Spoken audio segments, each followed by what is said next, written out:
What's going on, fellas? That's about it. What's going on, y'all? Y'all know how we do. So I know y'all over there crying. Don't cry. Y'all know how we do. We always start fashionably late over here at Players Choice. This ain't ESPN, this Players Choice. We get real nasty over here. So we gotta let that nasty shit cook like a cesspool. My fault. But we gotta let that cesspool cook. You know what I'm saying? That's why we started a little late. That cesspool be back here cooking. But unless you've been up under a rock, today is the day. Gridiron Bowl. Legendary matchups. Two of the matchups right now. Lynch, yes, sir. The man. Lynch, what's good? Game on, bro. Game on, bro. I've been waiting for this. I'm ready, bro. We got a lot to talk about. Oh, we do. And here's the other man that's going to talk about it with you right here. Good eating, I got DMan. What's good? What's going on, man? Good food, man. Even good food. Oh, Atlanta gang. So you saying this is going to just be a sweep? This a no contest? No, I got respect for my opponent, but my confidence, I can't just give him too much credit. But yeah, I got a little respect for him, just enough. Yeah. But then I got enough respect to stay on my game. I put it like that. The nasty stuff starts here in a minute. The first two up, man. Tegan versus DMan. And then we also got other heavy hitters like OJ and Bama, JRob and Mookie, Fluent and Lightwork and Benn and Nick. But we're going to kick it off right with DMan and Tegan, bro. They're going to set the tone for us. You can't disappoint for us, bro. Y'all can't disappoint. But yeah, we're going to hold it down, man. Yes, sir. Shout out to everybody in the chat. Like the damn video. Always remember to like the video, bro. And I'm here chilling. I'm here chilling until I do my handicap match, bro. Until I dominate those guys. Wow. I was actually sitting around, the bold pictures and stuff. The people trying to, get people in and stuff. So that's why I kind of got caught up in. Gotcha. Got to pull up. Yeah. No problem. Yeah. Bama, what's the topics, baby? So we got the topics here going right now. I'll pull those up. Sorry, y'all. Nah, you good, bro. Thank you, fellas. Thank you for the hair compliments, man. I appreciate y'all. I just got a haircut after the first time in a couple weeks now. It felt good. I feel alive. All right. So I don't know how we gonna choose who go first.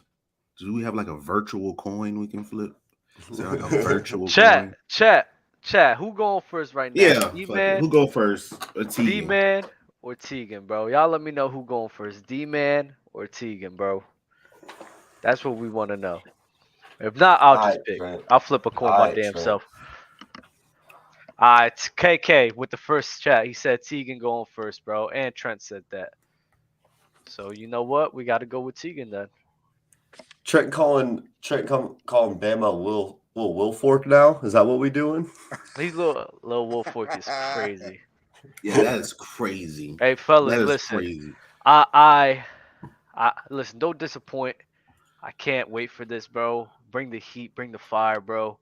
I'll be I don't want to sway any judges, any of the fans' votes, so I'll keep my comments to myself when everything's all said and done. But I'm excited. Get nasty, come at each other, pause. But try to debunk y'all takes as best as possible, bro. Keep it respectful, but it's okay to get a little bit nasty. You feel me? Gotcha. For sure. So the first question, they had a top 10 list where they did the top 10 current quarterbacks. And someone had Kyler Murray on their list as top 10, and someone didn't have Kyler Murray as top 10. So for the person who didn't have Kyler Murray top 10 is going first, which is Mr. Lynch. And I want you to tell us, how is he not a top 10 quarterback? And after this, Dub, you got a timer or something? Set it up for the 2 minutes? I could do a timer, yeah. I got you. For sure. Tegan, I'm going to start the timer whenever you're ready, bro. Yep. Yes, sir. So whenever you start talking, I'm going to start it. All right, bet. I'm ready. Okay, so when it comes to Kyler, man, let's keep it a buck. He's been disappointed. I understand he's got the issues with Cliff Kingsbury, and you know what? He could slide into that top 10 whenever you got Tom Brady out of there. Now that he retired, unretired, retired again. But when it comes to Kyler, we saw it this year with short quarterbacks. You got to have almost the perfect system. You need a Pete Carroll around you.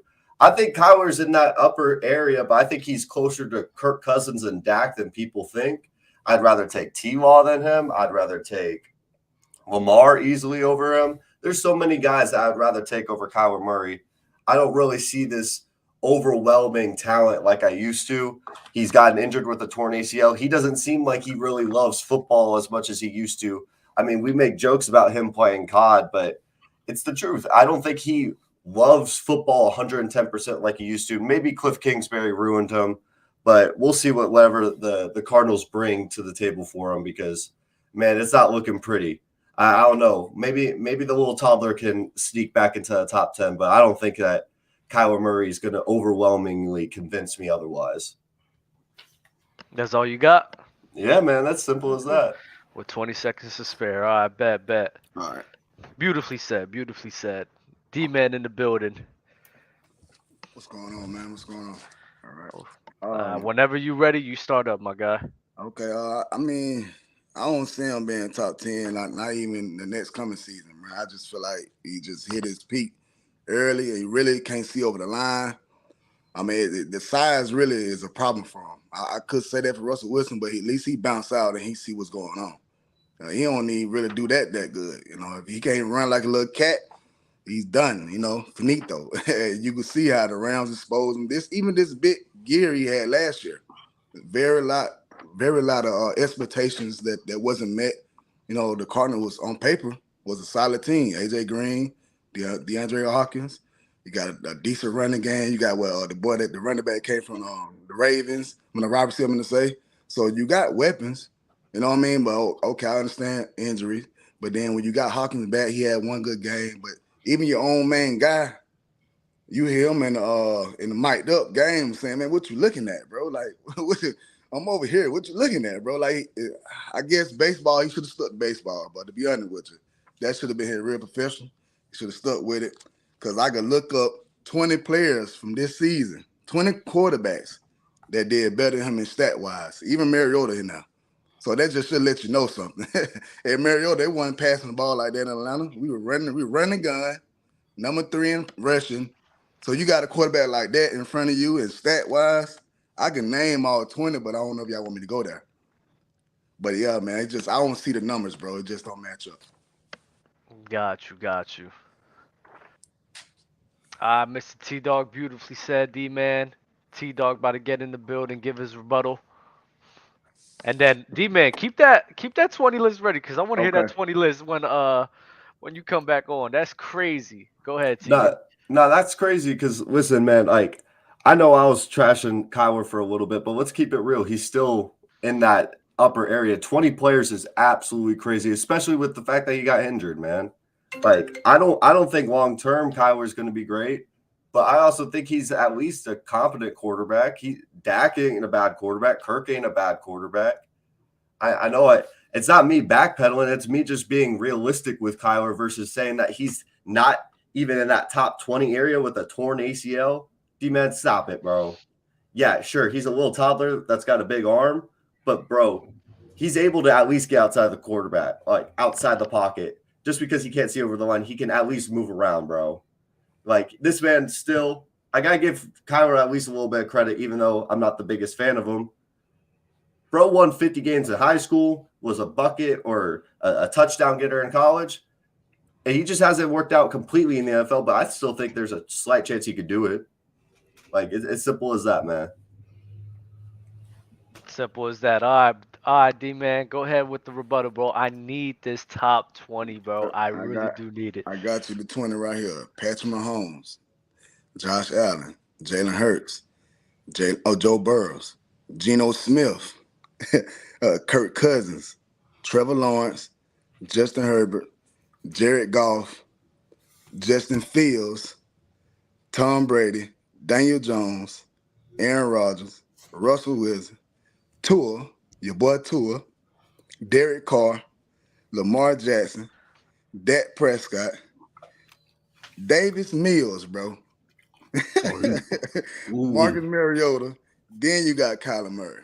Number-wise, that's just like, wow, bro. Wow. I mean, I understand you had the injury, but most of his game is running around playing like cat and dog, bro. Like you can catch him, you basically you hit him 1 or 2 times, he out the game. Really, he don't like to get tackled. So he really, I test his toughness, bro. It's real questionable to me.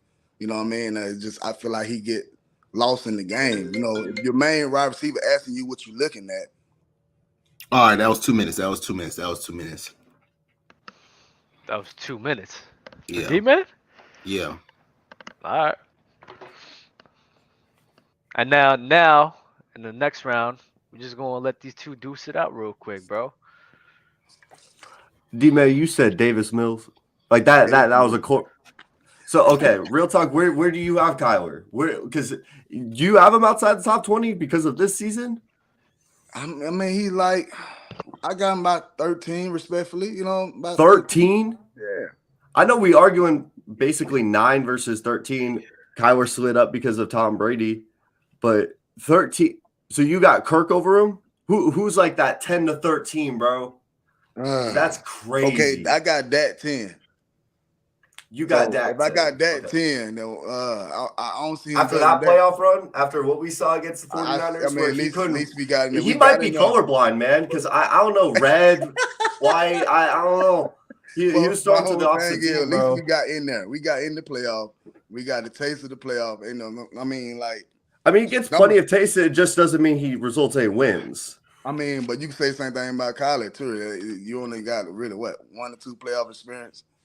Yeah, there's the Rams can't game, bounce back from a little injury. You got weapons. I mean, you could dunk, you could check down like a mug. You know, it's plenty of options that you could do to kind of avoid what you had going on with your injury. You know, you can have weapons, but schematically, bro, he's handicapped by a dude who went on vacation after he got fired. I don't even see him being better than Deshaun Watson. Like, stop, bro. Yeah. Stop. I think Deshaun wasn't even top 20 this year. Deshaun was bottom 5. Still better quarterback than him. That's crazy. That's crazy, bro. What did you see in Cleveland? Touch my body. Still better than him, bro.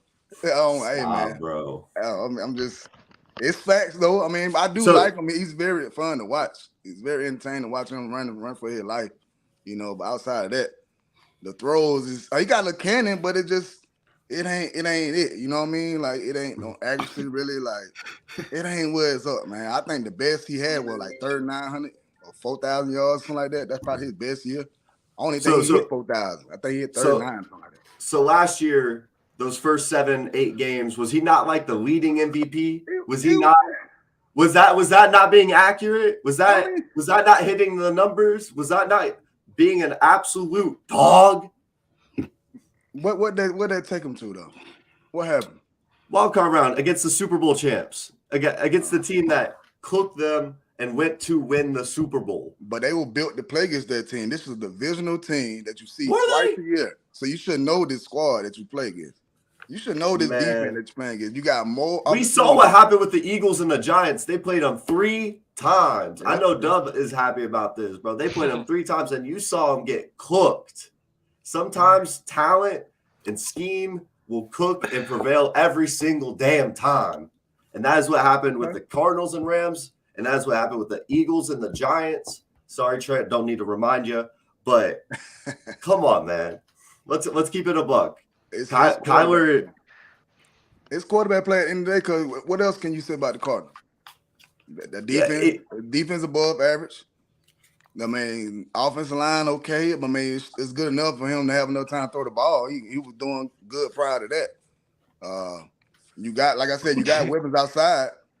You know, when you get in the big moment, you know, little guy shakes a little bit. He get nervous. You know, he folds. You know, I really think, you know, you talking 1 or 2 good times, he's done. He's finito. You know, he didn't even think about the game no more. You know, he's a baseball guy. You know, just be real. He's a baseball guy that just got in the lead, and he thought he could just get away with a strong arm, and hey, it's bigger than that. That's nasty. We're talking about that's nasty. We're talking about the greatest high school quarterback of all time, and you calling him a baseball guy? That's he's a nasty. Baseball guy, man. Yeah, that's crazy. God. All right. Go ahead, Bama. So we'll just keep it going because DMan said something about Deshaun Watson. and you said you think he like top 10.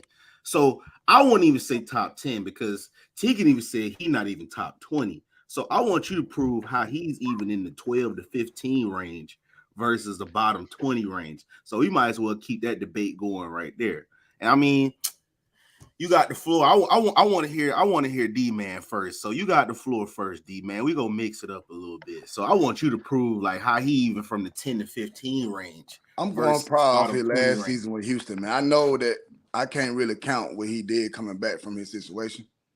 But let's just be honest, bro. Like when we were talking about Patrick Mahomes, how we say MJ Patrick Mahomes, we were calling Deshaun Watson MJ. They was calling him like the MJ version of the quarterbacks. He was right in that conversation. Patrick Mahomes, Deshaun Watson. Now that his situation, we gonna really knock that his gameplay. Like that ain't really gone. I mean, just give that man some time to really get in rhythm. Give him a full season. You gonna see that same guy we saw that last season, bro.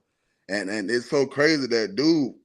I mean, he in losing efforts, he throwing like 4,000, 3,000 plus every season. You know what I mean? 20-some touchdowns, like he cooking. You know what I mean? He cooking, but it's just he don't got nobody. You know, that's a quarterback out there really ain't got nobody and putting up numbers and really ain't got nothing around him. You know what I mean? It's hard to really just say outside of his quarterback play, but you know, the quarterback play is there. But everything outside of him, it don't show up, you know. He make the average wide receiver look like something. You know, they ain't nothing now without him, but everybody he had, what they at now? What they doing now? You know what I mean? Now you put him in Cleveland, you know, give him a full season, man. You gonna see, we're gonna be start back talking about him again, and he gonna look like the old Watson. Probably even look more better because he might be more of a better pocket passer than he was then. That said a lot. You know, dude on threw for like completion rating 7%. Like, how you go 7% completion rating? He ain't no check down guy. I don't see him just dinking and dunking. He throwing that thing down the field. You know, he keeping plays alive.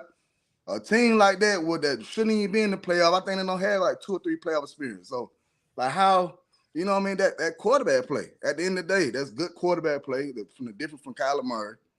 You know, if you put Deshaun Watson on that Cardinals team, it would have been a whole different story. All right, that's 2 minutes. Bama knows this is touch my body Deshaun Watson. This is the guy that hasn't played football in 2 years. And he comes back. I get it. You could be rusty. I give you a couple games. But what was he doing during that time? Just sitting there at home, not throwing the football? Because when we look at the Browns film and we watch, they have Nick Chubb, the arguably top 2, not 2 running back in the entire NFL. You got Amari Cooper, one of the best route runners in the entire NFL. Donovan Peoples-Jones, 5-star out of high school, one of the best offensive lines. So you watch the film with Deshaun Watson, and the dude kind of looked like Kyler Murray at times. Run what you think Kyler Murray does, which is run around, can't look. He's inaccurate as hell, man. I watched so many ins and out routes that he just missed. It's the same thing that Russell Wilson did in Denver. There were guys just open, and he just missed. Maybe he was sitting there just playing Madden thinking, oh, I could just pick up a football and just start playing NFL games again. But Jacoby Brissett looked better than him. Derek Carr looked better than him. All these quarterbacks, there's like, I'd say 15, 17, probably 20 guys that looked 10 times better than Deshaun Watson this year. Easily. I don't get this narrative. I understand that he was seen as this Mahomes level, but everyone knew Mahomes is a better quarterback. And it's been years since we've seen that guy. There's nothing to tell me that I'm going to base off of to think that he's this top 3 guy again, because he had a chance to prove it this year. He had a couple games that he looked rough, but he just kept looking worse and worse. And he had small moments, but the offensive line is fantastic. The weapons are good. He has a good running game. This is the best situation he's had. Not to mention the defense is solid, but the Browns were meh on offense. They could barely score touchdowns. I don't get this thing, man. All right. But he only played 6 games. I mean, it take a while to really gel with a squad. I don't care if you do got it good on paper, but Kyler Murray been with that squad for how many years? 4 or 5 years now? What, 4 years, 5 years? I mean, that argument is kind of different. He kind of been with that team. That's the same team he been with. This is a whole nother team. I got to jail with these guys. Plus, my touch my body situation. I got to deal with this whole nother. It's a whole nother monster on my head. It just ain't football no more. He was just playing football prior to this. We talking about a guy that had 80% completion rate, 70% completion rate, like multiple times. Like, bro, I could really look at it and see he got multiple 66 and like bro be on a dime when it comes to accuracy, man. The only problem is, like I said, just give him time. We gonna see. We gonna see that we'll keep that same energy, because we gonna see he gonna be right up there. I say probably like 6, 7. He might slide that high, bro. That he might go crazy. He might go bonkers with that offense he got. And for him to playing 6 games, he still threw what, 1,100 yards? 1,100 yards with 7 for 5, 7 touchdowns, 5 interceptions. Yeah, I mean, that's him trying to feel it. You know what I mean? I feel like that's him trying to feel the offense, the game experience. You know what I mean? To see how I look on game time. Because in practice, he probably was cooking. But when it's game time, it's a little different feel, man. We both know that. So he's top 10, bro. That's trying to watch him, man. But outside of his situation, that quarterback play is just too nasty. Gotcha. I had to mute him real quick. He ran past his time. Yeah. Hey, so Deshaun Watson's good at practice. So how many clips did I see where he was throwing to Denzel Ward and not Donovan Peoples-Jones or Amari Cooper? We'll talk about it in a minute, because I don't know about you, but Deshaun Watson didn't look good in practice. He didn't look good in games. I feel like if you're a quarterback that has played this long in this league, it should almost not saying he don't get at least a couple games. I get it. He had 6 games where he had the worst completion percentage, the worst touchdown ratio that he's ever had. He's taken 20 sacks in 6 games, which is more than his rookie year where he played 6 games. The dude just didn't look like himself. And maybe if we're going to do the same thing that we did for Russell Wilson, where Russell Wilson was seen as a top 5 quarterback, and I get it, he played a full year, but we dropped Russell Wilson back into the 20s. Why does Deshaun Watson get the automatic pass that he came in and played bad, and he had a way better situation than what Russell Wilson did?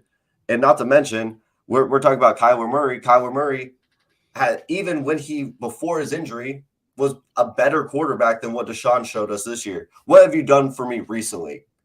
And what Deshaun has done has been in media headlines and not played good football. And truth is, he's not a top 10 quarterback. Let's keep it real.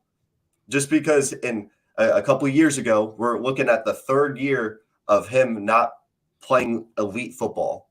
And 2 of those wasn't playing any football at all. That's it.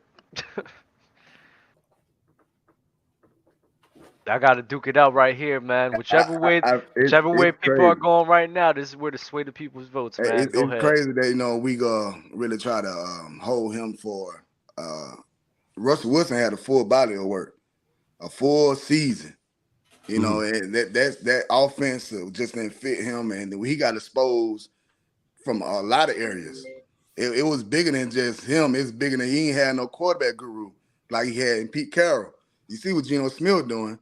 Like it really is showing that it really was the scheme that made him look like what he was, and that damn defense he had.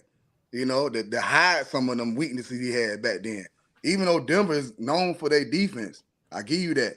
But you had some dogs you could throw it to, and them passes were ugly all year round. The full season, them passes were ugly. You know what I mean? You got your teammates calling you out. They weren't doing that in Cleveland. They knew what time was. They knew 6 games ain't enough for Watson. Plus, you said it yourself. 3 years, right? 2 of them years he been sent down. Okay, 1 year it was okay with season, but like I said, he was playing for Houston, Texas. What could he do out there? His numbers speak for itself. So going off prior numbers, he's still a top 10 quarterback to me, and his body of work tell me he's still a top 10 quarterback. I don't feel like they go. Well, if we're doing body of work, then why shouldn't Russell be in the top 10? He's got a longer peak than what Deshaun does, man. Yeah, I get he's got a long year, that full season killed that though.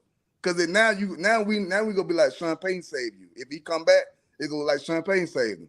So is it really him? Or I mean, they're paying that money, and they gave Deshaun Watson $200 million. What was it? $250 million guaranteed. Yeah, but he the type of guy that could fit in any system. You won't need no guru for him. Are we sure? Quarterback. Sure? You know what I mean? Are we sure? Because Bama knows what it's like to have Bill O'Brien as your OC. We know one thing, man. He's been in one system, and then he went to a new one, and he hasn't looked like the same quarterback towards the end. I get it. He had one really good game against the Commanders. Against Pittsburgh, he didn't look great. Against let me see.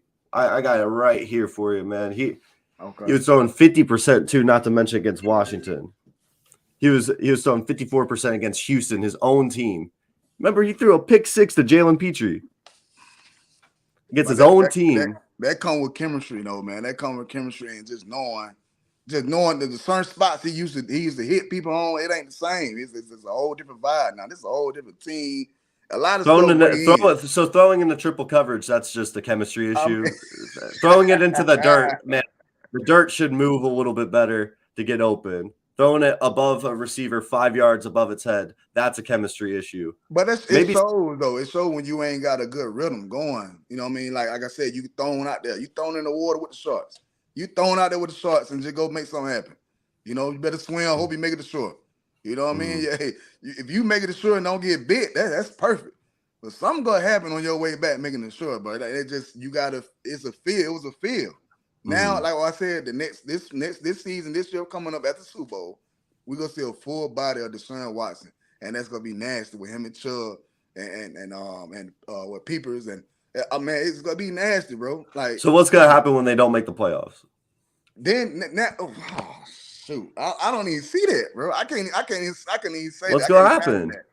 Then there's a problem. There's a problem on his end, but prior to his quarterback play this last season, it just was phenomenal to me, bro. And you doing that with the Houston Texans, man, really with one wide receiver. And I can't really name too many weapons he had outside of that. Okay.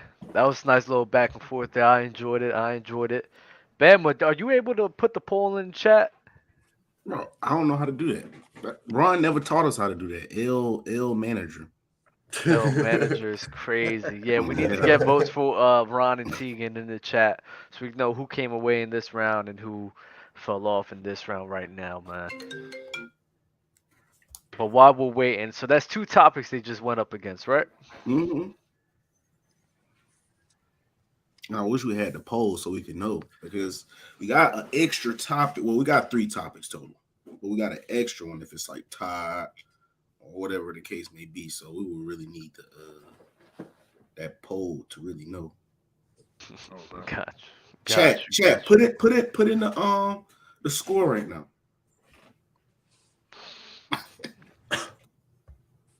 Yeah, manager.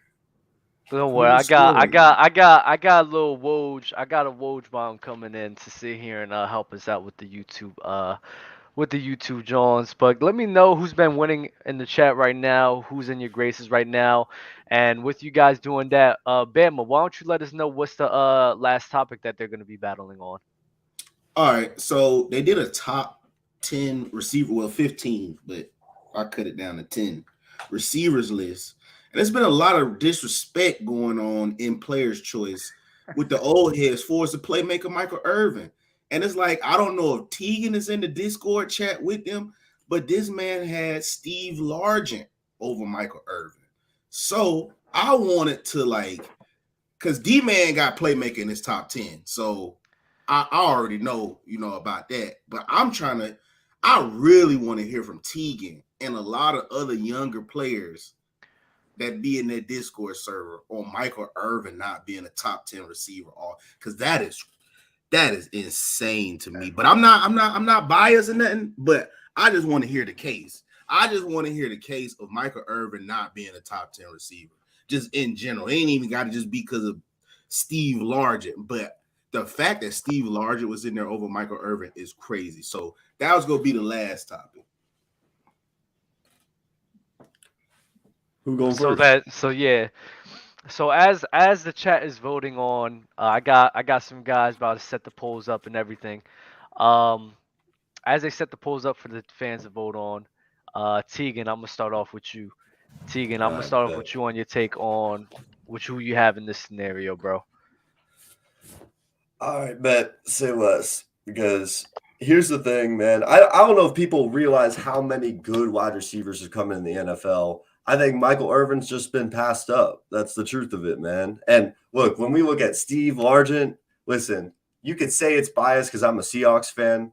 He's the best wide receiver in their franchise history. Mr. 100 touchdowns. Count them, 100. He gets in the end zone with one of the historically worst franchises during the 70s and the 80s. The Seahawks sucked. And Michael Irvin was a product of a great scheme and a great system around him.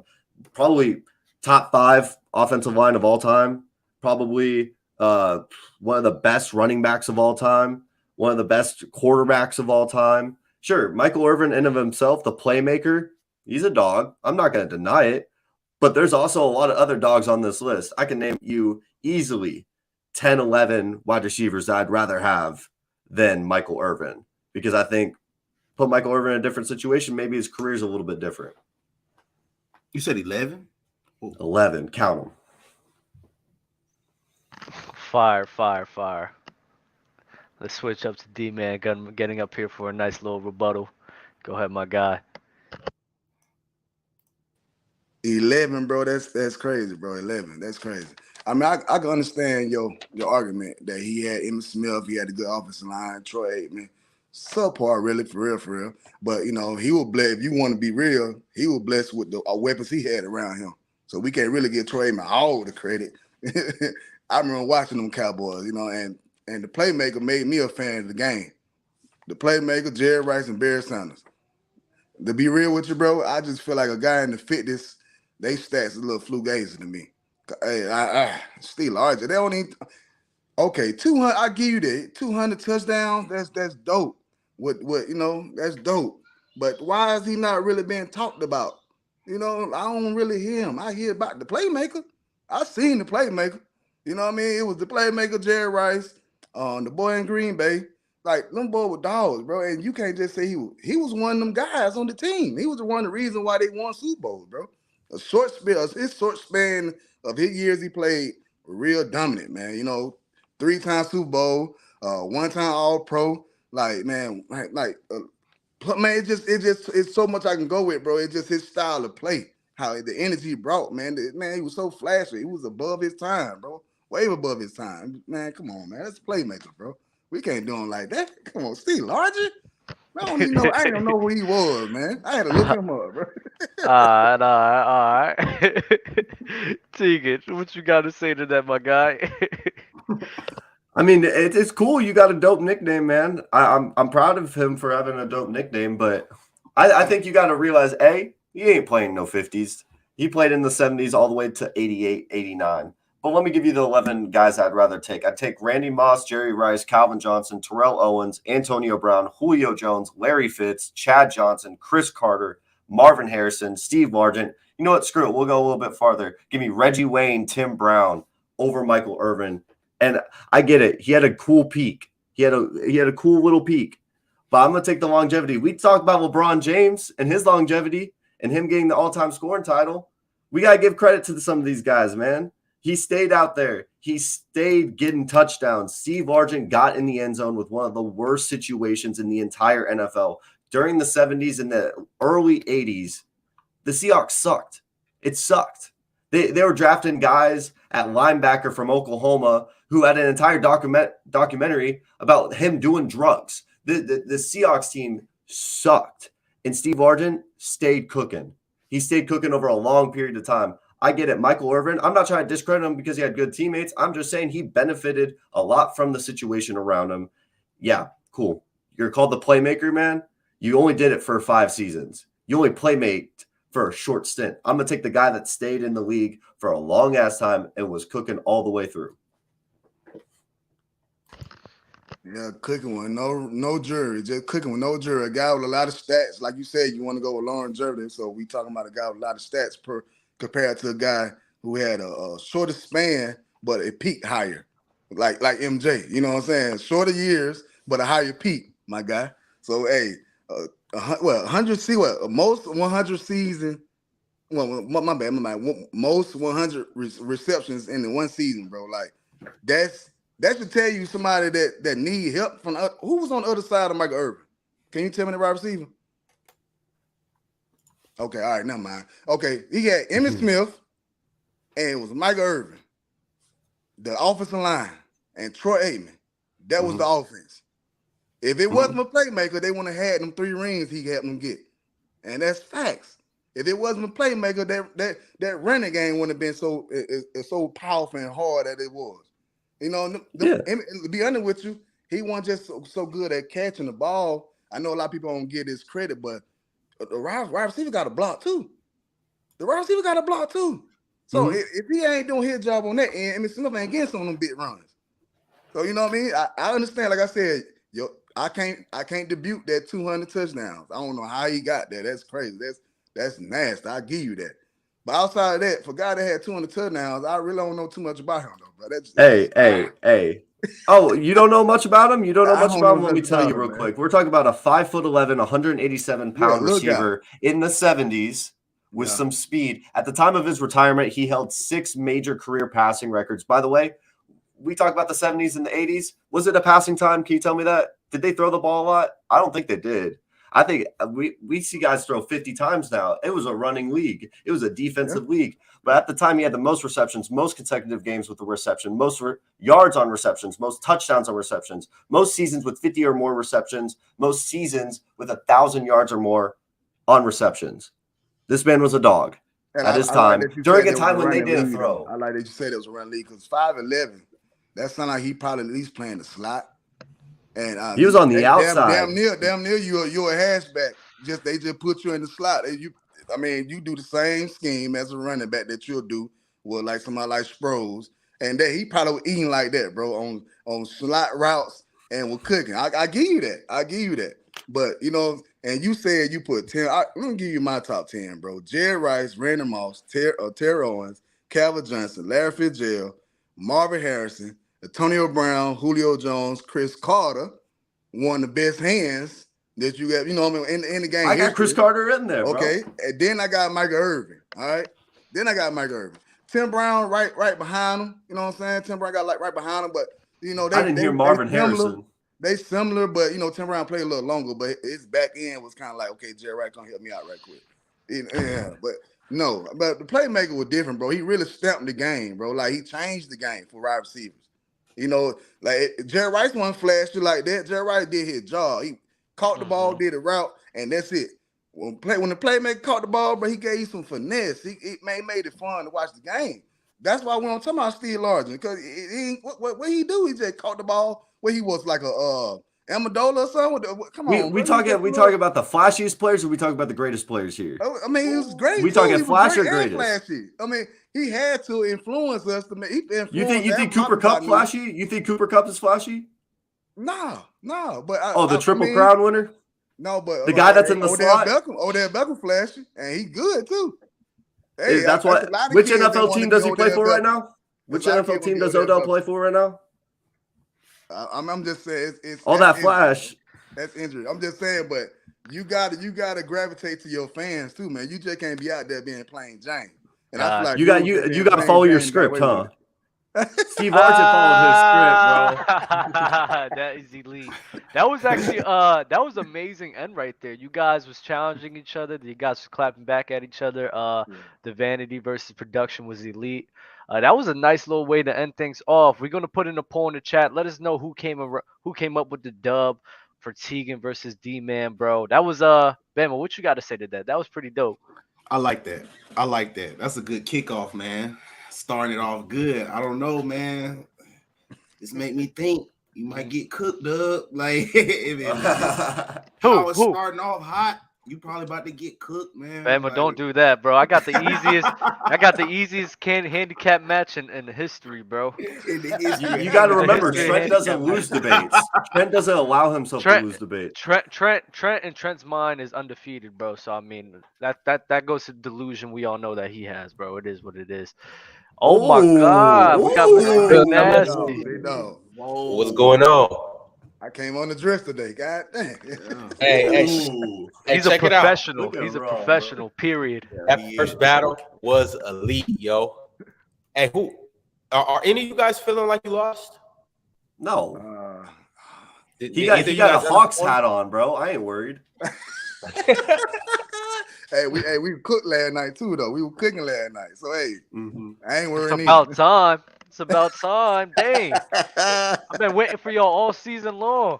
Yeah, man. We gotta find somebody to help anchor that defense, man. Cause we scoring and they scoring. That's really what the problem is. We can't stop about scoring. I'm gonna throw this up right quick so y'all can see what our next battles are for the rest of the day. You see, we got Benn versus Nick coming up next. Obviously, we got JRob and Mookie. That'll be our last battle of the day. We got Fluent and Lightwork, Gbaby, Dub, and Trent, and OJ, No Sports versus Big Bama. Up here, I need to hear predictions from both of you guys on who you think is going to win these battles. And then also, I'm going to get Ben and Nick in here individually next so we can see their predictions and how they feel about this current battle and their battle going on next. But Tegan, talk to us. How you feel about these battles? Run the poll, bro. Run the poll. Hey, somebody else already ran it. Oh, they did? Yeah. For this one that just happened?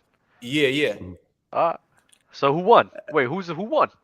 It's still going right close. now. Oh, it's still going? Oh, it's close. Okay. It's 52-48% right now. That's my bad. I can't see it on my end. No, you're good. Hey, I feel good about these matches. I'm curious on what nasty things Mookie got to say. He be saying some wild things. But hey, it's nice to see Bama with a bucket helmet on. Hey, I already told y'all what it is. I'm OJ if the glove fit. You feel me? Like all that. I ain't even finna play around.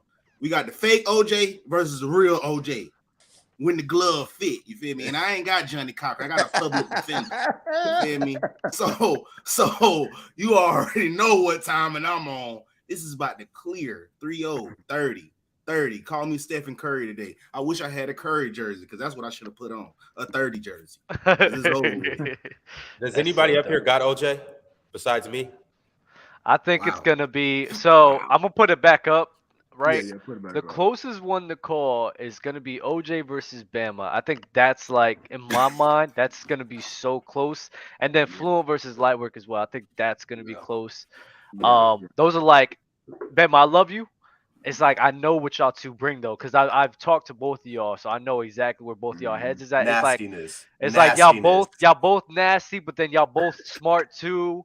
It's like y'all both know which ones to say, but then it's like I'm very excited for OJ versus Bama. Like I'm very excited. I really want to see how that's gonna happen. JRob and Mookie, I can't wait. JRob's gonna lose his JRob's gonna lose his voice, bro. JRob gonna lose? No, he's gonna lose his voice. Oh yeah. I'm about to say, yeah, man. Mookie cool though, man. You know he nasty, bro, real nasty. And he got that little studio of nastiness. He a Saints fan too, so it made sense. But I mean, yeah, JRob gonna do his thing, bro. And Gbaby gonna sit here. He goes lean back, go. That's another Saints fan too. So he we don't have to worry about that handicap. He gonna mess it up for Trent. So you know what I mean? He gonna mess it up with Trent. You probably gotta worry about Trent more than I hope they message each other, bro. I really hope they message each other to figure out a game plan, bro. I really do. Messaging each other to figure out a game plan is crazy. I hope they did, bro. I really hope they did. Because if not, it's gonna be curtains for both. Hey, man, they coming for you though, Dub, bro. They're gonna be a nice one, bro. Oh, I know. Yeah. I can't wait. I cook them consistently, bro. It is what it is. They want to be big, bro. Yeah. Yo, Dub, who you got running the polls? I got everybody, bro. All right, hey, y'all back off the polls. I got the polls from here on out. The GOAT is back in. It should have ran for a little bit longer, but I mean, they ended it, and as of right now, it looks like DMan squeaked out the victory with 52% of the votes. How you feel, DMan? How does it feel to win the first matchup of the day? I mean, it feel good, man. I ain't gonna lie, man. He had me on my toes, man. Respectfully, that large, and I ain't really know how to attack that because I had to look him up and was like, damn, dude had 200 touchdowns. And I'm just like, on paper, I'm looking like, good Lord. But I know what I saw out of the playmaker. You know what I mean? I don't remember nothing about it, bro. It's just like crazy. If I heard something about me, it's when one ear came out the other. You know, and I think I might be a little biased because he's one of my favorite wide receivers, you know what I mean, all the time, you know, and I still respectfully put him at 10, but he probably really about 11, but still 10 because he's my favorite, you know what I mean? And it just, I tell you, you know, that short span, he did a lot in that short span, bro, you know? Uh-oh. He did a lot. Uh-oh. But hey, man, Tegan, man, I appreciate that battle, bro. That was nice. Hey, bro. I appreciate that, bro. I'm more on the college football side of things, so it was nice to talk about some NFL, bro. Hey, but DMan, that was a great battle, bro. You had me a little bit with the Deshaun thing. It's really tough to go off of 6 games, but hey, you'll know about Steve Argent, my little 5'11" short king, bro. Little speedster, bro. Dude's a dog. Yeah, gotcha. Fire. Ben. Oh my God. Ben, oh, what's good with y'all boys, man? What's up, bro? Hey, there's a parade inside my city. Yeah, I'm ready, bro. I'm ready, man. Oh my God. It's time. You ready? And I'm outside with it. Man. Oh my God. Come outside, Ben. Come outside, Ben. It's cold out there too, but I see him doing this, it. man. Let's go. Nick, this your comp. This your comp, Nick. It's the real nasty. What's good, Nick? Wow. What's good, Nick? That's the real Nick. Wow. What's good, Nick? Hey, Ben. Good. I'm about to turn you into catnip. It's fine. It's fine. Let's get it. The catnip is fire. Let's get it. I want to give you guys the option, like, how y'all want to handle this? We're going to keep the debating format, or we're going to run a PC freestyle, man? We'll keep the debating format. Yeah. Yo, Yeah, most definitely. Before we get into this next battle, I do just want to say that this show is sponsored by none other than Lucra.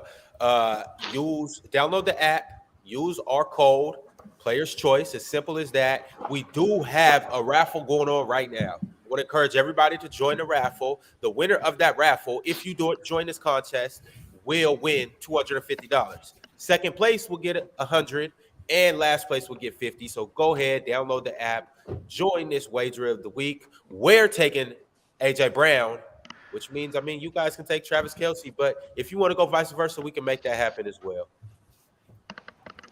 Fire. That's so fire, bro. Hey, Tegan. Tegan, DMan. Appreciate y'all, bro. Okay. Well, we got to let these two. Hey, I got Nick. Nick been Hold it down, Ben, big dog. Yes, Hold it down, Ben. Hold it down, Ben. Peace, guys. Man, I couldn't even sleep last night. I was ready for this, bro. I can't wait. Ben was thinking about me last night, boy. That's what I like right here. Yeah, Ben. Q English with the super chat. He said, Ben looking shiesty. Speaking of shiesty, we're gonna get to Mr. Shiesty himself soon. We will. No doubt. Well, Bama, kick us off. How we doing this? Man, it's a lot of good lists because these boys came at me at the end like, hey, they came up with what they want. So it's real smoke around here. Like, I don't think y'all know, like, this battle right here might be the smokiest of the smoke right here because they came with me with their script. So it's about to get smoky right now. So I want to go. It was a lot that went down. Somebody that won Defensive Rookie of the Year, Sauce Gardner, over somebody that Ben like, and I like him too, Tariq Woolen. So the question would be, who would end up with the better career? Because we know Sauce just won the Better Rookie Award, but who would end up with the better career? Sauce Gardner or Tariq Woolen? Who want to go first? Man. Who want to go? It don't matter. It don't matter. I'll go first. Go ahead, Ben, you choose. Ben, I want Ben to go first. I want Ben to go first. You want Ben? That's who I want to go first. I want Ben to go first. You want Ben? Okay. Yeah. All right, fine. I hope y'all enjoyed the show, man. All right. So Tariq Woolen, right? Dude 6'4", runs a 4.2. In my eyes, I think he's gonna have a better career than Sauce Gardner. Now, Sauce Gardner might be the better corner, but if we're talking about career, I think like the Seahawks, I think they got the better team than the Jets. So I think with Tariq Woolen out there, he can defend any receiver with his speed. He can probably defend Tyreek Hill, Jettas, and all that, man. So like. And the defense is we're rookie. It's like a rookie defense. We got Kobe Bryant, got Tariq Woolen out there.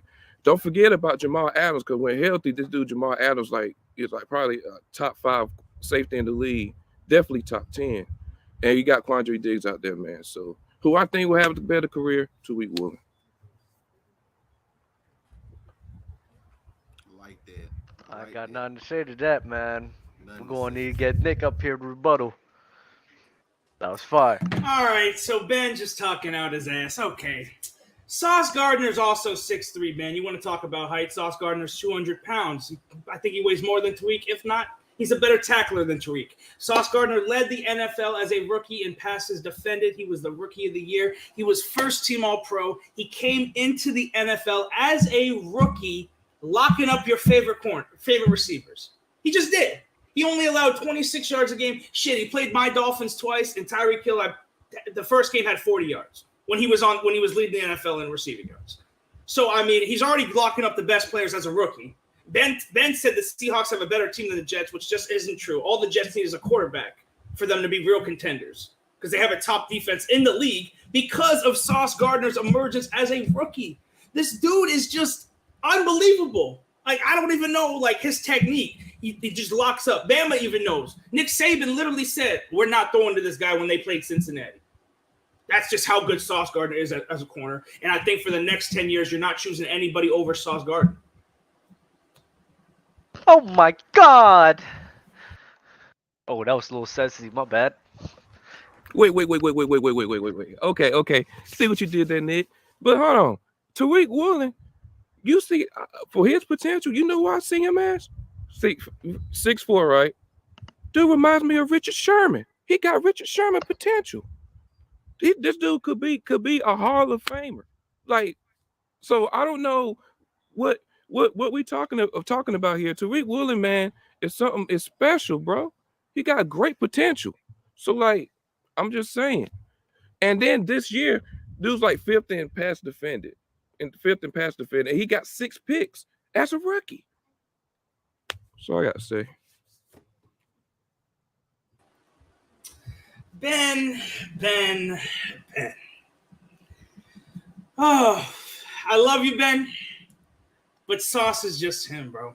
Like, there isn't, like, you want to talk about potential. You talk about Richard Sherman. I literally see a 6'3" Darrelle Revis cloned back onto the Jets, bro. He just locks up everybody. Like, I saw Tariq Woolen in the playoffs versus the 49ers have a tough game. I did. Sauce, I know the Jets didn't make the playoffs, and I haven't seen that. But I really feel like Sauce could possibly be the best corner in the NFL next season. And I really believe that, bro. Duke it out, fellas. Duke it out. I like what you said there, Nick, though, but I'm just saying, like, Tariq Woolen, bro, you talking about, like, we seen what's his name? Sauce locking up receivers. I think we seen Tariq Woolen lock up D-Hop.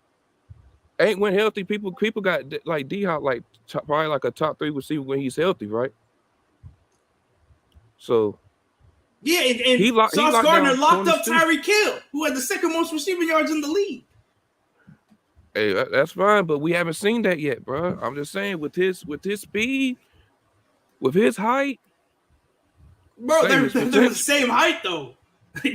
You're saying height. Sauce is literally 6'3". But this my thing. This my thing, right? Okay, who you got man coverage? You got Sauce. Okay, zone coverage. We all agree was Woolen, right? Well, yeah. Okay, so let's say like Patrick Mahomes, right? He throw that deep ball to Tyreek Hill to be a deep ball, right? Tariq Woolen got that speed, 4.2, can run as fast as he can and defend that.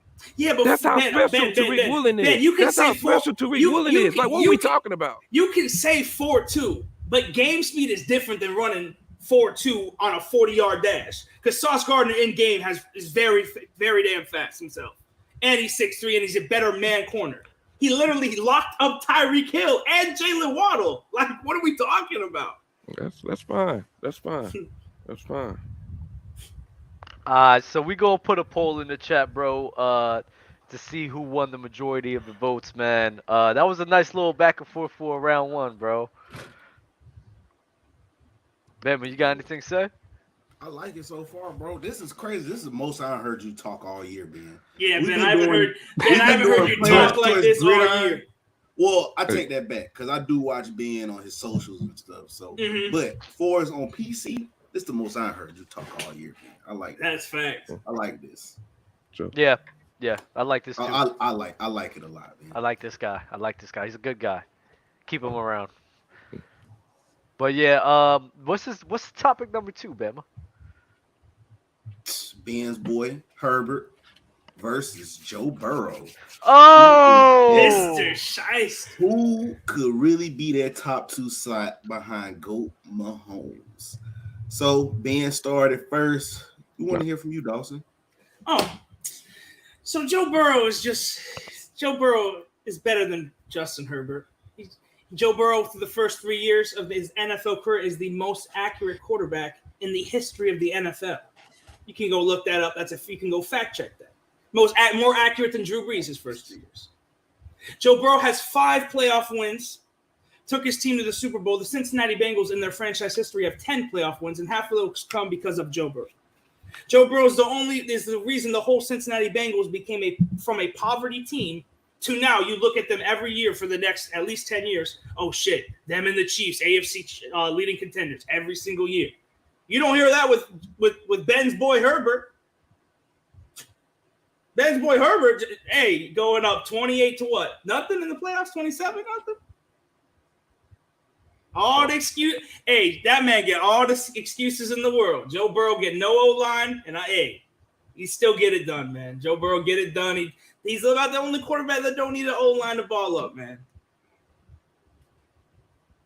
That's it. That's all you gotta say. That's all I gotta start with. I gotta hear what he says. Proof is pudding. Proof is in the pudding, man. Brandon from the block, what you got? All right. So I just want to say, man, Burrow and Herbert both top 5 quarterbacks in the league. Okay, but it's crazy because, and we want to talk about this winning thing, right?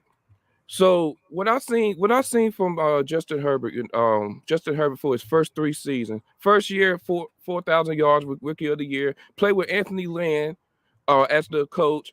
Not only that, had a bottom 5 O-line that sucked. The second year, 5K, 35 touchdowns. Dude, all I'm saying is here, man, put Justin Herbert into a better situation. All last year, y'all talking about he can't make the playoffs. He did that. He did exact that. Not only that, he was hurt with the broken ribs. Keenan Allen, Mike Williams, all was hurt. They still played, but they both were still hurt, out the lineup. He was playing with Palmer, Guyton, whoever the receivers was, I don't even know. And then this, if you put Justin Herbert to the situation in the Bengals, right? With not only that, Brandon Staley sucks as a coach. He sucks.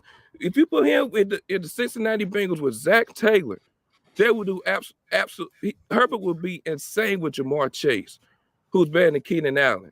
T. Higgins better than Mike Williams. So yeah.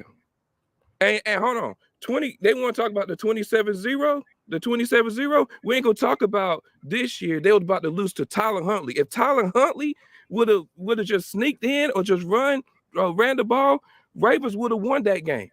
And what happened? Hey, I'm just saying. That's an amazing end-off. That is an amazing end-off. Yeah. That was an amazing end-off. Fire, man. We gotta get Nick to rebuttal that. That was a great way to end it. And I'm just gonna use that. Tyler Huntley didn't get it done. He fumbled the ball. Trevor Lawrence threw 4 interceptions.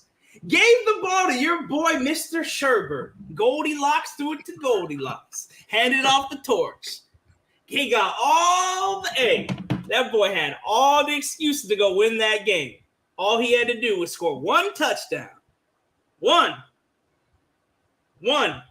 On the 9-8 Jacksonville Jaguars, who a lot of people said didn't have a chance. Man went out there and didn't get the job done. Ben wants to talk about injuries. I saw Jamar Chase get hurt middle of the season.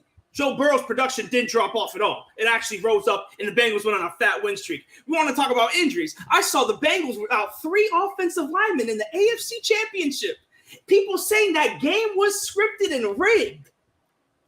So if you want to go off of that, the Bengals honestly could have been in the Super Bowl with no offense, with Dub, me, and Bama playing center, left guard, and right guard. So shit. I mean, damn.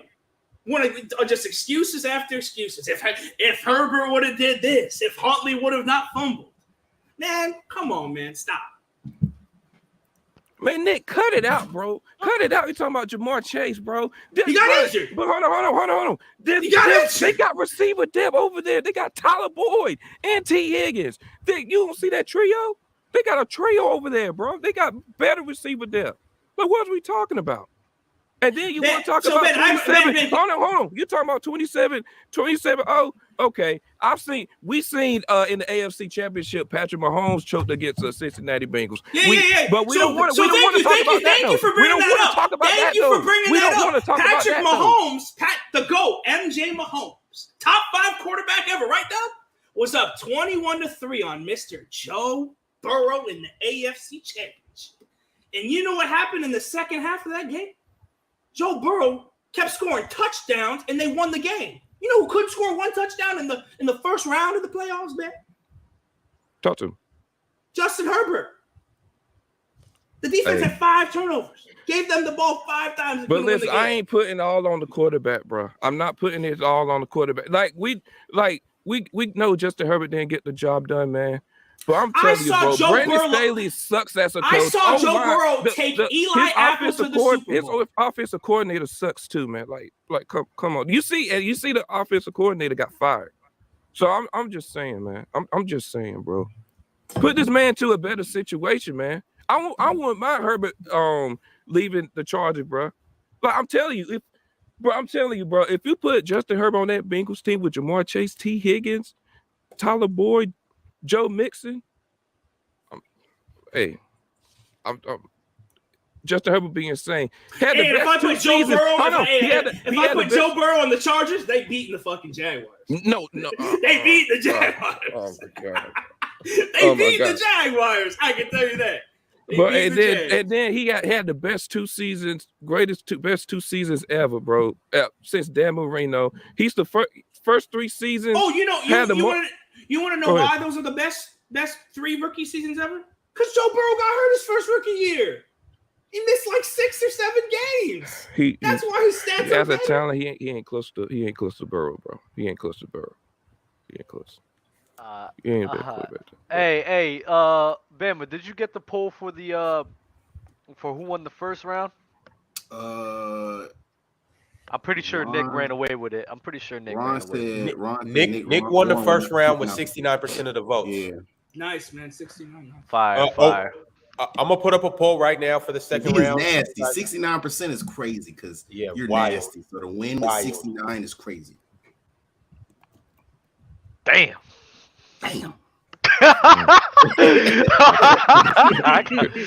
So as Ben, we'll let him as Ron's gonna set up the poll for the second round. Let's hop into the third round and give them the last topic for the third round, man. All right, so you guys go vote. Since we're talking about team, keep it going. Who will win a Super Bowl first, the Bills or the Bengals? Oh, this is crazy. These topics are fire. So we go keep it going. Ben gotta go first. Yes, sir. Ben gotta go first. Benny from the block. Go ahead, bro. All right. So we know the Bengals are a great team, not taking anything away from the Bengals, but I think the Bills are going to win the Super Bowl first more than the Bengals because the Bills got a top defense. We all know this season Von Miller got hurt. His impact on that team, on that Bills defense is insane. Because you see when Von Miller was out there, the Bills were doing great. They lost him, And also, I think they lost Micah Hyde as well on that defense as well. And we all know Josh Allen, man. Josh Allen's top 2, top 3 with Diggs as well. So like, if they just got to get their running game going, man. If they just get their they got to get a running back. So, well, but right now, I think the Bills will win Super Bowl. Than the Bengals. Again, Nikki D. Okay, so the reason the Cincinnati Bengals will end up winning a Super Bowl before the Buffalo Bills is pretty simple. All they need is an offensive line. And anybody to play corner besides Eli Apple. That's all they need. The Cincinnati Bengals literally injury depleted. Von Miller's getting old. Von Miller's in his early 30s. He's only getting older. Stephon Diggs seemed very unhappy after that game. I don't know his status with the Bills. I don't see Jamar Chase ever getting mad at Joe Burrow like that. Shit, I never seen that. Hey, Cincinnati Bengals are also the only team, or not the Bengals. The Buffalo Bills are the only team I've ever seen go to 4 straight Super Bowls and lose all of them homes. So they really just cursed, bro. Like they're just cursed. And people were saying, oh, the Bengals were cursed. They haven't made the Super Bowl and this, that. Joe Burrow is different. I don't know what this dude does, but he's just different. I don't know what this dude has that attracts like players that want to come and play for him. Because you had a couple old linemen that came over. You have defensive guys that now want to play. I heard that Andrew Whitworth almost came out of retirement to come play for the Bengals because of Joe Burrow. So dudes want to go play with Joe Burrow. They want to go play in Cincinnati. So I think all they need is a couple offensive linemen in a corner, and they really can win the Super Bowl. Y'all disrespect Eli Apple so much. He's not that bad. Yeah, he's not. He's not terrible, bro. I hate it when y'all do that. But we gonna get Ben in the building. Let's get him up here. I just hate that narrative. I really do hate that Eli Apple narrative. It's funny. They always mention the O-line because last year when they lost the Super Bowl, we said, oh, we got to fix the O-line. They fixed the O-line. They fixed that O-line, and now they need more O-line help. How much O-line help do they need? Y'all just said all last year the Super Bowl that they need O-line. They did that free agency, got all that help. But hey, they still need more O-line help. I'm just saying, it's crazy. But like I said, man, the Josh Allen is great. They got Diggs, they got Gabriel Jackson. Bro, I'm telling you, Von Miller is the key on that defense, bro. Like I don't think y'all understand, bro. Like Von Miller is important on that defense. They need that pass rush, bro. So I'm going with the Bills. I'm staying with them.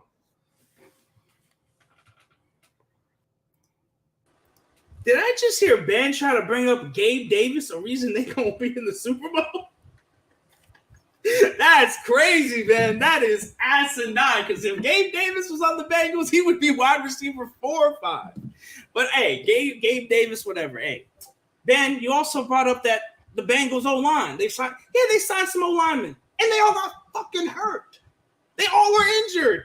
Like all they need is a healthy O-line, maybe one more draft pick at O-line. In another corner. I'm sorry. That's all they need is another corner, bro. And that's it. The Bengals, bro, they need a running game. They need better O-line. They need damn 2 receivers because Gabe Davis isn't good, and Isaiah McKenzie is a rotational player. And their defense, injury prone. Hold on now. I'm not saying Gabriel Davis all that. I was just naming the receivers they got. And he's horrible. So I don't know why you even named him. Ray Dub. I don't want to be a part of this right now. I don't want to be a part of this. So we all know the Bills defense top tier, right, Nick? We all know the Bills defense top tier. Okay. So all I'm saying is just they just need a running game, bro. Like just imagine if CMC was out there, they could get Josh Jacobs as free agency. What if they got him, bro? Like, they better go and win a Super Bowl, like you said. Hey, that's what I'm saying. That's all I'm saying. That's all they need, running game. That's all they need. All the Bengals need is a corner, man, and a 1-0 line. That's all they need. And the refs not to hold them in the AFC Championship, but that's a different story. All right. Oh, man. All right, bet. So the voting for the last round in round 2, Nick won with 59% of the votes. So You know, we're gonna run the last pose for the third round, man. Ron's gonna set that up for us, and you know that was a nice little. That was a great second round. Great second rounder. Baby, how you? Hey man, you know it be like that sometimes. Oh man, You locked in. we locked in for sure, bro. Nick, I would have to say, phenomenal job, Ben. Great rebuttals, bro. It was a great debate. Nick had a lot of good rebuttals. I would say that. I would say Nick had a phenomenal rebuttals. Is the next is after me and Ben? It's the triple threat. Is it? I don't know. Yeah, Gub, you know you're next. I hate like he's just not concerned about nothing that's going on. Man. Also, I want to give a GG's to Ben. I thought Ben, your energy was fantastic. You came out. GG, bro. You that Tariq Woolen one? Oh man, I know you wanted to defend your boy with that one. Yeah, for sure. GG's to you, bro. It was a great one. It was a great one for sure. Appreciate it. Always have a time with my boy Ben. Ron, I appreciate you for setting this up, doing all the shit backstage. Dub and Bama, I appreciate you as well. Same to Hold on, y'all, bro. Ben and Nick, while we still waiting for Gbaby and Trent to tap in, I need predictions on this next battle and the battles going into the future. We won't talk about the next battle just yet because that's obviously the next one. So we'll get to that last. But I need predictions on Fluent versus Lightwork. How we feeling about that? I'm ready to see what Lightwork got in store. I think Lightwork got something like he got something in his back pocket. I think Lightwork gonna come in with that tough work, to be honest. Yeah, for sure. So Fluent Lightwork to Lightwork? Yeah, I mean it might happen. I might go Lightwork as well. I think he could pull an upset. Oh man, cool.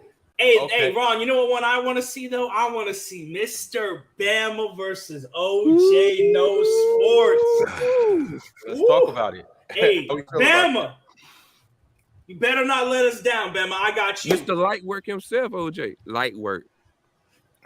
Bama putting on the Infinity Gauntlet? No, I'm putting on the glove. I'm matter of fact, the glove. I'm gonna go put on the glove. I'm gonna do that whole debate with a glove on, one glove. Just so like everybody get the message, like what type of timing I'm on. I'm not playing. I'm not here to play. You feel me? Nah, I feel it. What about the other battle? Last but certainly not least, we got JRob and Mookie. How y'all feel about that? Ben and Nick. Oh, JRob versus Mookie. Oh man. That is gonna be the funniest one.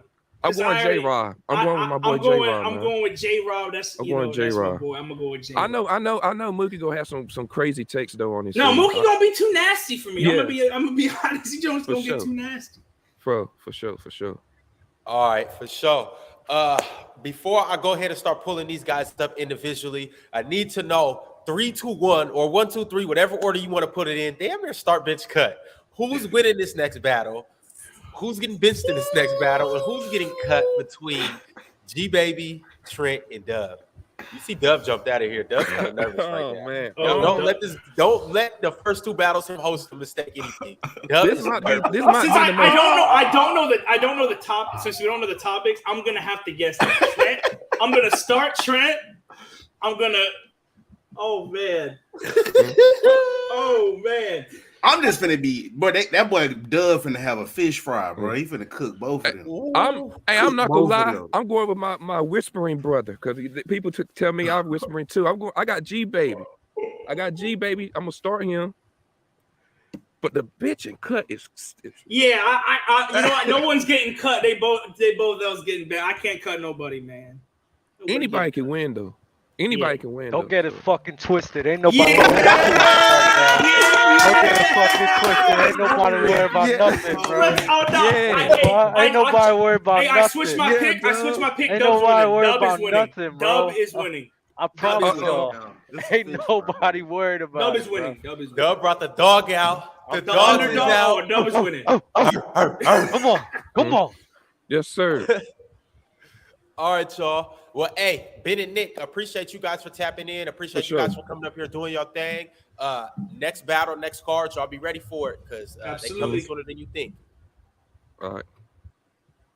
Before we get into everything and I bring these other guys up, just want to let everybody know that this show is sponsored by Lucra. We do have a raffle currently going on at this moment in time. Download the app, use the code Player's Choice, and choose one of these two. You will be entered into a raffle. Winner of that raffle will win $250. Second place wins $100. Third place wins $50. It's free money. Go grab it. All right, Dub, before I bring Trent or Gbaby up here, do you have any words or anything that you want to get off your chest? I just want to know who's going to be in second place, bro. That's all I want to know, bro. I think after the first 2 rounds, I'm going to just sit the last round out so they can battle for second place, bro. I'm not even going to hold you. Oh, shit. That's how easy this is going to be. Wow. I like that. That's fire. Bama, do you have any words?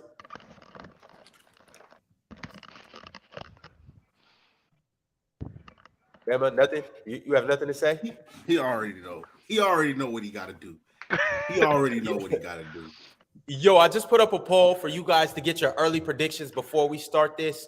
Obviously, you got Dub. Hey, Dub, we're going to see you in a second. We got Dub, we got Trent, and we got Gbaby. But let's go ahead and just bring the other cats up here and see what they got to say about it. Yo, Trent. You know why I'm here. I'm not even about to. Like, bet. You got this nigga with this hot ass dog mask on, like talking all this big shit. I'm not, like, listen, you know why I'm here, bro. Man, So out of those two, who you most worried about? I'll say Gbaby. I'm not worried about Dub because Dub about to just sit here paying loud on national TV. I'm not gonna lie to you. So Dub gonna fry himself? He gonna lie on national TV, bro. Matter of fact, hold on, time out.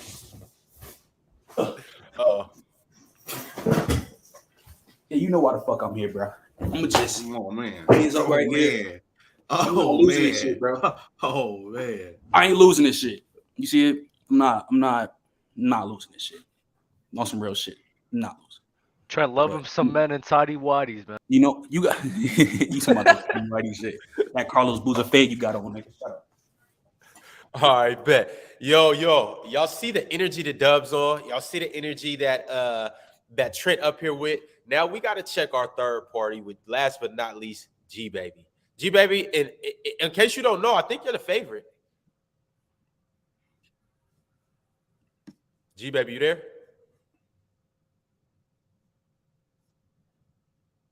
Yo, Bama. My fault. They can call me the favorite. They can call me the underdog. You know, some people call me the nastiest individual in here. But hey, I'm here to get this dub. No pun intended. So, I mean, I know the topics. You know what I mean? And it is what it is. I'm chilling. So, speaking of the topics, do you feel like you got the underhand in any of these topics, or are you confident in your positions and in your topics? When I look at the topics, I feel like, unfortunately, me and a certain individual will be agreeing on most of them. So I feel like that's going to be tough because I don't want to be repetitive with the same arguments. That's really the only thing I'm worried about as far as being repetitive. As far as the arguments go, I'm not really worried about them. I just don't want to be repetitive. No, I feel that. Before I bring everybody in, on a scale of 1 to 10, Gbaby, because you're the only one that's going to keep it a buck. Dub's going to gaslight, and Trent is just he's going to hype it. Yeah. I need you to tell me on a scale of 1 to 10, how nasty is this battle going to get? Oh, 12. This battle is about to be OD. All right. Well, with no further ado, Bama, you ready to do this? Yeah. Let's go ahead and get cracking. With the first question, I don't know, man. That's why I say y'all need to tune in Gridiron every Monday and Wednesday, 6 p.m. Pacific, 9 p.m. Eastern. But we have a lot of arguments that go on Gridiron, man. And this one was a little spicy. So we have the Drew Brees versus John Elway debate. Two of y'all love Drew Brees. But in the same breath, y'all dog John Elway. Dog him. So can y'all convince me on why Drew Brees is over John Elway? I mean, I think we can to you. We're going to get it started. I was like, I think if anything, he needs to convince that John Elway's over Way is Drew better. Brees. Let Dub start. All right. No. You guys have it. Unless because I would like to just do no holds barred, but I'm down with it. I'll let the little bros go first, bro. I like giving my little bros a chance. Little bros? So go All right, ahead. I'll let you guys start off the time out. argument. So for the rest of this battle, I'm just trying to figure out how I need to address everybody. No. Big bro, and you guys little bro. Dub is little bro right now and in real life, so he's really little bro. So I don't know why he's trying to just. But it's okay. We can get it started. Like bro. What I told everybody before, delusion. We can get it started, bro. Delusion. Yeah. Go ahead, Trent. I mean, okay, fine. Okay, so when you look at their whole career, honestly, you can't really dive into the advanced stats pass with John Elway because he played in the 90s and 80s. But as a passer, I think we should all recognize that Drew Brees is a better passer, and it's kind of not even close. And the fact, now we know that Drew Brees, yes, he's missed playoffs with top offense, but his defense was bad. So did John Elway. And literally, when John Elway won those last two Super Bowls, he literally got carried by Terrell Davis off his back. Pure off Terrell Davis and the start of his defense. Dub is the same person who always diminished quarterbacks for just doing their job or playing a game manager role and just relying on the run game and defense. And he's about to up here and cake for John Elway. It doesn't make no sense. Because as a passer, Drew Brees is better. Like, there's nothing like you can really try to defend here. And even when John Elway took his three teams to the Super Bowl back then before he won those two titles, he played shitty in all of them. He didn't play good in not one of them. He went like 36 completion percentage in two of those Super Bowls. That's terrible. And he was the MVP of the league. Imagine Drew Brees or any other quarterback doing that. They're getting killed, just like John Elway. That's really, I got to say, if Gbaby want to go on. The only thing I'm going to add to that is that when I also look at the strength of quarterback competition that John Elway played in, and when we look at Drew Brees, even if we know nobody was throwing for 4,500 on the regular back then, and nobody was throwing for 5K on the regular back then.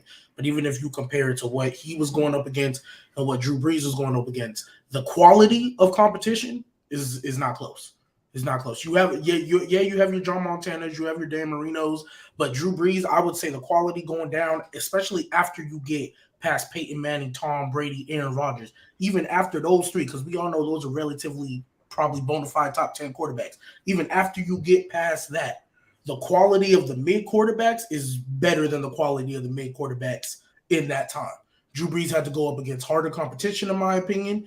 Drew Brees, I would argue, when he had Jimmy Graham for a bit, and then we know what Alvin Kamara and Michael Thomas was doing. But the weapons and the cast that he had as a whole was not up to par with some of these other guys. He was making Marcus Colston look good. He had Robert Meacham, Devery Henderson as his receiver core for a lot of years. He had Reggie Bush coming out the back row for a minute. Yeah, Mark Ingram was solid for them, but I feel like also as far as the weapons that he had at his disposal, and I don't even want to start on the defensive side of the ball, but for sure offensive side of the ball, I feel like he had a lot harder to work with compared to John Elway and what the quarterbacks that he was going up against had at their disposal as well on the offensive side of the ball. Number one, I'm going to start off with that.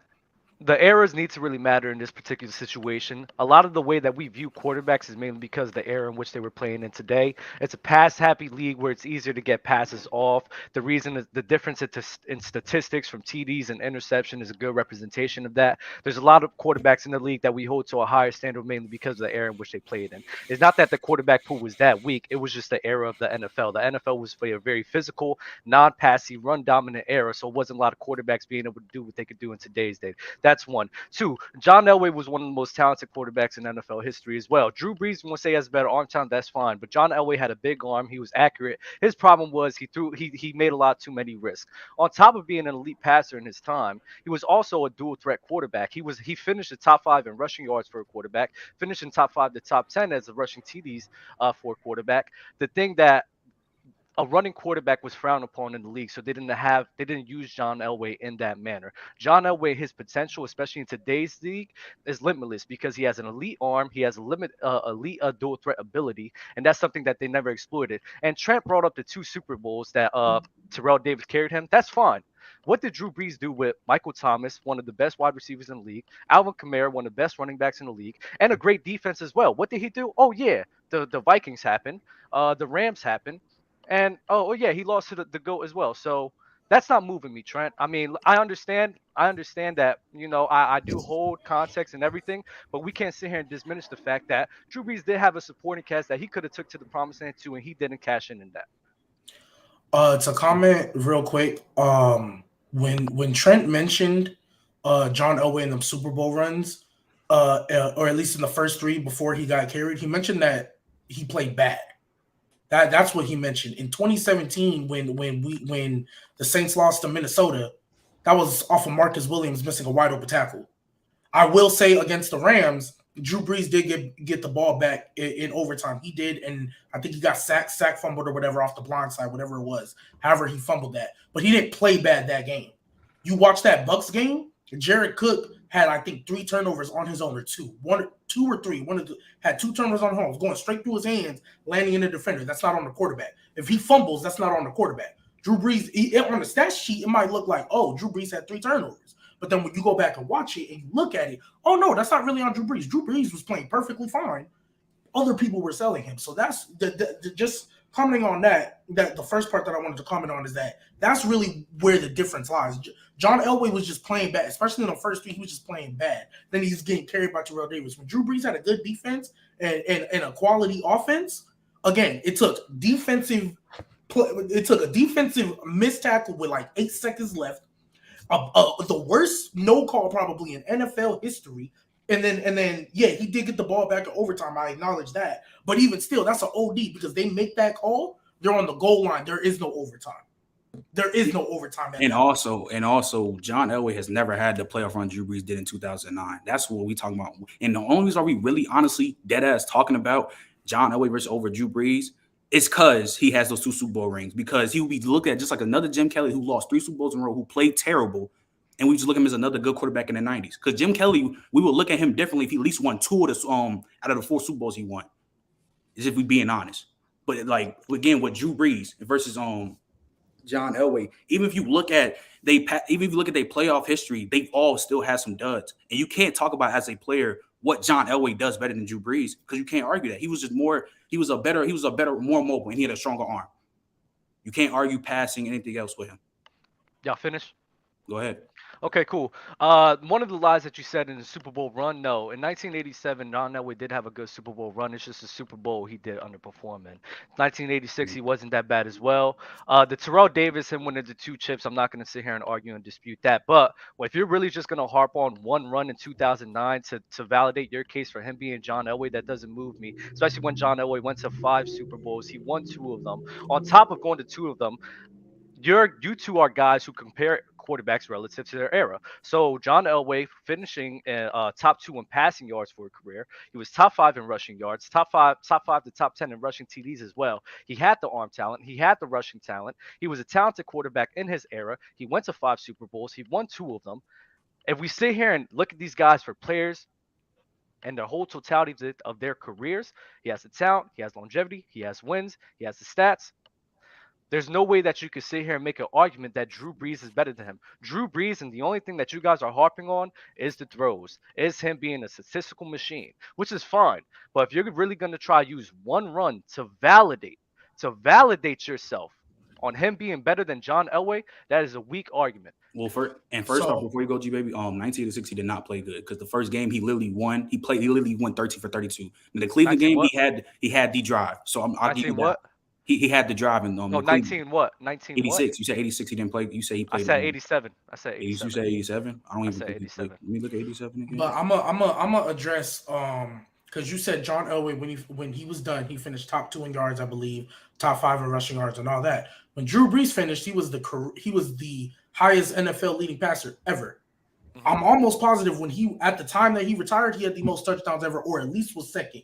Had the most or second most completions. It was for sure top 2. So when he was done, he had the most ever at that time as well. And he did. And you said longevity. Drew Brees has the longevity too.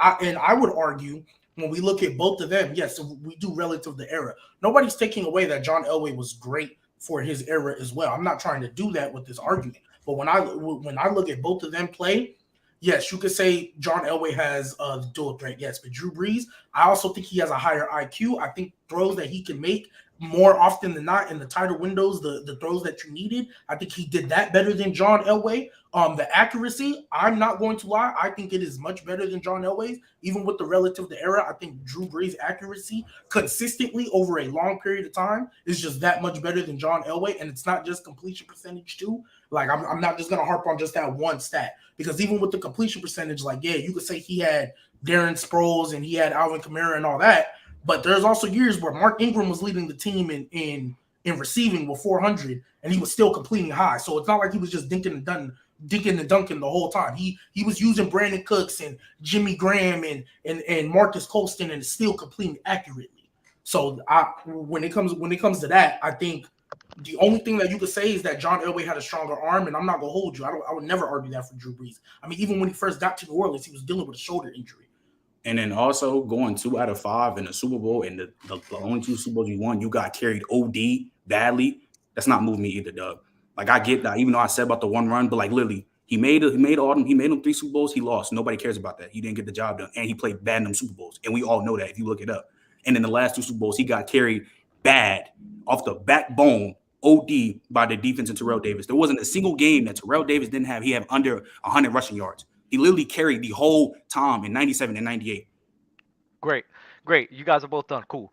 Number one, I'll see here. You brought up him leading the all-time leading in passing yards. Like I said before, we're comparing relative to error. You have 2 statistical beats in John Elway and Drew Brees. Drew Brees led it, and John Elway was number 2 behind Dan Marino, who was ahead of his time. So they're both statistical machines. The dual threat ability of John Elway is what's going to sit here. He has the arm talent. He does. You can sit here and argue better accuracy, baby. I'll give you that, even though he's throwing to Mark Ingram, Jimmy Graham, and those are really easy passes for him to make. But John Elway, if you want to say he's more accurate, cool, better arm talent, cool. The separator from those two is, along with the arm talent that John Elway has, is the dual threat ability of him using his legs, being a mobile quarterback, able to, with a bigger arm.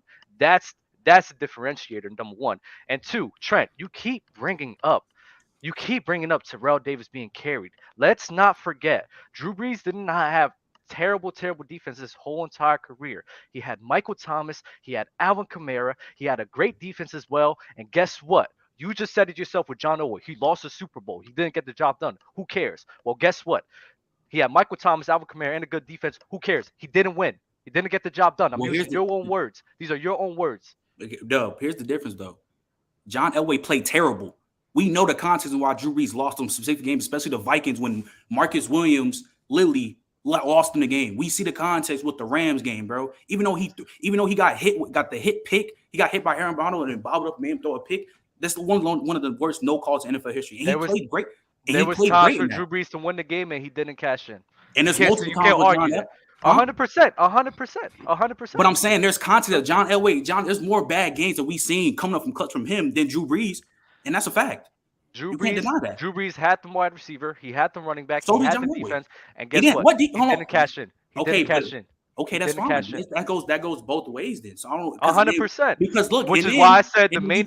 Which is why I told you bringing up Terrell Davis means nothing to me, because all the other points is what I'm saying is what's making John Elway a better quarterback. You keep bringing up Terrell Davis, and I don't know why you keep bringing up Terrell Davis, because that's not one of my points that he won 2 Super Bowls. My points was everything else that I said. You keep bringing it up, and I'm trying to tell you can apply that same logic to Drew Brees. No, you can't. He did have Drew Brees has never gotten carried. You can't apply that to Drew Brees. Yeah, I said, and again, if you look at, and if you talk about the whole totality of career, longevity wise, it's still Drew Brees.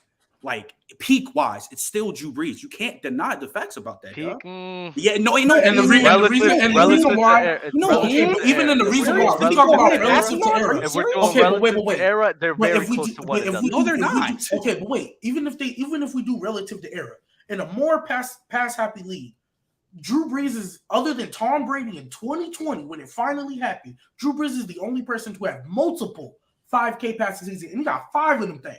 He got 5. So even relative to era, Dan Marino was the only one really throwing like that in that time. Like he was ahead of his time for sure.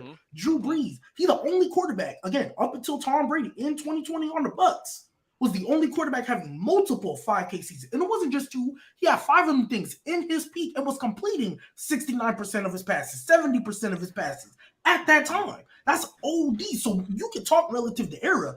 Elway as a passer, and in my opinion, ain't never came close to that. Ain't never came close to that. Like I said before, Drew Brees is a statistical machine, and you can't argue against that.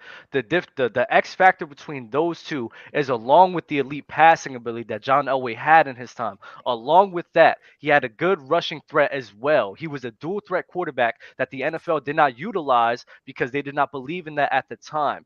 That is the differentiator. You have an elite passer with a big arm who knows how to make the right plays. On top of that, he's a guy who could sit here and make plays happen with his legs. The issue was they didn't use that in his time, which is why I'm saying for peak is very close to one another. And when we have guys that are I'm not saying that John Elway is this far above Drew Brees. I want you guys to remind yourselves that. I'm not saying he's far and above. But when we sit here and we're literally splitting hairs between the two, we gotta look at some of the things that Drew Brees can't do that John Elway can do. Some things they've done in their careers that Drew Brees has never done in his careers, and that's it. That's all we could go off of. What is the thing that you would say John Elway has done in his career that Drew Brees has never done? Win a second Super Bowl? 5 Super Bowls. He went to 5. Okay, that's a he went to 5. Thing. That's not because of him. He went to 5, and he was a dual threat quarterback. They're both elite passers. They're both statistical maniacs in their time. That's so Dub, you're trying to say me that as a passer that John Elway's on the same tier as Drew Brees. That's what you're trying to say. I said yes. I said that's the separator. Because even Elway was brilliant in his time. He couldn't be utilized because of the era in the NFL. You have to understand it. I mean, for Elway, and despite that, Elway in this time, he was throwing mad. Like, bro, 1 year he threw for 605 passing attempts in 1985. Is that not OD at that time? What, 605 passing attempts? Yes, that's OD for that time.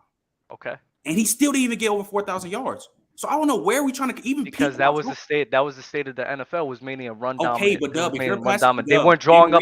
They weren't drawing up the. They weren't drawing up the plays. They weren't drawing up the plays on the Broncos because that coach was mainly a run dominant. That coach. But now this is difference in coaching because the coach they had in Dan Reeves, he wasn't a guy who was sitting here trying to draw up passing planes. He was trying to commit to the run and go through the run. That he wasn't this passing specialist like Dan Marino before had. they got JRob Davis in 1985. That's I know. I'm telling you, the coach in Dan Reeves. I don't know why you're trying to bring that up. In 1985, he was passing the ball almost 605 times. And back in 85, that's OD. It's the same. Even before they got JRob Davis, he passed the ball 551 times. The only time he ever got over 4,000 yards. That's what I'm trying to. Okay, and Drew Brees. Oh wait. Time out. I'm glad you said that.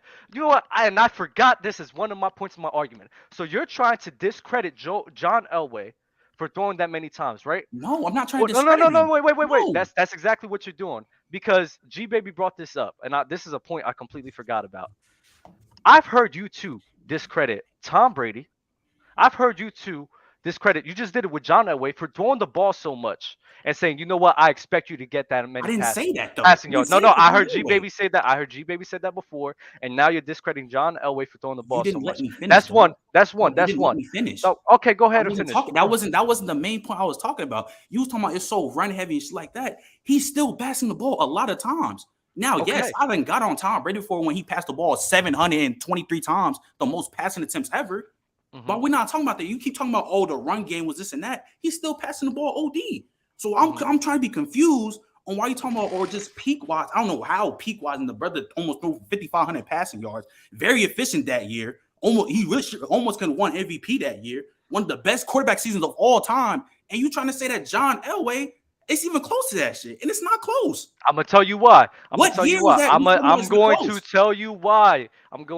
why. Because John Elway, especially the years when he was throwing 600 times, who was his wide receivers? Who? Tell me, who was his wide receivers? He had Anthony Miller, Ed McCarthy. He had Shannon Sharp. He didn't.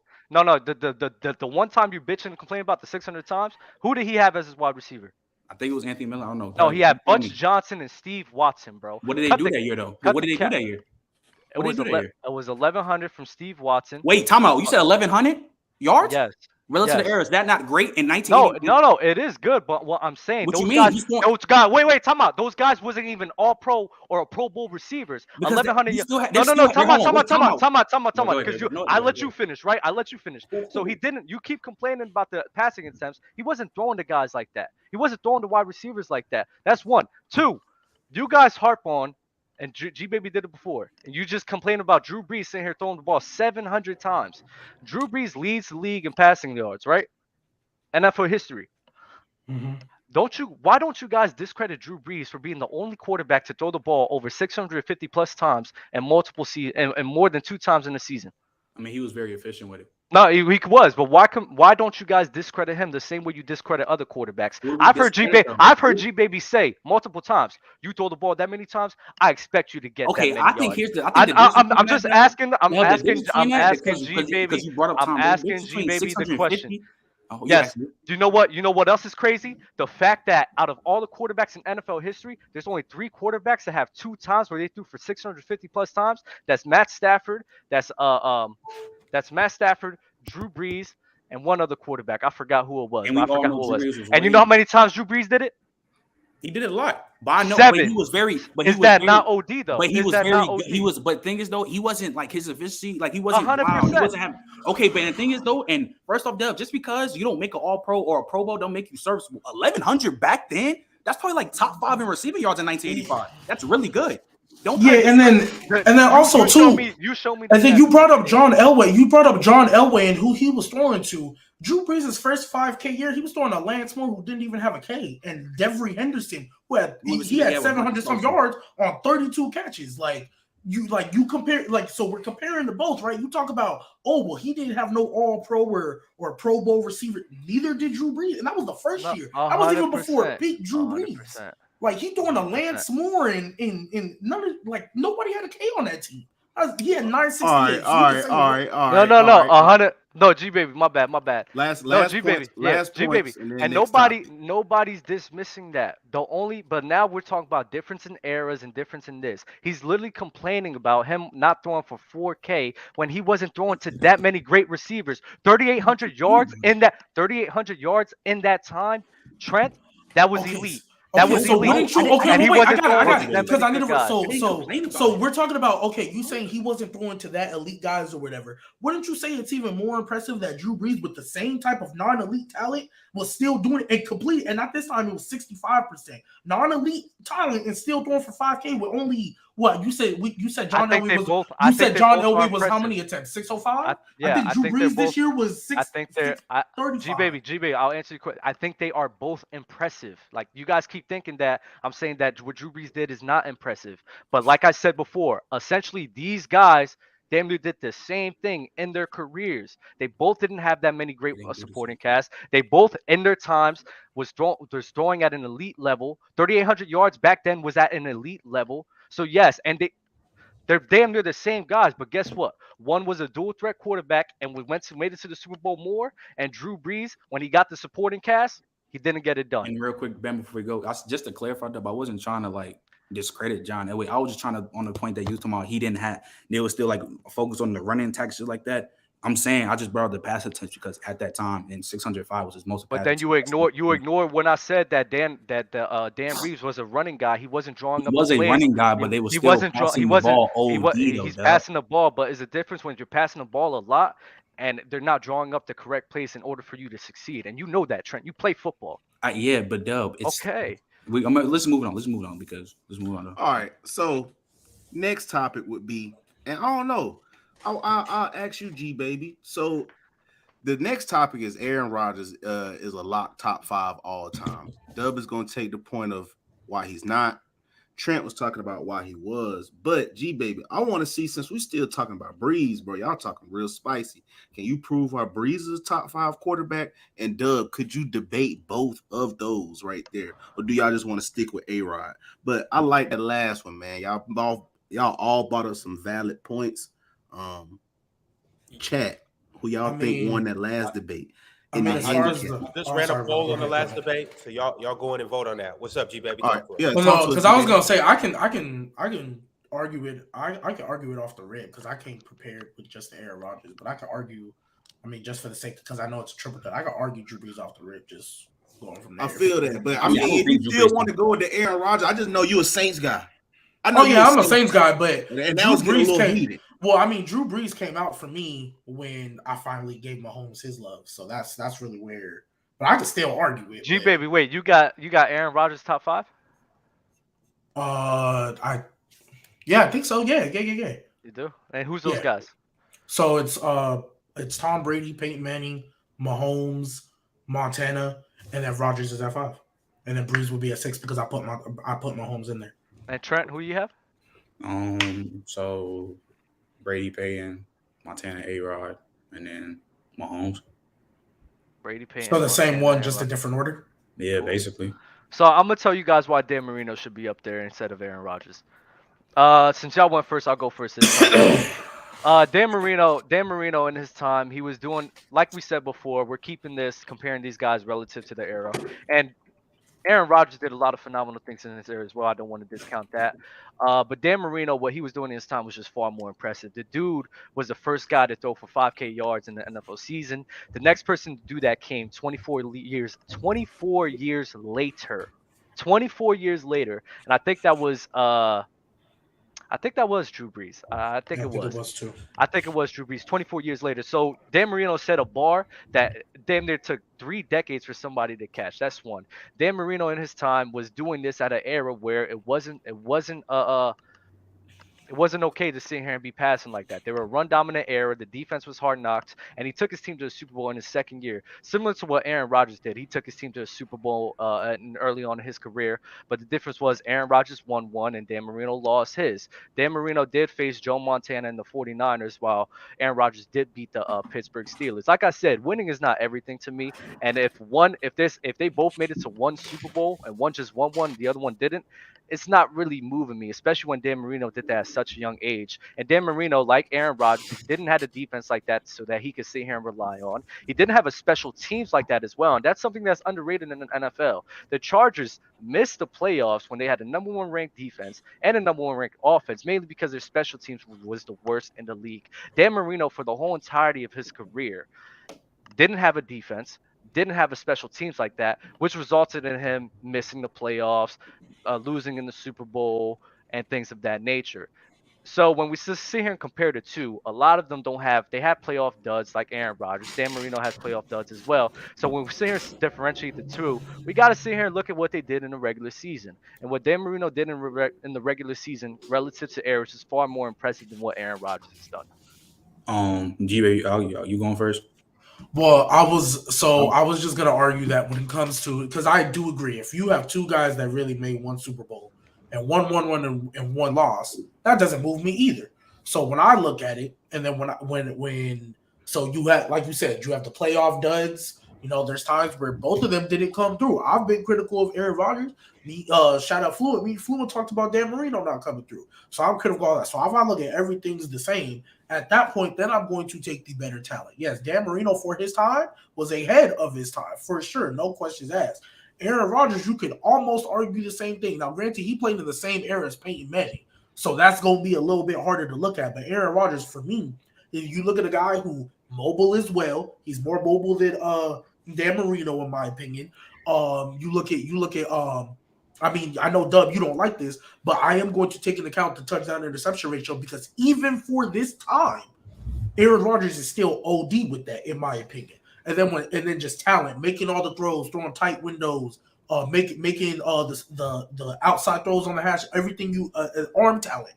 When you look at all that, don't get me wrong, I'm not saying he clears Dan Marino on arm talent, but I would look at Aaron Rodgers and think that is better. So when I look down everything, then I'm going to start to look at the talent as a player. And even though I don't think it's far off at all, I think Aaron Rodgers is the better talent, including that dual threat ability, mobile ability. Even though we don't look at him as a running quarterback, we know he can get out the pocket, make plays with his legs, make throws on the run, something I don't think Dan Marino could do, at the very least, as well as Aaron Rodgers.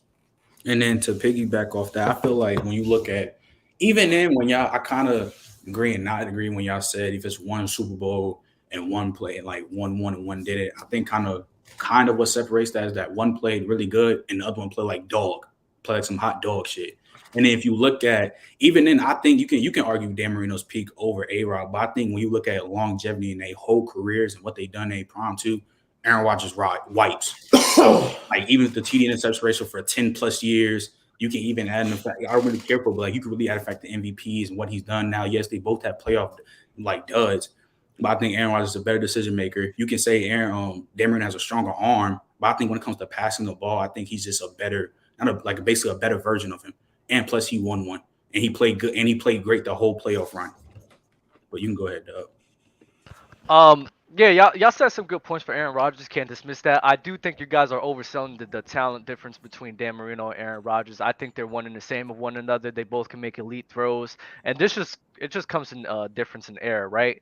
Dan Marino did a whopping 48-17 TD to interception ratio in 1984. In comparison today, that's similar to the TD interception ratio that Aaron Rodgers is doing today. That's relative to error. That's what he was doing in his time. Like I said, it was very common for quarterbacks back then to be having 12, 13, and 14 interceptions. That was the standard. Dan Marino was breaking the standard. He was setting the standard for the NFL quarterbacks for today's day in terms of the regular season. Like I said before, the thing that he did in his time was so historic. He was the only quarterback to throw for 5K yards in the last 24 years for the 24 years of his career, with another 4K season, one of the few quarterbacks that throw for 40 TDs, man.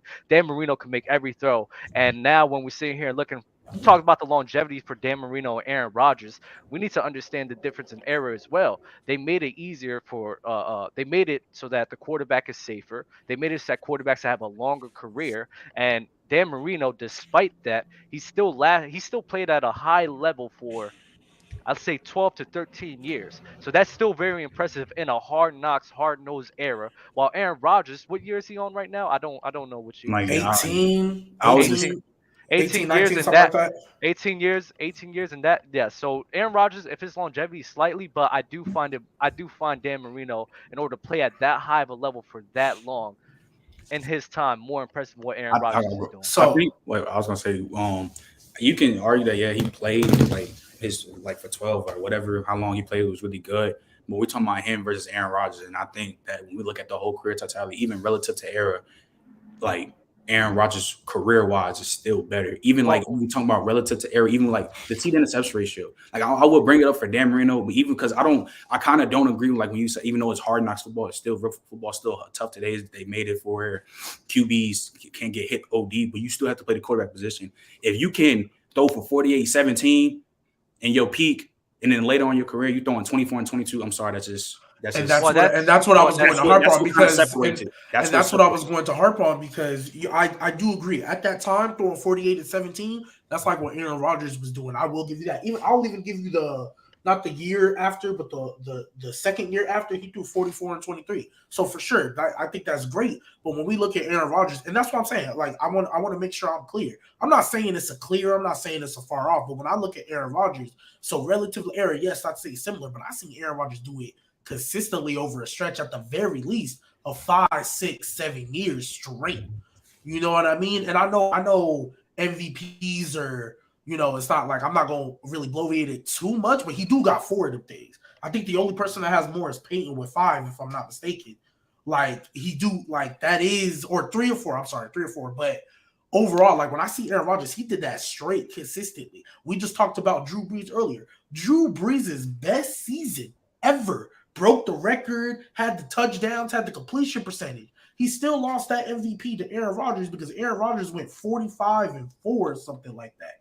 Like that. So when I look at that, like, yes, even though it is comparable in that peak, Aaron Rodgers is, so if he's doing that in 11 and then you consistently go on all the way up until now, up until this year when he didn't have them weapons really like that, like this is probably his worst receiver core he's had since then.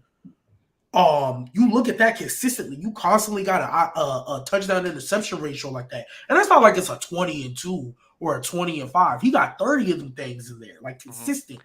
That's really what would put that over the edge as far as the production wise. And then again, going back to the talent, the decision making as well, I think that slightly puts it over because nothing against Dan Marino. I'm not saying he was a bad decision maker, but I don't think he was as good of one as Aaron Rodgers, even considering the era. One thing that needs to be acknowledged when we sit here talking about Aaron Rodgers and Dan Marino, the TD and interception ratio is sit here. I think they're very comparable when it's relative to era. If you want to lean more towards Aaron Rodgers, I'm not going to argue or dispute that. But they're also, we got to look at the. Also, we have to knock Aaron Rodgers for some things as well. Aaron Rodgers is a quarterback where he had Devontae Adams, he had Aaron Jones, he had A.J. Dillon, and a good defense, and he still found a way to lose the game. What a good special teams. Dan Marino never had a supporting cast like that. Dan Marino never had the benefit of having a good defense and a star-studded wide receiver like a Devontae Adams and a good run game like that. The one year when you say it's comparable was in 1990. We had a top 10 defense, good pieces, and what he lost him in the 1990 playoff was the Buffalo Bills, and the Dolphins just couldn't stop them. The Dolphins just couldn't hold them. That was because their defense put a 44. I mean, the defense led a 44 points while Dan Marino was doing his thing. Aaron Rodgers is a guy where we sit here and saw him choke up against the San Francisco 49ers. He needed to deliver one TD pass, and he wasn't able to do that. So we have the production and the talent of the two. Aaron Rodgers has always has had situations that were better than Dan Marino, and he could not cash in those situations. Tom Brady threw 2 picks in the fourth quarter. Aaron Rodgers could not cash in on those 2 picks in the fourth quarter. That's inexcusable. So yes, the TD and interception ratio is good, but at what cost? Because if your quarterback is afraid to take risks, what can you do? Well, and then first off, I think you kind of just capped about the whole receiving part because he had Mark Clayton, and in 1984 and other years, he went 1,418 TDs. That sounds like a Devontae Adams back then. I said all of them all together. I mean, all of wait, what you say? The defense, the running game, and the offense all together. I mean, if we look at Aaron Rodgers' career too, like he hasn't had that many good defense. And the last time he had a really good defense, he won a Super Bowl. So I don't. What? When was the last he had like a top 5 defense? Unless in 2020. He just had good defenses. He just had good defenses before this season. He still has a good defense. But I'm saying it wasn't like no elite, like it was still like middle of the back type shit. I'm talking about like the last defense. It was better than 2011. Yeah, he carried 2011 because it was like 32nd so yards. You can't sit here and say in 2011. No, the last time we won a Super Bowl was 2010. 2011 was the year they went 2010. Yeah, 2010. My bad. It was really 2010 was really good. Yeah, 2010 it was damn near the same. So that's not a point. It wasn't damn near the same at all.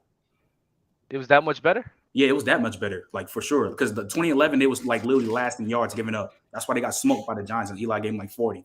Who was last in yards? 2010? In 2011, when he carried them. Yeah. I'm just saying the defense between the two wasn't that far off. So if you really need a top 5 defense in order to win a chip, I don't know about that. I'm not even. Okay, but also too, when I look back at at some of these Dan Marino teams, like he in 1992. I mean, I'm sorry, in 1990. He had the number 4 defense in points allowed and number 7 defense in yards, and they didn't get it done either. That last game, he had 3 touchdowns, 2 picks, but he you watched that, it wasn't really all that. 1992 as well. I mean, it's not the same. It was 11 in points allowed and 10 in yards, but he didn't play that. He had 22 for 45. I acknowledge 1 touchdown, 2 picks. I acknowledge that 1990 where he did have a top 10 defense, and what they did was they lost to the Buffalo Bills, and the defense was still the reason why they lost. And also, Dub, you don't kind of hold it to the fact that one in the whole playoff one played good, and when somebody who you can argue Dan Marino's best year, who's the best quarterback in the league, he played terrible. He literally had a mean choke job. Because we arguing playoffs for Aaron Rodgers, and your boy Dan Marino's ringless, and he choked in the biggest moment. OD in the Super Bowl. Choked in the biggest moment. He was actually in the first half. He was actually keeping the game competitive, but then the defense was incapable of stopping Joe Montana in that offense. How did he play in that Super Bowl? He didn't play well, but I'm not going to say dispute that. But we do have to acknowledge the fact that if your defense is incapable of holding your team, it makes it harder and harder for the quarterback to do their job. I've seen that with Aaron Rodgers too. And we've seen Dan Marino. We've seen Dan Marino don't get killed for that. We've seen Dan Marino do shootouts in the playoffs. He did that literally the game before. The game before against the Pittsburgh Steelers, he won because of a shootout. He lost a shootout against the Bills. So the same points you use it for Aaron Rodgers can't apply to Dan Marino. No, I'm saying though, you're trying to knock him for the playoffs, but for Aaron Rodgers, you're really not doing the same thing for Dan Marino. I'm knocking Aaron Rodgers for having a supporting cast with one of the best wide receivers in the game, of having a good running game and a top 10 defense in the league, and he had an incapability. It's something that Dan Marino did not benefit from, because even in 1984, the special teams was one of the worst in the league. Dan Marino never had a supporting cast like that. I highly doubt that he's going to put a playoff dud and not put up a touchdown against the San Francisco 49ers with fucking Devontae Adams there and AJ Brown and Aaron Jones and AJ Dillon with their defense holding them to 10 Wait, but Dub, the year that you're talking about when they went to the Super Bowl, he had them more offense in the league, and they were a top 10 defense though. Like, so he had the supporting cast. He was the reason why that offense was number one. Yeah, but the defense wasn't because of him. They were literally ranked 7th. You said what? They were ranked 7th. They were literally a top 10 defense, bro.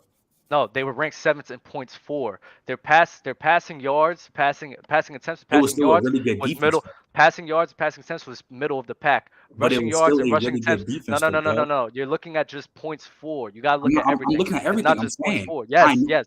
I know middle. It was a middle of the pack defense. It wasn't a defense like what Aaron Rodgers had. No, he didn't have a run. He didn't have a running back. The running back trio like he had.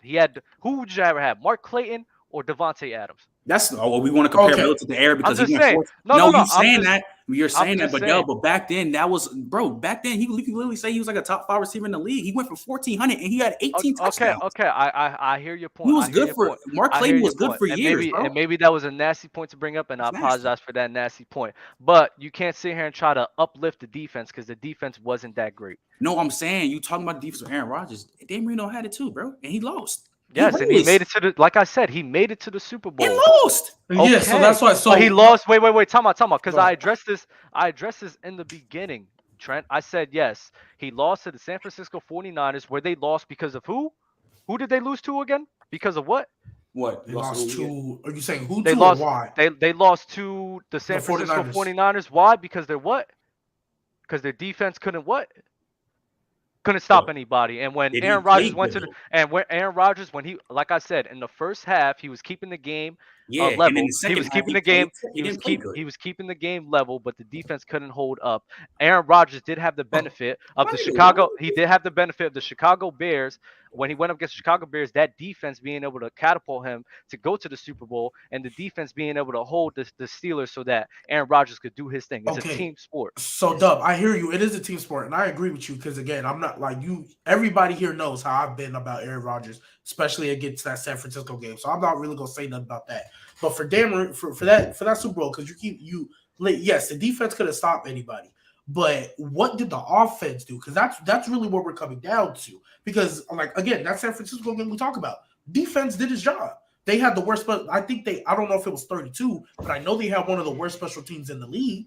But I've been saying, Aaron Rodgers, you should be better than that. So that's why I'm going to ask you, because if in the second half in that Super Bowl, yeah, the defense might not be able to stop anybody, but if the offense can't do anything either, that's going to be reflected back on the quarterback. Now, if the offense was, like, for example, if the offense I'm gonna use an example. Remember the Bucks and Rams. When the Rams were up on the Bucks this past time and the Bucks started coming back, that's because it was fumbles, like Cooper Kupp fumbled, which hadn't happened all year. I think Cam Akers had too. There was a bunch of turnovers that were happening that weren't due to Matt Stafford. When we usually would look back, if you look at the box score, you might think, oh, wow, Matt Stafford started selling. But then you look at it and it's like, oh, everybody started fumbling. So that's why I'm asking, if in that second half of the Dolphins 49ers game, if Dan Marino just wasn't playing well, like, yes, I'll always say, hey, the defense, you got to be able to get a stop too, my guy. But if the offense couldn't do anything themselves, that just makes it worse. The momentum swings all the way to San Francisco.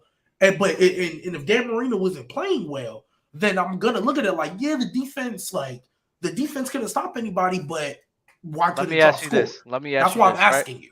Let me ask. Okay. Okay. Ask this question, and then everybody. I'm gonna give everybody 45 seconds to make their closing argument.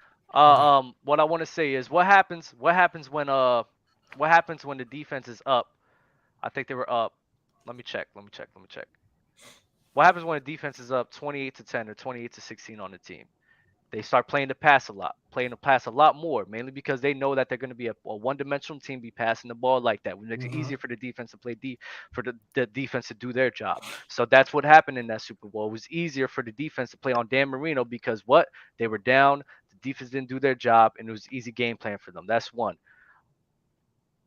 I forgot what I was. And I hear you with that, and I know we're gonna get to our final remarks, and I hear you with that. As defense, if you're up, it is easier to play against them. But I mean, and this might be a nasty point to bring up, but I'm gonna say it anyway because I want you to understand where I'm coming from. We've seen throughout the course of history where a team will be up, we know they're game planning for the pass, and quarterbacks still make them plays regardless. So that's why I'm asking if it's not if things that happened out of Dan Marino's control. And that's why they couldn't do nothing on offense, then I'm not going to say it. But if Dan Marino knew as well that they were probably going to be playing for the pass too. No, but Gbaby, you're right. You're right. We're assuming that. But we're comparing to Aaron Rodgers. When was Aaron Rodgers? That's why I went to the talent thing. So overall, when was Aaron Rodgers doing that though? I want to know. When was Aaron Rodgers doing? Didn't that happen in the Falcons game when they got smacked up? What specifically? Not came back, but he just like passed. That's what I'm asking. What are you doing? What specifically? What are you talking about, though? Like getting smacked up and then sitting here and getting smacked up and then winning the game. Oh, winning the game. Oh, I wasn't arguing necessarily winning the game because if your defense still doesn't come through, but you were playing well, I'm not gonna get mad at you if you lose. But I think the argument was that Dan Marino was playing bad, and Aaron Rodgers. He didn't play good. We've seen Aaron Rodgers. Yeah, there are times that Aaron Rodgers played bad for sure. I mentioned one, the San Francisco one. I kill him for all the time. But I think there are more often than not times where I saw Aaron Rodgers playing well, and it wasn't like the Raheem Mostert day and when they lost to the Giants. When they were the 1 seed and all that. That defense was 30 seconds. Like they got killed on the defensive end, but Aaron Rodgers didn't play bad in those games. At least not to me. He didn't play bad in those games. That's why I asked. And I know we got to go, but that's why I asked about. The point was getting blown out, getting blown out. Your team was getting blown out, and being able to catapult your team to win or close. Aaron Rodgers didn't show that. Yeah, but I don't think Dan Marino has shown that either. But we can just. All right, y'all. 30 seconds. I'm gonna go across the board. Everybody gets it. Dub, I'm gonna start with you first. I can't wait to see who's gonna battle for second place. Sheesh, the fire is still coming. You're done? Yep. Trent, you got 30 seconds to make a closing argument. I mean, I don't know why he's talking like that, like he really was just baking some shit. But no, I just think as a totality, as a career-wise, like even what Aaron Rodgers did, nobody else, especially with the TD interception ratio, nobody else has ever done that, bro. You look at it career-wise, you're talking about playoffs like that. At least he got a ring and he played good in the whole playoff run. He never choked at the biggest moment. Dan Marino did. He still did. But we can just keep that pushing though. Gbaby, last but not least, 30 when seconds. I look at it as a whole, for their time, we talked about TD interception ratio for their time. Dan Marino was ahead of his time. We know that. Aaron Rodgers, great elite quarterback. We know that. When I look at it, and I feel like their careers are basically similar. Other than the one ring, even though that doesn't move me necessarily that much, I'm gonna look at the talent, and I think Aaron Rodgers is a better decision maker. I think he's more mobile, which is a point we use when talking about John Elway and Drew Brees. I think he has the better decision making, the better accuracy. We all know the touchdown interception ratio. That's what puts it OD, and the fact that he was able to do it for 7-8 straight years consistently with the MVPs, I gotta take Aaron Rodgers. Absolutely. All right. I just threw up a poll right now for who won round 2. Y'all go vote on that. As for round 1, it looks like Dub cleaned up with 64% of the votes. Trent got 24. Gbaby got 12. We'll see how round 2 goes. We have round 3 coming up. Dub, how you feeling so far? I have nothing to say. The nonchalance of Dub directed towards you guys is ridiculous. Yeah, this is crazy because I was trying to make it more of a 3-way, but since Dub is just so nonchalant, we gonna keep it going. Is Davante Adams the undisputed best receiver in the league right now? Undisputed. All right. Is he number 1? He ain't even got. Is he one? Who is one over Davante Adams? If Adams isn't. Who going to go first? When has he ever been the undisputed best wide receiver in the NFL? I want to say undisputed, but he's been the best though. Well, the question was undisputed. Do you Oh, think? okay. All right. So the best. We ain't even got to worry about undisputed. Has he just been the best? Yeah, he's been the best. General. Yes. He has been, yeah. Yes. Yes, he's been the best. Who else will be? Doug? JJ probably. Nah, it's not JJ. I'm not gonna lie, Justin Jefferson. That probably didn't happen till this year. And he's the two. He's the two. Yeah, but for sure, at the very least, since 2020, after D Hop in 2019, because I know that's what most people say. I'd say Michael Thomas, but we're not gonna get into that. At least at the very least since D Hop in 2019, I would say Davante Adams in 2020. 2020 because 2020 D Hop still outperformed him. He was playing at elite level. He outperformed him. He did outperform him. How? Because are you stat watching? Or how? No, I mean that's what outperforming means. If it's like I don't that, even think. But that's I don't even think in 2020 that did happen. And I don't even think. I think they were the same. But just because you have more yards, I don't think you outperform somebody. One and the same though. But he was still better though, and he was better last year. And he's been the best this year. And this year, I don't even think it should be a question, honestly, because the shit that he's doing with Derek Carr and Josh Jacobs, who just led the league in rush with 1,600, while he's still getting 100 catches, 1,500 yards, and like he was like first in touchdowns and over. He's still the best route runner in the league. Outside of D Hop, his hands is right there. Like Darren Waller was out and Hunter Murphy was out. Who wait? Davante Adams? Yes. Got better hands than JJ? Yes. You don't have to lie. You don't have to lie. I would say that, yeah. I mean, it's close. It's not like he clears them. Hold up. It's not like he clears them, but it's not crazy to say that Davante has better hands than him, though. Listen, bro, because Trent's forgetting. He talking about leading the league in TDs. JJ leads the league in yards and receptions, bro. Okay, but that doesn't make him better. And then, Dub, you said he outproduced him. You said I'm sorry. You real quick, just to harp on this point. You said Davante Adams. I'm not doing the semantics thing, bro. Sure. No, I'm the same. No, I'm just dumb. You relax. I'm not trying to get on you. I'm just saying. For me, I don't think you can say that because you say the yards are the same. D Hop had 6 touchdowns. Davante Adams had 18. I think 12 more touchdowns. Somebody like you got to take that. Like I don't. That's not how I rank wide receivers. But I mean, even if we rank wide receivers, I'm not saying that makes like I'm not saying you got. You know what? Fuck it. How about this, Bama? Why would we do D Hop versus Davante Adams in 2020? How about we do that? I'll do that. Why are we doing that? I want to go back and stay with the Tate. I mean, we can stay. We can stay with Tate. I'm trying to stay with the Tate thing because I don't know who else would be over him in the shit that he did this season with a dude. The last time the season that Josh Jacobs and Davante Adams did was like when Emmitt Smith and Michael Irvin did back in the day. That's insane that what he did, bro. It's insane. You can't deny the fact. He's still the best route running game. Not you say he has better hands than JJ. I just think that you just looking at that one-handed catch and just thinking that way. Nah, because he has better hands. He's a better contest catcher. He's probably the best red zone receiver in the league. Red zone, I'll give you red zone. Contested catcher, I'm going to side more with JJ. It's not because of that one-handed grab. I just think that on a consistent basis, I've seen JJ. Like I said, it's not far off from them. No, they're damn near each other. But because I've seen JJ and the best passes he's had, I'm going off of JJ and his catching ability over Davante Adams, especially in the contested catch. Like, we just can't sit here and dispute that. Like, you can't. You can't ignore and dispute that. That's visual evidence. Like, and it's not a casual thing to do because when you have guys that are so close to one another, you're gonna side with the guy that made more impressive catches. It is what it is. But just because you make more impressive catches, don't mean you have better hands than him. But he has great hands, so we know that he has great hands. He has great hands, but Davante Adams is a better catcher than Justin Jefferson. And why? Because I think contested. He's a better contested catcher. I think that's a lie, bro. Well, it's not a lie. But no, that's a lie. How is it a lie?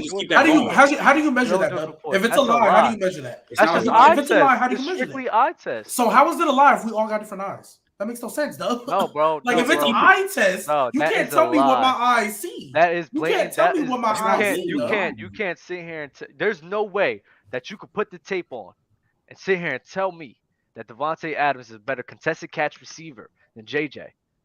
I don't. I've seen both of their tapes, so I don't know how you guys see that. I see in double coverage with the defender on him. JJ just does that at a higher clip than Davante and that's Adams. What we disagree. That's why I don't think that. But again, I still hold into the fact highly that he had the guy Carr we throw and say a bum at quarterback that he played this year. Playing terrible, still doing the way he did as the main option with Darren Waller and Hunter Renfrow hurt.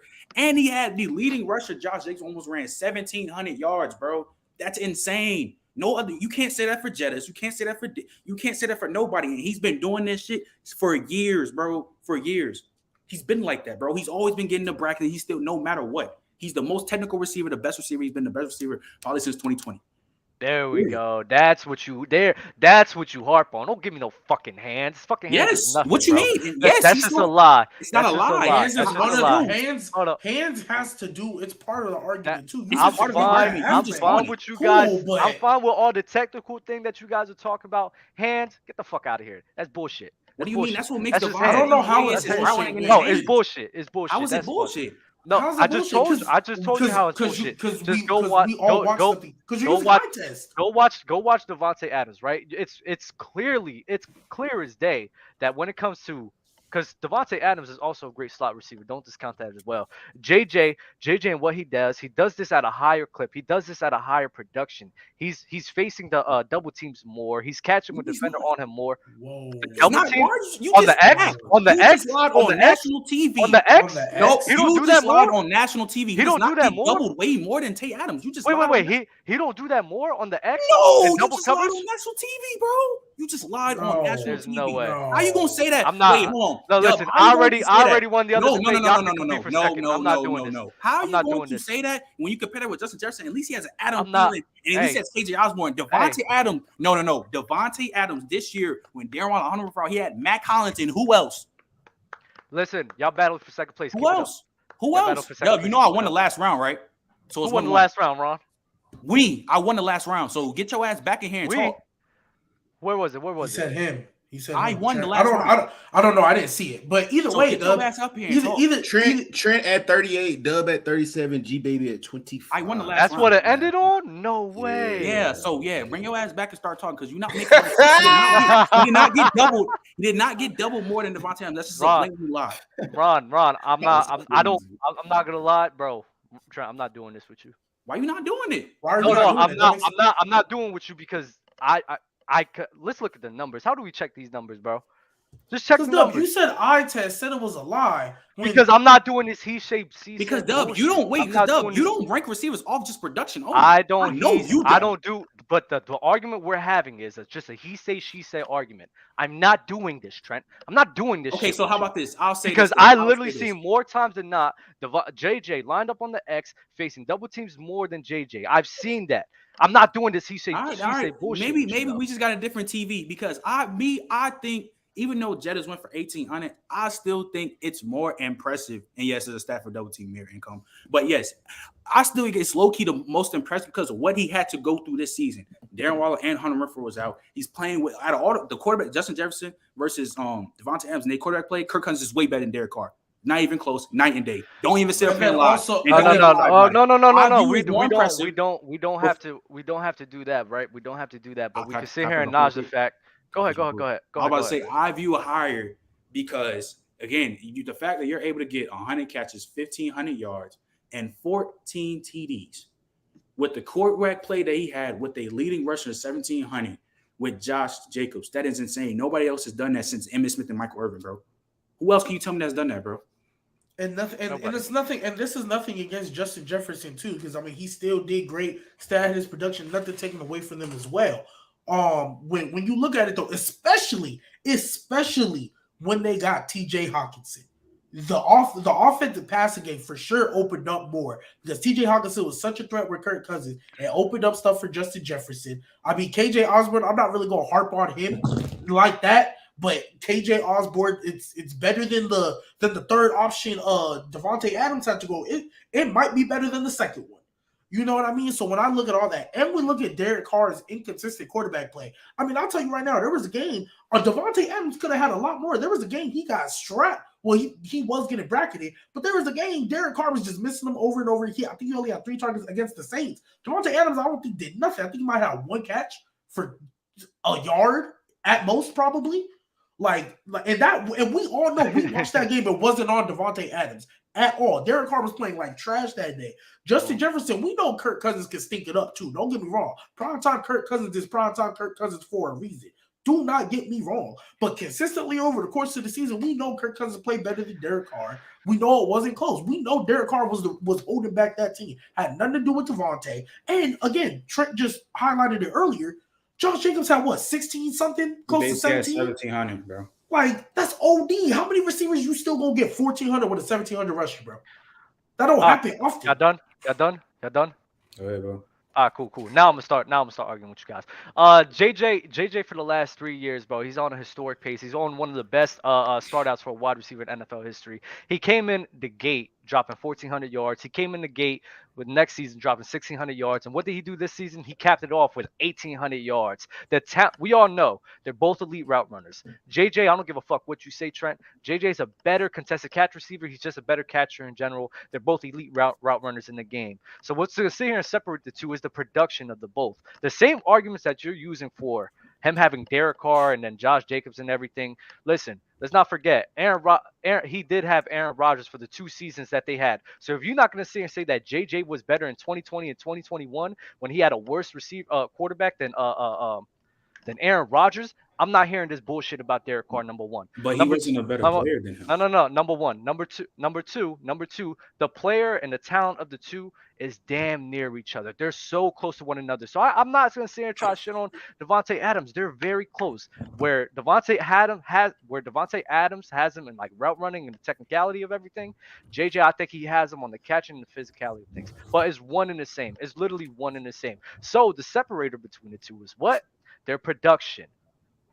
JJ has been producing at a higher level than what Davante Adams has been doing in his 3 seasons. I disagree. That's a fact. That's not a fact. No. That is an objective fact. Wait, Dub. You're saying way more because even last year, you can't even say that last year. He wasn't way. He just had him in the yards. Like how many yards? 30, 40? He's been outproducing him. By like 30, 40, but Dub, just because you outproduce somebody by a little bit does not make you better. Dub, you see, and this is real quick, Dub. Chat. Wait, no, chat. Because I already addressed your point. Chat. Let me address this. Like I said, this is what Trent does. He ignores literally everything else that says it. Every other word that I uttered out my mouth. Finish, bro? No. I'm not gonna let you finish because you about to say some bullshit. How am I about to say some bullshit? No, I'm gonna tell you why. Trent is about to go on this whole tangent. Just because you produce more doesn't make you better. I did not lead off with that. He's going to know everything else I said. I said the talent between the two are so close to one another. It's one and the same that you know what's going to separate the two? Production. Okay, that's the only reason why we're going to harp on this. Let me fucking finish and just shut up. Second, I was literally about to say, for me personally, once you get to like that 15, 16, 17, 1800 mark, it doesn't really move me that much if somebody has, say like a Judge Jefferson, he had a 1700 or 1800 and Davante Adams basically almost had 1600. Doesn't move me that well. And I think, I hold the most weight because people were saying, oh, Davante Adams might fall off, or we don't know how Davante's going to look with Derek Carr because he's had Aaron Rodgers for so long. And he's still this year getting 100 catches, 1,500 with 14 TDs. Now I get Justin Jefferson had more yards. He bugged out. He's the number 2. He's the 2. I still think because if you didn't think Justin Jefferson was better than Davante Adams last year, you shouldn't think it now.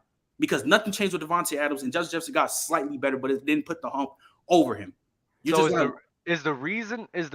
JJ actually got better in my opinion. He just got better wide receiver. In what way? I just think he just became more a technical receiver. I think he's better catcher as well.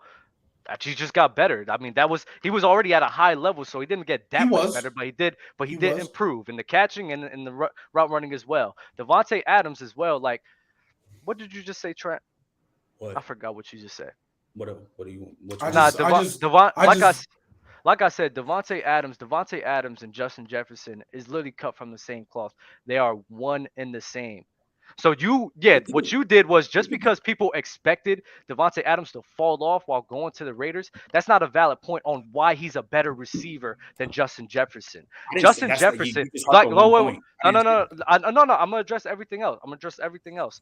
You talking about the production of the two? He outproduced him in 2020. That is facts. He outproduced him in 2021. That is facts. He outproduced him by 300 yards this year. That is a fact. What I'm telling you is not an opinion. These are facts. This is what happened. He led But the league in Dub, first receptions off, you don't. and yards. But Dub, but hold on, wait, because I know you. You don't even judge receivers just off just yards. So I don't know why you even try to do this shit right now. You don't. And This is why I say Trent has a problem. He's hard of listening. How? I literally told you him. Said production is the. You said production. Did you, Gbaby? Did he not just say the words that came out of Dub's mouth was when I look at two people pretty much on the same talent level and everything else is similar. The separator is production. And where I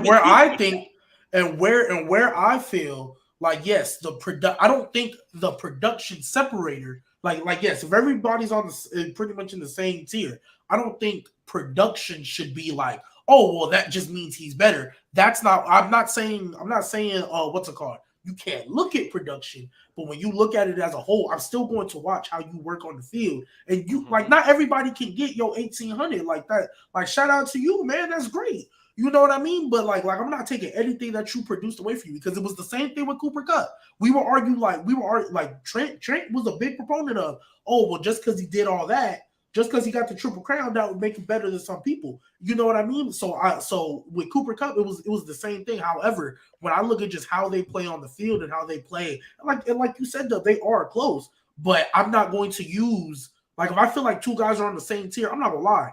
Devontae Adams could have got 1,200 this year. I'm still going to look at how they play in the fight. But I'm just saying no. But the overall point is what I'm saying. If I don't think Devontae Adams got any worse, and I feel like both of them stayed the same, yeah, one guy outproduced more, so you could say he had a better season.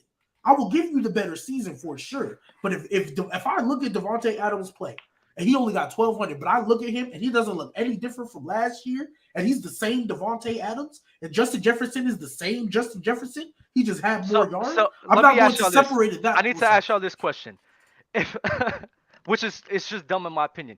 When you have guys who are so close to one another, how do you separate these guys? I look at I look at their games. So yeah, it's just opinionated and it's opinionated and it's subjective to how you feel. It's opinionated and subjective to how you feel about the player, right? And that's the only way. And situations, though. I look at situations too. Cool. Even though Justin Jefferson had a Dalvin Cook who ran for 1,200, it wasn't it was different from where Justin and the quarterback play was different from when Devontae Adams and when he had Josh Jacobs. Look, 500 more rushing yards to me has a lot more weight than a 300 or 400 more receiving yards. I will say that. I believe the difference between because Devontae Adams had 1,500 and Justin Jefferson had 18. I think that gap, like that 300 yard some gap, I feel like a 500 yard rushing gap with Josh Jacobs having 17 and Dalvin Cook having 1,200. I feel like that gap, not just by numbers, but like the quality, I feel like that's way bigger than the receiving. So when we look at situations, I'm gonna look at that and be like, dang, bro, yeah, 500 more rushing yards. That's OD. And the quarterback play. We all know Kirk Cousins was better than Derek Carr. We all know Derek Carr was playing like a bug. I don't give a crap what the numbers say. He definitely wasn't playing like Derek Carr last year. Derek Carr last year was way better than the Derek Carr we saw this year. So that's why. So when we look at the situations, I believe situations play a part in it as well. And then also, this is a minor point, though, but I want to address it because you're saying it's a subjective of how you feel. When we talked about the catching, did you not feel that you thought Justin Jefferson was a better contested catcher based on eye test and how he felt? Which is why I sat here and I wanted to get the numbers for it because that way I could statistically prove it. When you're gonna have a debate in a debating format, we could do this on the PC show because it's the PC show. But when you're gonna come into a debate, I'm not doing this shit with y'all. I'm not gonna sit here and do this he say she say bullshit with y'all. What you guys are doing right now is all he say she say. Bring me the facts. Bring me the numbers. Hold up, Ron. I gotta mute somebody. You talking too much. Bring the facts, bring the numbers, bring all of that. What you guys are arguing right now is nothing that's dealt with in the statistical realm of anything. We just talked about it all. We talked about JJ and Devontae Adams. They are one and the same. You said two. It's 1A and 1B when it comes to the talent of a wide receiver. So the separator between the guys is what? The production. I'm with you guys that yes, that the production does not supersede the talent for a lot of cases. But in this particular scenario, But dog, cut it out, bro. This is the first time I've ever heard in my fucking life that you trying to talk about bring these stats and bring the production because you don't even debate like this. You don't even bring that up with any other receiving point. I heard you say See, now you don't listen again. No, you Dub. You don't do listen that, again. bro. You don't just. You know what's so funny? Yo, Ron, no, Trent, you keep doing this, so I'm gonna keep cutting you off. Do that. I literally said when we do this on the PC show, it's the PC show. I'm down with this. He said, even still though, because that's debating. This real shit right now, Trent. Yo. Real shit. Take this L. Take this L, bro. Because this real shit right now, bro. I'm about to put up a poll right now. I'm gonna give everybody 30 seconds to make their closing point. Starting with you, Gbaby. I'm throwing up the poll right now. Overall, I just feel like. Oh, I'm sorry, Ron. Go ahead. It's on you. Overall, I just feel like when they're both they're both in the same tier as far as talent. They're 1-2. I don't even hate saying Justin Jefferson is better. If you are going to use because of the 1800, I don't even hate it. But when I look at their games, I take into account the situation, especially not just running backs and the team around, but quarterback play as well. I feel like Devontae Adams is still the same Devontae Adams. I feel like Justin Jefferson is still the same Justin Jefferson. So Trent alluded to it earlier, but he just said it before me. I feel like if you thought Devontae Adams was better last year, I feel like this year nothing is different other than 300 more receiving yards. And I don't know what the touchdown numbers are, but I feel like they're the same. I feel like they're still the same. They're still 1-2. And Devontae Adams didn't get worse for me. And Justin Jefferson pretty much, they both stay the same in my opinion. They're still 1-2. So if you have Devontae Adams over last year, you should have him over this year. Cool. Trent, final point. Even though Gbaby brought up the point, if you thought Devontae was the best this year, you shouldn't. I mean, last year you shouldn't think it now because of the situation that he was in. And we talk about them, it was a worse situation with a bum ass quarterback that played terrible this whole year. We all seen it, and he was still able to get the production and to basically still be like the same play he was with Aaron Rodgers with another worse quarterback in Derek Carr. Bet. Dub, bring us home. Don't let this PC shit fool you, bro. When it's time to shine, it's time to shine, bro. If you're going to debate with somebody on a real stage, bring the facts, and bring the stats. None of that he say, she say nonsense, bro. And that's what these two like arguing all the time, bro. That's all I got to say. Wow. Well, that's that. The poll is running right now. It kind of looks like Dub's running away with round 3. If you are still in there and you haven't voted yet, go vote at a Gbaby, Dub, and Trent on who you think won round 3. Yo, Ben. Yo. How you feeling about that battle? That battle was crazy. I feel like the first round I'm gonna give it to Dub, but that second round Trent was cooking. I gotta give it to Trent. That second round Trent was cooking. Third round, it's leaning between Trent and Gbaby. I wish Gbaby though. Like I saw it was a lot of Dub versus Trent. Like Gbaby would have, talked more. But so the problem with that, and this is what I told Ron before, like when they were going back and forth, I didn't want to sound too repetitive because then I would just repeating the same thing and we just been going in circles. So understand. That's why that's literally what I was worried about. And I feel like the second round it was better, but the first round, Trent took 3 things right out of my mouth, and I was like, okay, well, I'm not about to repeat it because. Hey, OJ, how'd you like witnessing that cooking, bro? They robbed me out of round 2, bro. I'll be honest with you. I saw the last part, and I gotta agree with Dub 100% on his stance, and especially how he brought up the fact about when the talent is close and how you defer to production and things of that nature. And I'll be honest, Trent, you tried to downplay. Was it Derek Carr in favor of Kirk Cousins, man? But they're 2 peas in a pod, man.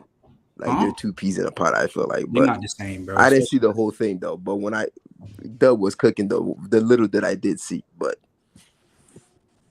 it's all right, little bros. Maybe next year, baby. So how does this work? Is it people that are in the chat? They pull My bad, OJ. Let me get my victory speech real quick. Yeah, okay. My fault. Trent. Hold on. Wait. Gbaby, this ain't for you. My bad. I really wanted this for him. Trent. Remember who Lil Bro is, bro. That's Dub, you. Dub. That's you. Dub, that's you. Like you in the camera. You in the camera. You Lil Bro. Remember that. They try to rob me off of round 2. I got you nobody in get round robbed, 3, bro. and I wasn't even trying in round 3. Nobody robbed, bro. You got cooked. Nobody robbed. So remember Nobody that. robbed. Remember Nobody that. got robbed, bro. I beat you on my worst day. Remember Nobody that. got robbed, Brody. Nobody got robbed. Nobody. Come on. Little nigga get too hype, too crazy. Stand up, little nigga. I am standing, and you got worked. Remember that. Dub out. I ain't get work. Nobody got work, bro. Yo, all right, fellas. Y'all know what's coming next. We got Bama versus OJ. I want to hear everybody's predictions on this. Also, yo, Gbaby, Trent, y'all good? I ain't gonna lie. I don't even feel like. I feel like the round. Oh, was the poll done? Is the poll done? I mean, I know I didn't win because I didn't No, win no. 1 or 2. What was the last poll? Yeah, so I'm wrapping up the poll right now. It looks like Dub had 57%, Trent had 26%, and Gbaby had 16%. I feel like the first one was crazy though. I don't even care if he won round 3 because I know he wasn't gonna win round 2. The first one was crazy how they just gave that shit to Dub. So Dub got and it was a landslide too. It was a little Dub minions in the chat. We didn't see it when he put on that little dog mask. Whole chat went crazy, like a little pop, like a little WWE pop. But it's cool. I ain't really. Yo, it's okay, little bro. You could never be big. Let's talk about this next matchup though. Who y'all taking between Bama and OJ? How y'all feeling about this? I'm not gonna lie. After Bama, what he did the first time in the first one, I'm not gonna lie. I'm really looking forward to this. I think it's definitely going 3. I don't think it's gonna be over in 2. And I feel like the votes are gonna be like 50-40, that close. So I think it's gonna be a toss up. I think it's gonna be 1-2, and then we'll see what happens. It's definitely not gonna be a sweep though. Definitely not. Yeah, I don't think it's going. I don't think it's going to round 3. Yeah, for sure. Yeah. Nah, yeah, I don't know who gonna win this shit. Bama, I don't know. Bama could. Do y'all know what are the? I mean, I know we can't give it away too well, but OJ, did you pick your topics, or you just kind of like got thrown and you just said, "Screw it, let's go"? I think you're muted. Yeah, you're muted, OJ. OJ, you're muted. I said I don't even know what topics I'm going to be debating, but it doesn't even really matter though. Like there's nothing that Bama knows more than me when it comes to sports. So damn, that's crazy. Like, I'm not even trying to talk trash either. Like that's just how I feel. And honestly, if this goes 3 rounds, that's a failure on my part. Like it needs to be a sweep. But hey, you're saying it's a sweep? Oh yeah, 30 piece. There you go, sweep Bama. 30 piece on basketball or football? Well, in battle rap, but this ain't battle rap, so it's gonna be 2-0. I mean, if I win both, how does it work? Does it go to a 3rd round anyways, or that's just it? Yeah, yes, it's 3 rounds no matter what. Okay, gotcha. Yeah, 30 piece then. Hey, do you want to know your topics right now? Oh, sure. I mean, yeah, I didn't get a chance to study them or anything, but I'll be good. What are they? All right, the first topic is Devontae Smith versus Mike Evans. Interesting. I'm pretty sure you got Mike Evans. Why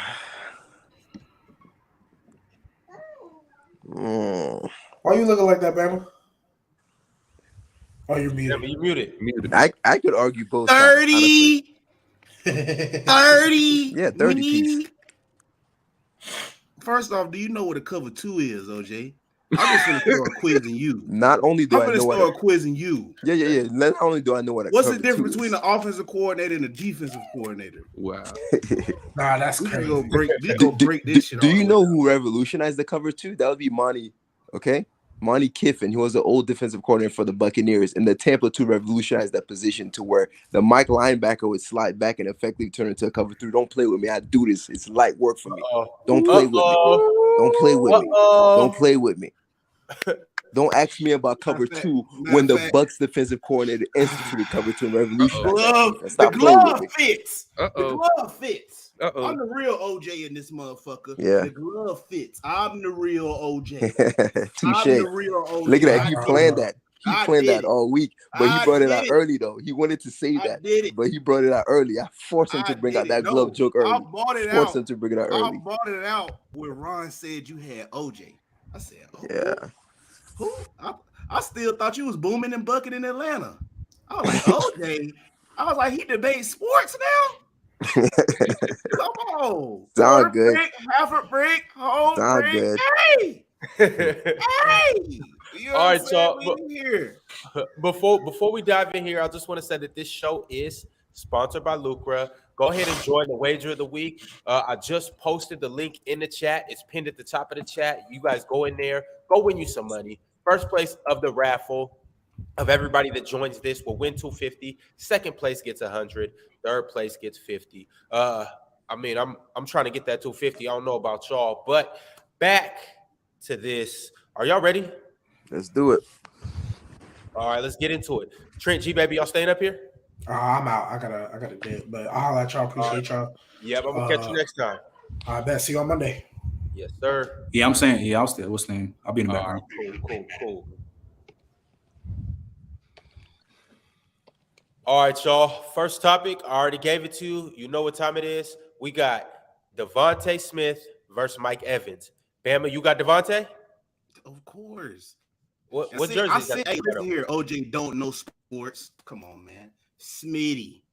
I got the golden gazelle on, man. Y'all see it? The golden gazelle, man. But anyway, don't cap. I sent this dude this topic. He was just scared. He was too scared because he knew once the matchups came, he was like, he started ignoring my text. He was, oh, that's Bama? I better not answer him. I'm over here studying. But it's all right. It's fine, bro. You attending your I don't even know what to call this because I ain't even gonna be disrespectful and say funeral. You just going to school, man. You finna learn. You think you know, but you have no idea. All right. Who wants to go first? Chat. Who do y'all want to go first? I'm going based on the chat. Chat, type a name who you want to go first, Bama or OJ, and then we're gonna kick it off that way.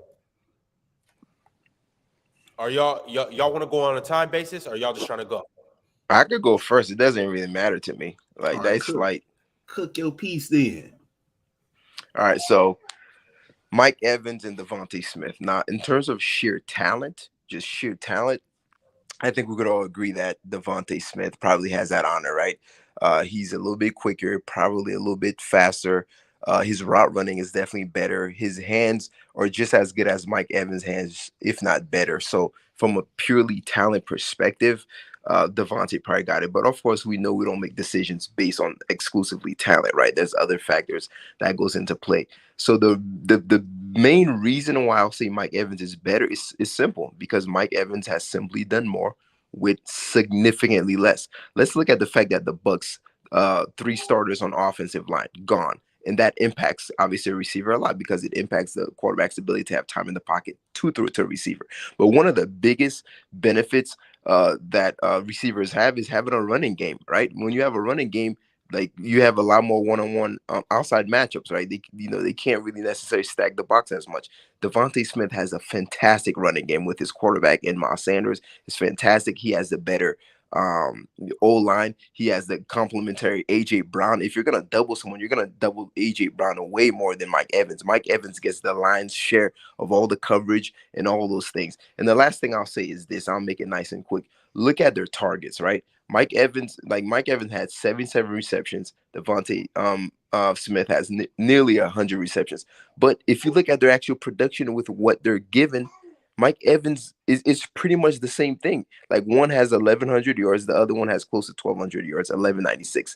7 touchdowns for Smith, 6 touchdowns for Mike Evans, right? And as far as the average, Mike Evans' average is about 2 yards more. So it's basically comparable, except Devontae Smith is getting substantially more targets, more receptions, better offensive line, someone that's drawn double team, and AJ Brown, and a better running game. So Mike Evans has clearly done a lot more or just as much with a lot less. That's why Mike Evans is better than Devontae Smith.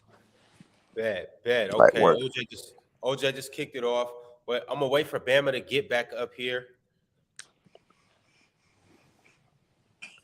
I think Bama's left the building.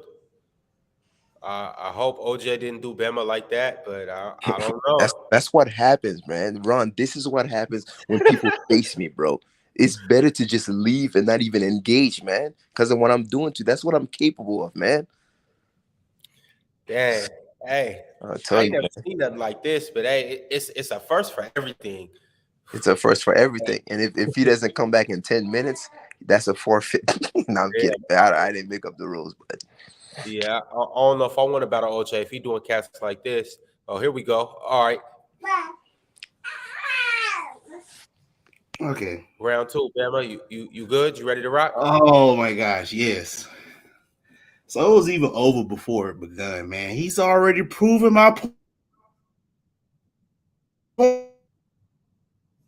points for better receiver, better route runner, all of that different type of thing. So if we choosing who's better, why not go with someone who can do more?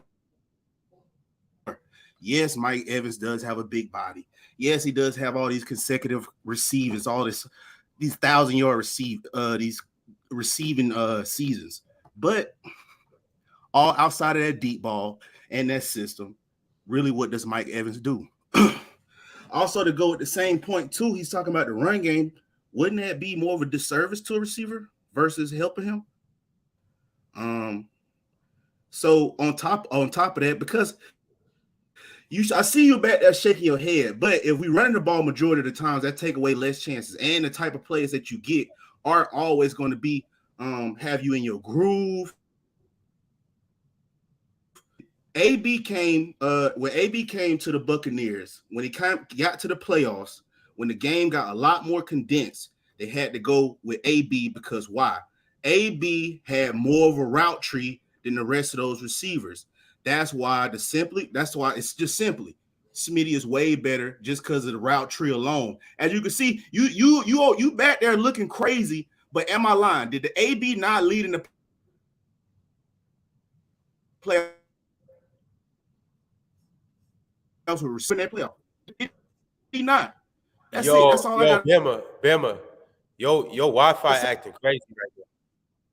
Bama, we really ain't hear too much of anything you said. Your Wi-Fi acting crazy right now. You hear me now? Yeah, you good. You a whole lot better now. I'm gonna try to give you. I'm gonna give you another second to try to run all of that back because we really didn't get too much of anything. Oh, okay. So I don't know what y'all heard, but basically this is what I'm finna talk off. Just based off, he already proved my points for us with the route running alone. Yes, you could say Mike Evans is a big body receiver. Yeah, he have all these consecutive 1,000-yard receivings, all this. But outside of that deep ball, which is where you go majorly get most of your yards, which is 50-50 balls, which is funny, his catch percentage is like 50%. Outside of these last 5 years when the offense dynamically changed due to Brady changing that offense and having a beef with Bruce Arians.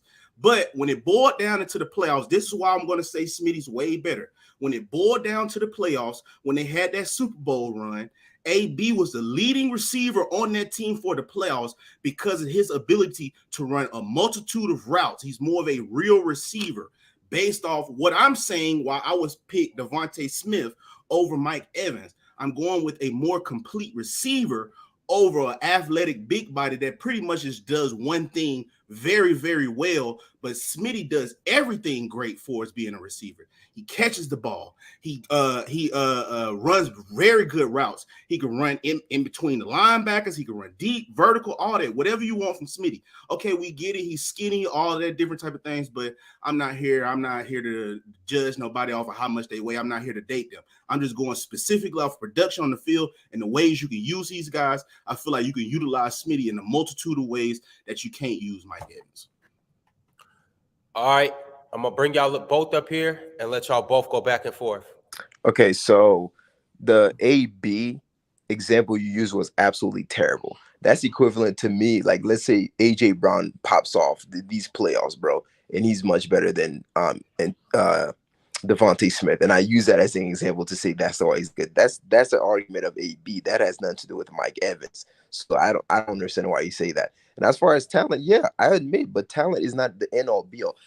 The purpose of talent is a means to an end. What is that end? That end is always production. So if I can produce just as much as you with less talent, if anything, that's even more impressive. That's really what I'm saying. And I love how you can, and what I want Bama to address, right, is the argument I made about Mike Evans having a lot less around him, right? I want you to address that argument. And you're talking about the Philadelphia is not necessarily a running team. They just have a very balanced offense. The reason I brought the run game is to talk about how having a balanced offense is more conducive for receivers. They have more, one-on-ones on the outside, things of that nature. And so teams have to play a little bit more zones and things like that, right? Okay, on top of that, so the offense is being different and dynamic. So you got an offense that's a vertical, more so of an air raid. As you can see, when Brady got to the Buccaneers, that was the most times he's ever thrown the ball in his career with the Buccaneers. So you got more of a vertical, deep down air raid versus a balanced offense whose emphasis is predicated based upon the run. The other thing, too, I'm telling you, if AJB goes off, just to rebuttal that last point, if AJB goes off over Devontae Smith in this playoff, that's not the same thing as AB outshining Mike Evans that year in 2020. We all can agree AB was past his prime, past that them years in Pittsburgh. He had that little soliloquy he went off with the Raiders. He gets to the Buccaneers. He doesn't really do much throughout the regular season. Mike Evans still put up his consecutive 1,000-yard season, everything. He looked like the receiver one. When it went to the playoffs, arguably a receiver 4 on that team became the receiver 1 off of production alone. And if you watch that game with your 2 eyes, how you just talked about Money Kiffin and all of that, so that means you know how to watch the game. If you watch with them 2 eyes right there, OJ, drinking a cup of orange juice, you would have saw that Antonio Brown was just flat out better. So how can you go from the number 1 receiver to your number 4 receiver outperforming you?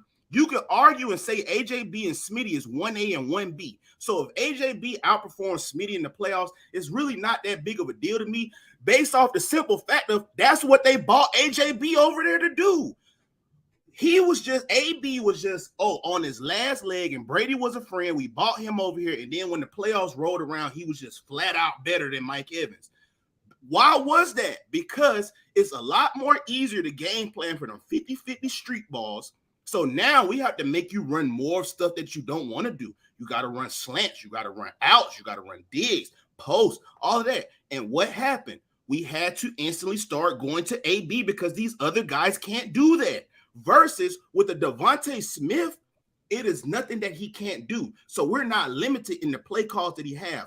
Again, you want to lean on that offense, but the offense is a run-first offense all the way down to the quarterback.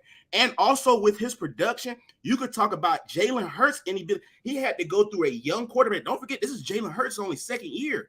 So he's going through a growing process of watching his quarterback grow, where Mike Evans came in with Tom Brady. You could say he had Jameis Winston, but that was another big arm quarterback to fit the system. Josh Freeman, another big arm quarterback that fit the system, where you could throw the ball vertically downfield. We didn't know what Jalen Hurts was going to be.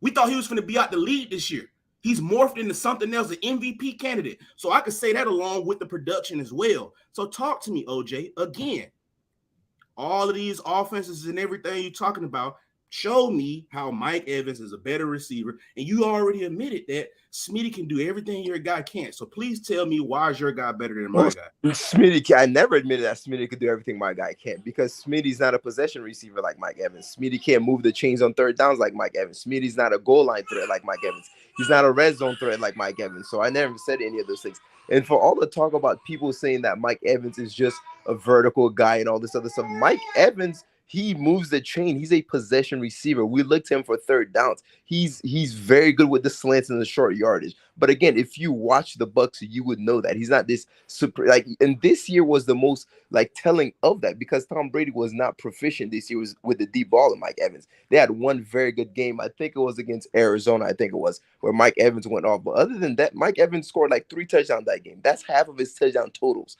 in one game. So Brady and Mike Evans, they weren't proficient with the deep ball this year. Yet he still got over 1,000 yards. And you're talking about, oh, it's all because of the big arm quarterbacks. Mike Glennon does not have a big arm. I had 1,000 yards with Mike Glennon. He is the staple of consistency. And again, the one point you still failed to mention, who was the better quarterback this year, Brady or Hurts? Hurts was. Who has the better running game? Devontae Smith, like Eagles. Who had the better line? The Eagles. Like all the pieces around Devontae Smith to allow him to be a better receiver, they were all better than. There's not one thing that Mike Evans had on his side as a Buccaneer that was better than Devontae Smith. And guess what? Look at their stat totals. They're nearly identical, except for one thing. Devontae Smith had way more receptions and he did less with it. Argue that. Light work. Okay, based off you said way more. So what shouldn't Mike Evans clear Smitty out the water, especially if he's playing with another receiver? And we even go talk about Quez Watkins. And again, your quarterback and Miles Sanders both.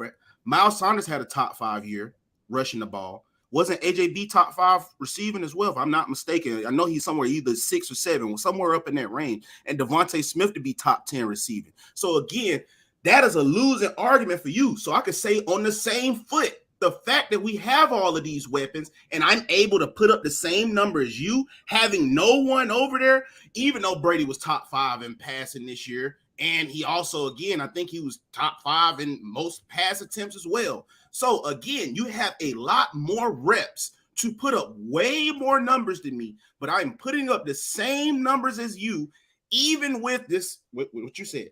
Way more help. My quarterback is better. I got a better offense. This rushing game has helped me. So all of this stuff. And you lied about Mike Glennon. Mike Glennon was a 6'6" white boy at NC State. That's all them boys could do is just game manage and throw the deep ball. So we not even finna do this, bro. Like you don't have a cannon though. You don't have a cannon though. Let's not do that. Okay. He is not accurate from the up to he was just a bust, but that's what they like them to do. Them pocket passes, play action, throw it deep over the top.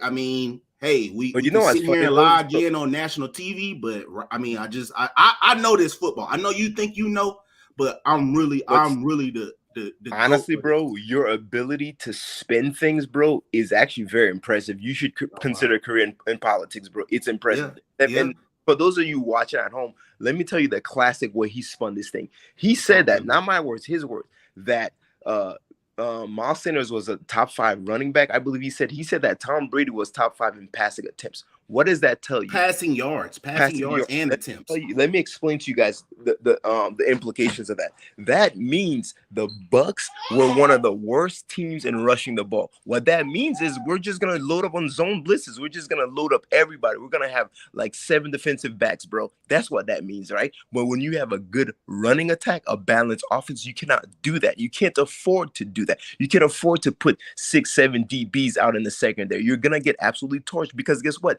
Jalen Hurts is back there. Miles Sanders is back there. The Bucs were easily the most predictable team in the entire NFL because guess what? You're going to pass the ball. That's what you do. Like Tom Brady must average like over 45 passing attempts a game. That is ridiculous. So that means every time the defense watches film, they know the Bucs are going to pass the ball and they're going to do everything and put all their resources to stopping the pass. And that's going to bode negatively for Mike Evans. Whereas Devontae Smith, the opposing defenses, their strategy has to be a lot more balanced. They can't be just like, okay, well, we're going to try to stop the pass. No, you have to try to stop the pass and you have to try to stop the run. It's both. So he benefits greatly from that. When all you're doing is passing, you can simply load up that secondary. Light work. Not light work, because first off, y'all played in the NFC South, so stop your brakes right there, my boy. So you crying me a river right now, passing this ball all in the garbage division. Smitty faced a stacked division week in and week out. So again, his production over your boy's production. You can say what you want. But playing in the NFC East, I'm taking the NFC East easily this year, clears this year, the NFC South for us with division. And then for y'all to struggle against teams like the Saints, come on, we not even finna talk about this. You could bring up all of them inabilities, and yeah, you missed offensive linemen. You had the same running backs you had last year. The running game was basically the same run game it was, bottom of the pack run game it was last year. So what? You basically tell me, but off a few times you was able to pick up a few first downs with the run game, that means it was substantially different from last year to this year. No, it has nothing to do. You're making an argument about the Bucs played in a weak division and the Eagles in a better division. I agree with you, but that's irrelevant to the argument at hand. way better competition on hand. So he's going against more stacked competition. No, he's playing against better teams potentially, but not necessarily better corners or better secondaries. And honestly, man, you rooting for the Eagles, you should know that Eagles had historically one of the most cupcake schedules this year, bro. And I actually defend people because they use that to get at Jalen Hurts and the Eagles, bro. But you do not want to down that schedule hill because the Eagles schedule has been weak. I said listen, context matters. Division, NFC South, ass. NFC East, good.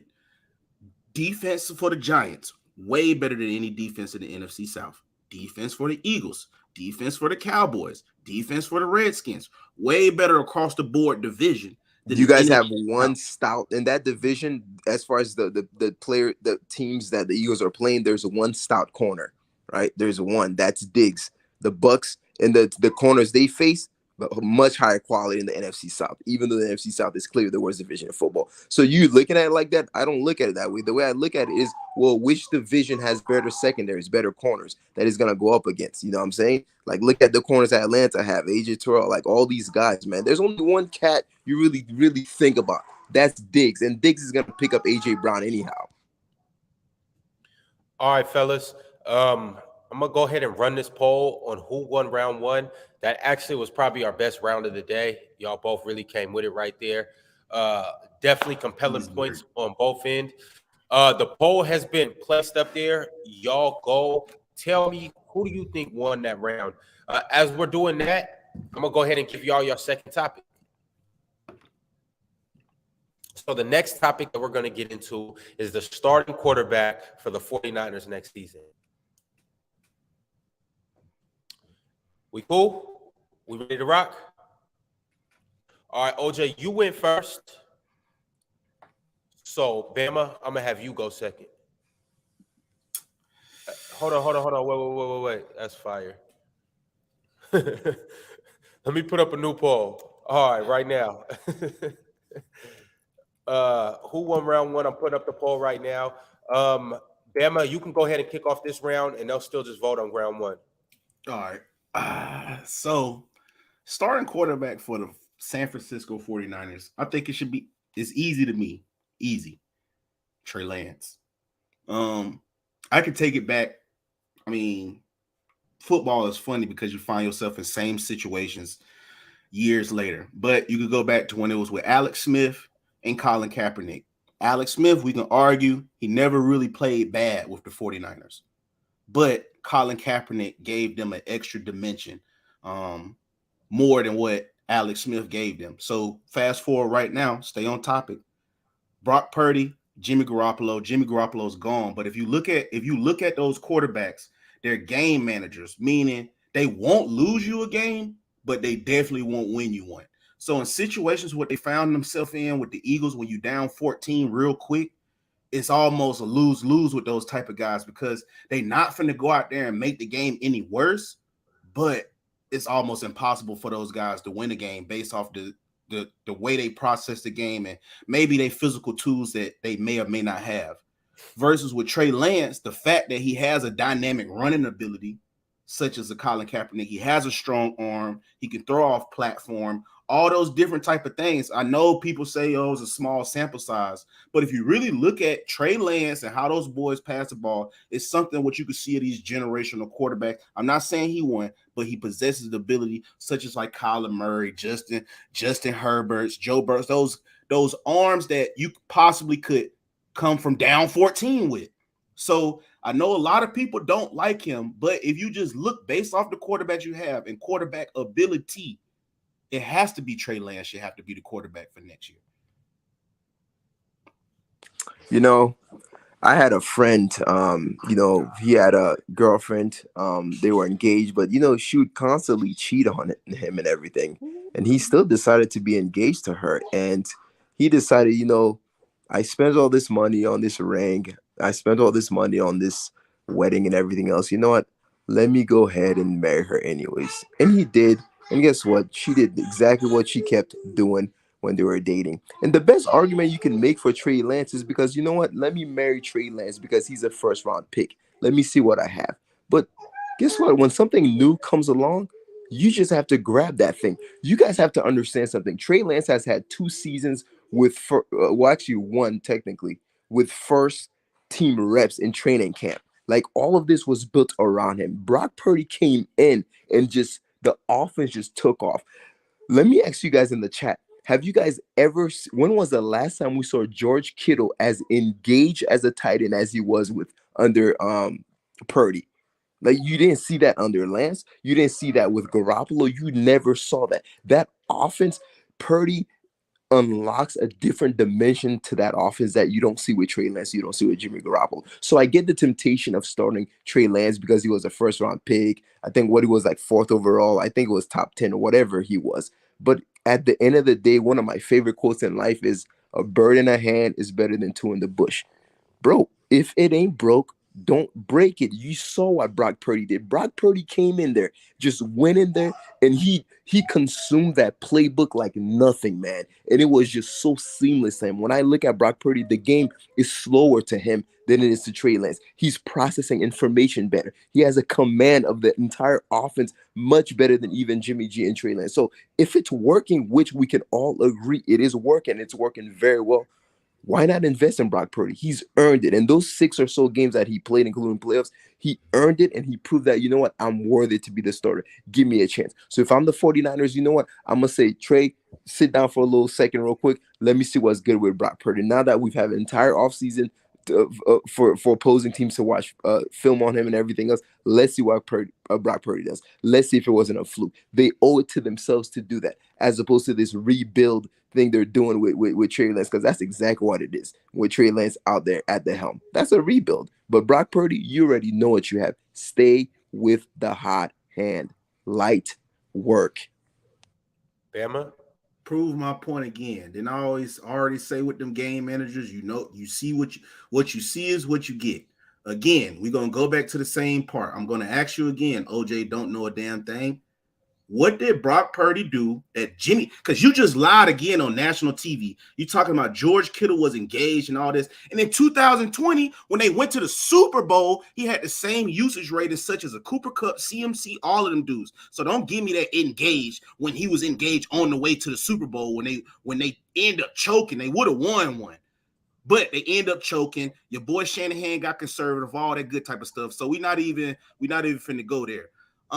Again, I want to go back to my last point because I just had to call you out on that lie. What has Brock Purdy done that you haven't seen from an Alex Smith or Jimmy Garoppolo? He's revitalized the offense. He's made the offense a passing attack threat. That's what he's done. Under Lance, under Garoppolo, really it's a run-first team, and it's a game manager type team. Brock Purdy in some of these games, and I don't know if you actually watch football, it usually comes on Sundays between like September and December, just so you know, and it's usually like on Fox or CBS, but I recommend you watch it. It's actually pretty entertaining. But anyways, if you watch any of those games, you'll see Brock Purdy engage the offense in a way that Jimmy Garoppolo never does. He doesn't. And because Jimmy Garoppolo is a one-read merchant, he reads it once. If it's not there, then he just panics. Like this early, Brock Purdy's already better at reading defenses, right? And you see him engage in Kittle and things of that nature. And that's the biggest difference between him and a Trey Lance and a Jimmy Garoppolo. They have a passing attack now. They're not solely relying on the rushing attack of like, you know, Debo and CMC and those guys. So that's the biggest difference. And it's evident and it's in the footage and you can't even deny it. Light work. So the fact that he came in and did the same thing Jimmy G did when they was on a 7-3, when they was 7-3. So we just not going to factor in when you have a defense such as the 49ers who plays stout defense and a game that and a offense that's predicated around a run game, which you tried to pull bullshit up for Jalen. We're going to stay right here. You do not have to mess up. But what I'm telling you again, which shows that you don't know football because you would have to stop watching it and actually have to go out there and play it. It comes a point in time, right, where that safe bullshit don't work no more. You meet a team that's way more dynamic than you. They actually can put up points. They actually can score on your defense. So now it becomes a time where pressure is on that boring ass quarterback. You could talk about all this engagement stuff, all that bullshit, but we saw what happened when it came to playing the Eagles in the fucking playoffs. You met a team that was equally as good as you on defense, equally as physical, but you could not move the ball. Yeah, you could say his shoulder. I mean, he hurt his elbow or whatever the case may be, but it wasn't finna happen. It wasn't finna happen. He's just a game manager that has no upside to him. Versus with a Trey Lance, he has more upside. You know you can bring any game manager up in there and do the same thing, get to the same part where you are in the playoffs, NFC Championship, because that's what happened to Jimmy G last year. He lost to the NFC Championship, and if our Lord and Savior Cooper Douglas Cup didn't run that crazy route to beat them, we'll be Jimmy G's right back in there. So again, if the team dynamic, what you have set up, they're a consistent team that can make long runs in the playoffs based off their team dynamic. But again, it goes back to what I said with Alex Smith and Colin Kaepernick. You add a different dynamic to a team. You add more of an X factor, an upside based off of what Trey Lance can do with his legs versus those other guys. But again, you would have to play the game to know that. But you're talking about upside. I don't care about upside. Like, what have you done for me lately? When you take Trey Lance's game footage and you compare it to the footage of Brock Purdy, who's better? Who's better at reading the field? Who's better at reading the defense? Who has a better? That's unfair. That's unfair because he got hurt super. He got hurt super fast. All of that is super fast. It's not Purdy. We don't know. We don't know what Lance can do. Yeah, but I'm glad you said that. I'm glad you said that. We don't know what Lance could do, but we've seen what Purdy could do. That, my friend, is the difference. And it's beautiful putting the nut to your own coffin. We've seen what Purdy can do. So let's unpack what Purdy can do. Let's see what else he can do. So I love the fact that you're conveniently. So Bama, why is it that you're conveniently giving Trey Lance the benefit of the doubt and saying, let's see what else he can do. Let's see what his potential. But yeah, you're not willing to give Brock Purdy the same benefit of the doubt when he's shown that in 6 or so games that he could lead this team and to be very successful. Why are you not giving Purdy that same benefit of the doubt? Glancing, I see it's OJ don't listen. I have to go back to when the 49ers had Colin Kaepernick and Alex Smith. Similar situations.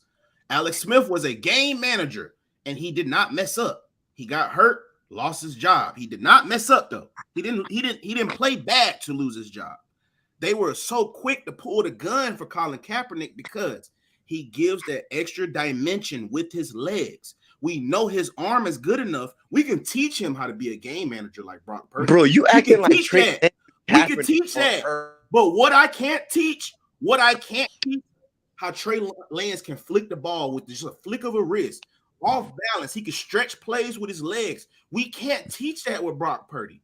That it is what it is with Brock Purdy. Yeah, so, guess what? You can't teach that with Joe Burrow either, and you can't teach that with Tom Brady. But they still gonna give you work. And so what we talking about? Don't compare Brock Burrow Purdy. And Brock Brock he Purdy is nowhere near them. Brock Purdy has it. He's nowhere near them, and then Trey Lance is nowhere near Hurts and athleticism. He's nowhere near Kaepernick because you seem to be loving comparing him to Kaepernick. He's nowhere near Kaepernick's athleticism, boy, at all, man. Like, so I'm not. He's a light-skinned Dak Prescott, and Dak is already like. So yeah, it's Brock Purdy, man. He's earned it. All right, y'all. Any other closing points before I throw this poll up? All right, chat. I'm going to put up a poll right now. Who do you think won this second round? And then shortly thereafter, we will get into our third round as well. While I'm doing this, I'm gonna go ahead and bring Ben into the fold. Ben, how you feeling about this battle so far? You muted, bro. Yeah, this was a great one, bro. Like this is a great one so far. They really coming with it. They both are. All right, y'all. We're going to go ahead and go into topic number 3. What we're about to do right now is debate. Does Lamar Jackson deserve $300 million fully guaranteed? Oh, man. That's what I want to do. Yo, Ben, I'm going to bring you back up in a second after this, and we're going to get into it. Does Lamar Jackson deserve a fully guaranteed $300 million? OJ, you started first. Bama, you went second. Now, OJ, I'm coming back to you. You guys make sure you go and vote who won round 2. Bama had Trey Lance. OJ had Brock Purdy. And don't vote just based on which quarterback you like. Vote on who debated the best and who made the better points as well. Go ahead, OJ. It's on you whenever you're ready. So it hurts me to say that. And to be completely honest with you, I could easily say yes and then force Bama to argue the other side, but I'm not gonna do that because I know his answer is gonna be yes. So I'm not gonna do that. But no, he doesn't. And keep in mind, guys, this has nothing to do with how I feel about Lamar as a person. He's a wonderful person. This has nothing to do with how I feel as far as his quality of a quarterback, right? I want to be very clear on that, right? It has nothing to do with how I feel as far as his abilities as a quarterback. But the fact of the matter is, I don't think any quarterback needs to have 300 mil, deserves to have 300. Like, if anything, maybe Mahomes, maybe. But the biggest reason for why not Lamar is his health. That's really what it comes down to. I'm going to give you $300 million guaranteed when I don't know that Lamar, outside of 1 year, has ever fully played all games in the NFL. And someone can correct me on that. But especially towards the end of the year, the style of offense that they run, the style of offense that he's accustomed to, it's one to where he runs a lot. And, you know, he's and I hate to say he's injury prone. I don't really care for that term, but it's more so the situations they're putting him on. Now, I know Bama, when he talks, he's going to say, well, he doesn't have a number one receiver. Once he get better receivers, he'll pass more and all these other things. But again, he's also not the biggest guy in the world either, right? So these things are going to happen. And to me, I hated Deshaun Watson, yeah, good for you. You got your guaranteed money, but it did not do any good for sort of like setting the quarterback market, especially if you're going to do it, don't do it on Watson of all people. So that's the primary reason why I don't think, you know, he should do it. I don't think it's a good business move for the Ravens. As fans, it's easy for us to look at it from the standpoint of Lamar Jackson, right? We tend to be pro player, but you got to look at it from an organization, right? Now you give him all this money and you got to think about the salary cap. You got to think about how it impacts the entire team around him. But ultimately, the biggest reason is because of the injuries and things of that nature. So that's why. All right, Bama, it's on you. Yeah, Bama, you have my permission to speak. Go ahead. You know, me being the oracle of, you know, football, I could have argued any point because, you know, everything is up here. I probably forgot more football than you know, just so you know that, sports. That's probably why you think you got all that knowledge, because you got all that knowledge I forgot. So remember that. But anyway, the reason why I would say Lamar Jackson deserves the $300 million is for all those points you wanted to highlight. No help. Inefficient offensive coordinator, archaic, garbage. His running backs, on top of that, rarely stay healthy as well. So if it was one guy that even they also showed him that they won't build around him as well, if it's one guy that deserves the money, it will be Lamar. Granted, you can say on the back 2 years he started to get hurt, but I will also say the only reason he started to get hurt because he had to carry so much load of that offense. So when you look at it from that point, when you look at it from that angle, these guys have showed you that they won't get you any weapons, because if we look at guys like Justin Herbert, Joe Burrow, even Joe Burrow for a fact, they risk the offensive line to get him some help. With the Ravens, they have not showed Lamar Jackson that at all. In the first rounds, they try to get running back, stuff that's not conducive to setting him up for success. So if it's from the Ravens, me personally, until they show him that they're willing to build around him, bro, get all the money you can get. Because if you look at his team, it's atrocious. And then people love to bring up their defense and all of that. If we look at their defense in the second half, especially the fourth quarters of football game, they are garbage. So if it's not Lamar putting on that Superman cape at the end of the game, the Ravens usually don't win. So if you look at the success of the Ravens and them consecutive making playoffs every year when Lamar fully plays the whole season, the only time he didn't play a full season is because they'll always have the playoffs locked up. So he'll sit out that last game. They make the playoffs regardless. So if I'm betting money with that, I'm betting on a quarterback that can at least make it to the playoffs, because I know if I make it to the playoffs, I at least have a chance. So out of all the quarterbacks out there, Lamar has shown me he makes no excuses. He's going to get me to the promised land every time, which is the playoffs. For me, I got to get to the playoffs, because the playoffs, I at least have a shot at that moment. I can't game plan for the Super Bowl and all that. Get me to the playoffs. That's the goal. So the fact that Lamar has shown you with horrible weapons, we had numerous people come up here from the Cowboys, all that. They got bottom 127. I want to see what the Ravens got for his receiver. So they showing him that they won't get weapons. I'm glad they got rid of that offensive coordinator, but you can look out throughout history. Greg Roman has never recruited a big-time receiver to come over there. And for Lamar to even win an MVP with that, as your offensive coordinator, he deserves as much money as you can give him. As much money as you can give him. Outside of Mahomes, I agree with that. But Lamar deserves as much money as you can give him. You know what I find interesting? I find it interesting that, and I knew he would take this angle, that Lamar does so much with so little, right? But and people that take this angle, they fail to mention one thing. Part of the reason why Greg Roman and the Ravens coaching staff has built that system around Lamar the way he has, it's simple. And part of the reason is because of Lamar's sort of inefficiency in the pocket. The dude is not a proficient passer in the pocket. As a result, they've built this gimmick sort of offense to where they leverage his athleticism.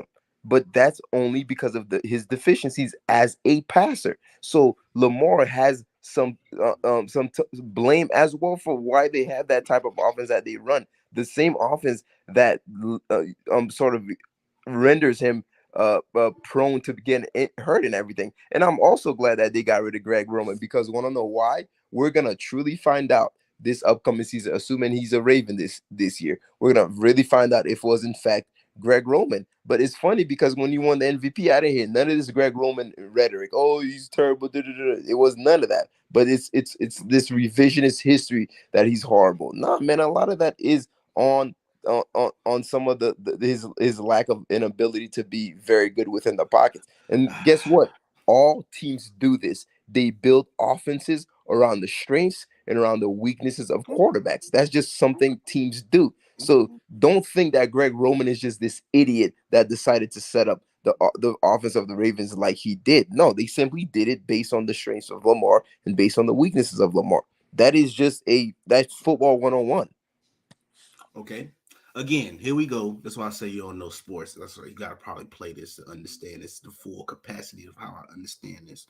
But again, with them inefficiencies, can you tell me how Lamar Jackson had more passing touchdowns and is before the age of 24 than guys like Justin Herbert, Patrick Mahomes? It was a lot of quarterbacks up there. So the fact that he had all those passing touchdowns, he can't be that inefficient passing the ball. So someone is lying somewhere. Again, we're gonna go right back. Is Lamar an elite passer? We're gonna go pocket passer? Is Lamar an elite pocket passer? Yes or no? If he has better numbers than elite, no. It's a yes or no. Is Lamar an elite pocket passer? Yes. So you're willing to lie? Wow. Yeah, if you willing to lie, I'm willing to lie too. Because this is why I say you was really willing to lie. Where did I lie? There, you were talking about Greg Roman setting up around the efficiencies of your quarterback. Okay, stop right there. We're going to talk about when Greg Roman got there in 2017, 2016, the year before. They had a top 5 passing offense with Joe Flacco. Soon as Joe, this is why I say you be lying. Soon as Greg Roman gets there, they go from top 5 to bottom 5.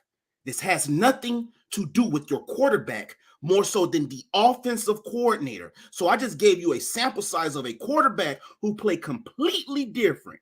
The year before someone got there, the year when someone else is get there, he goes to have the same success passing the ball as Lamar Jackson.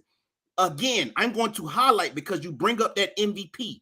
I have to highlight the MVP for a different reason. Flacco was washed. I highly doubt it. They had a top 5 passing attack. Someone look 2016. Look it up. Look it up. Stat News. We can look all of it up. We can look all of it up. Stat News. It went from top 5 to bottom 5. Again, because of Lamar, not Greg Roman. That was with Joe Flacco. That was with Joe Fluco. We talking about we go take a quarterback that was different from all the quarterbacks he had, because the quarterbacks before that was Tyrod Taylor, Alex Smith. Listen, the year with Tyrod Taylor, they fired that boy before the playoffs came around because his play calling was just that bad. But this is just something you got to love the game to know stuff like this, because we go sit here and talk all that crazy madness. Again, I'm going to hang on with Greg Roman, because out of all those quarterbacks with those bottom 5 offenses up under Greg Roman, because all of his offenses was like that, even all the way back to high school. We did research on that boy. We pulled his card. All the way back to high school, he ran them boring offenses. Lamar is listen here. Come close. Bring that ear up here. Lamar is the only quarterback to win a MVP up under that man's offense. He's gotten fired. He didn't even make it through the whole season with that offense one time before. So do not bring up Lamar's inability to pass the ball. We're going to blame that on Greg Roman. Yes, you are totally correct. We do get to see Lamar without an offensive coordinator like Greg Roman this year, and it is on him. And guess what? They do have an offensive guy that's going to get receivers to come up in there and play with Lamar Jackson, because you are smoking catnip and crack rock if you think that Lamar Jackson can't get a top 20 receiver and go to a Super Bowl with him. He ain't had receivers. Now, also, they lead the league in drops. What other quarterback is going through that? I'll take Justin Herbert scraps over the receivers they got right now in Baltimore. So that's why that man deserves $300 million alone. Winning an MVP with a bottom 6 offensive coordinator alone gives you $300 million guaranteed. And V-Bucks too. Fuck that. Load his Fortnite account up too. All that. I'm curious to know what Ravens fans think about this. Because at the end of the day, Lamar Jackson, how many games did he miss this year? 5. How many games did he miss last year? 5. I'll give you those 2 years.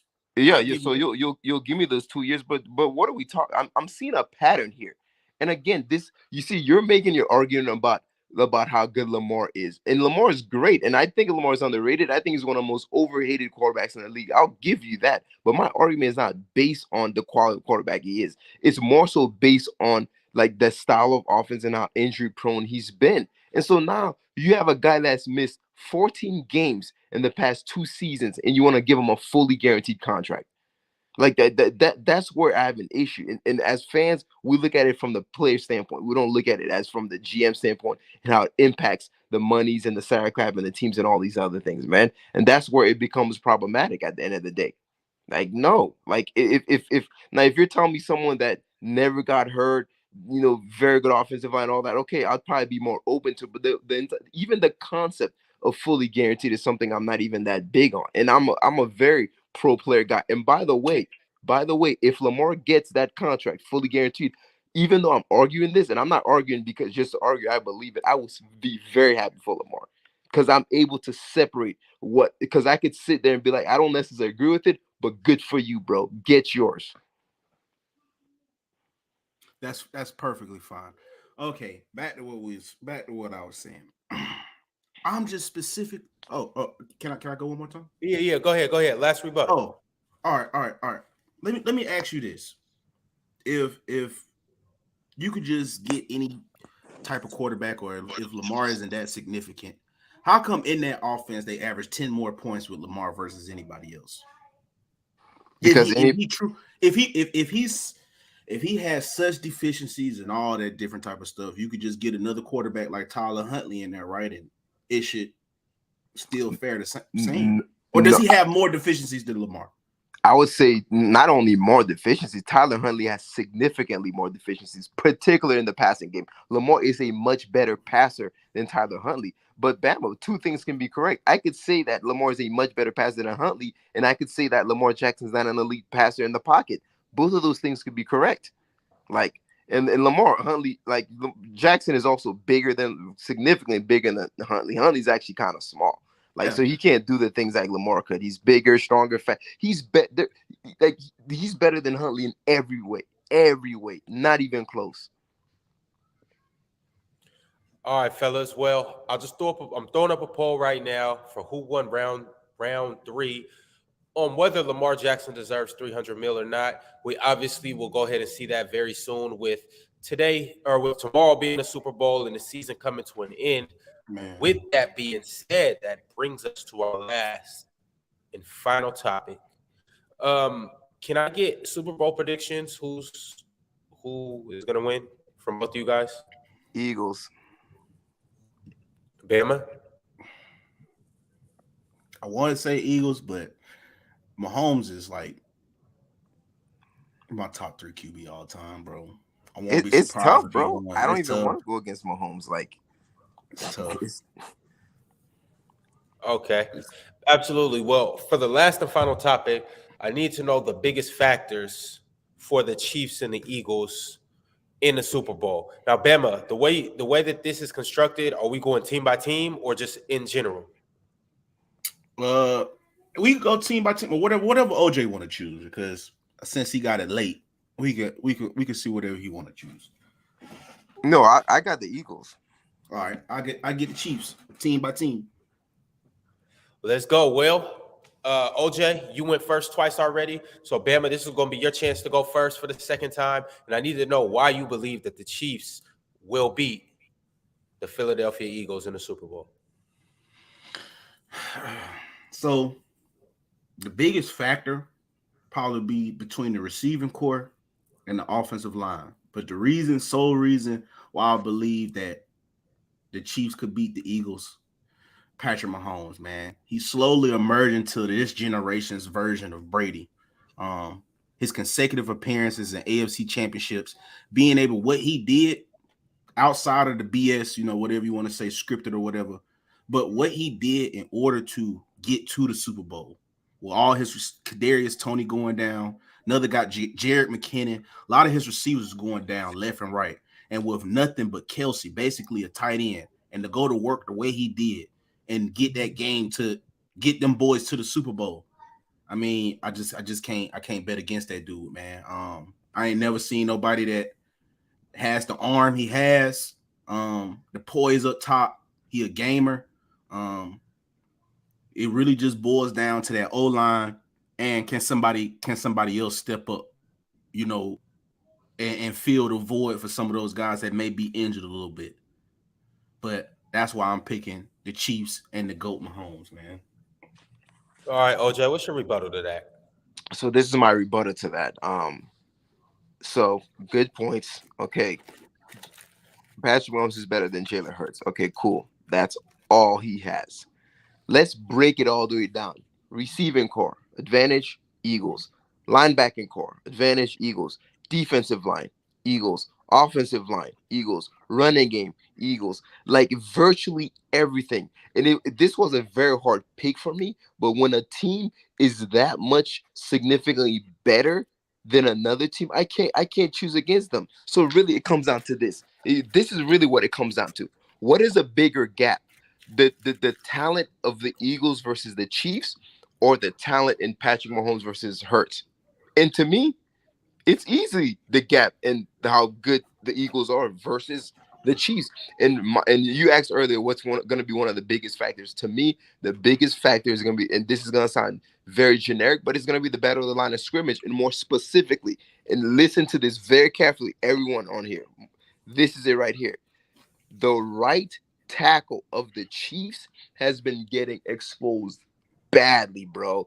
And guess who's gonna be on that side? Hassan Reddick, bro. Hassan Reddick is gonna take that boy to the woodshed, man. And that matchup, and then to me, that's gonna be one of the biggest matchup I'm gonna look at, right? The edge on the strong side for the Eagles versus the right tackle and the tight ends for the Chiefs, man. And I honestly think the Chiefs are not going to know what to do with that. They're not going to be able to stop. The talent is just overwhelming, man. It's overwhelming talent, man.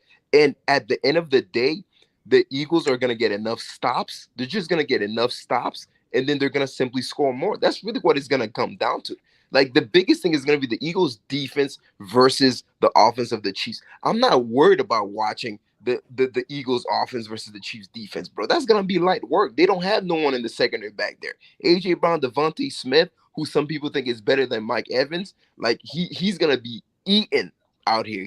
So that Eagles offense is gonna absolutely thrive against that defense. So, but here's the thing though. If you look at the Eagles offense and Chiefs offense, it's pretty comparable. They're very comparable. If anything, you might give the slight edge to the Eagles because they have a more balanced attack, because they can actually run the ball very well. Who do the Chiefs have? Pacheco? Like, really? That's who we're worried about, bro? We're worried about some Pacheco, bro? We're not worried about the running game at all. So if I know Nick Sirianni, I know exactly what he's gonna dial up. I know his game plan is gonna be to limit Travis Kelce. You ain't gonna shut him down because you're not the Bucks. To limit Travis Kelce and make other guys beat him. And at the end of the day, the Eagles are gonna get more stops on defense, and the Chiefs are not going to be able to stop the Eagles. It's too much. It's simply too much. And the two worst games that Patrick Mahomes has had in his life, against the Bucks in the Super Bowl, and again last year in the AFC Championship against the Bengals, you saw what happened, bro, when the defense dials up. Like, there's only so much you can do. Like, so in my opinion, man, I just think the Eagles, it's their year. The stars have aligned. It's just too much, man. It's just too much to overcome. As great as Patrick Mahomes is, it's too much to overcome. And that's why I think we disagree because, like I said, it was a lot of times, where the Eagles had a better overall team than some teams and they end up losing. I think to Brady and the Patriots, their defense wasn't the top defense that year in all of Brady's Super Bowl appearances. And they still ended up losing. Granted, T.O. was coming off an ankle injury, but they were just the overall better team than the Patriots that year, still ended up losing. So me saying that is the reason why I got to lean back on Mahomes being the GOAT, bro. And if it's one guy that can pull it off, I'll even say this. Even though that offensive lineman was getting abused, bro, it's still not as worse as how it was when they lost to the Buccaneers, bro. That whole O-line, I think they had like 4 offensive linemen out. So it's not of that magnitude. So it's somewhat you could do something with it. And they even showed in crunch time, them boys was blocking and doing pretty well. So that show like they are nowhere near that offensive line they had versus the Buccaneers. Also, another thing too, the reason why I say with them, even though they don't have receivers, the Eagles' weak point is they linebackers. Nakobe Dean, he hasn't even been healthy all year. Now it's supposed to be the guy to beef it up. So if you look outside, the Eagles outside they pass rush D-line and they secondary, they linebackers is the focal point. And how could the Chiefs take advantage of that? With Travis Kelce, a tight end. Because 9 times out of 10, that's what you got to use to check him based off some. Of course, you could have some schemes where they put nickelbacks on him and all that different type of things. But I'm just talking about how the game is played from the base level. The Chiefs have a focal point to where they can take advantage of that. And I know, bro, you being disrespectful with Isaiah Pacheco, bro. Like he's a great running back. If anything, you want to say something about Clyde. He's definitely not great. He's definitely not great. In that, you're bugging. For him to be a third option guy and still produce the way he's produced in the playoffs, crucial yards. Come on, bro. Like we're not even finna do this. But that's why I will say I gotta take the Chiefs because they still, even though they hurt, they still have a few pieces that could take advantage of where the Eagles are weak at. And if it's not a guy that can take advantage of it, it's Patrick Mahomes.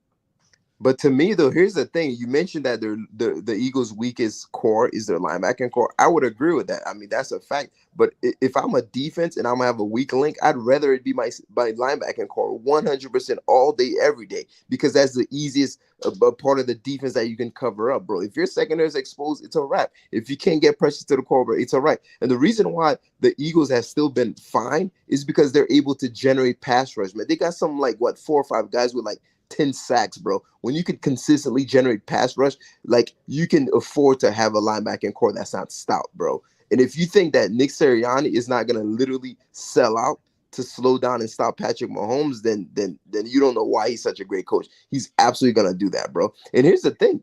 Travis Kelce could go off and they still lose. That's what you have to understand. The Eagles are going to get more stops. That's what I want you to understand. The Eagles defense, they're going to get more stops. Even if Patrick Mahomes scores 4 times, the Eagles defense is going to get more stops, right?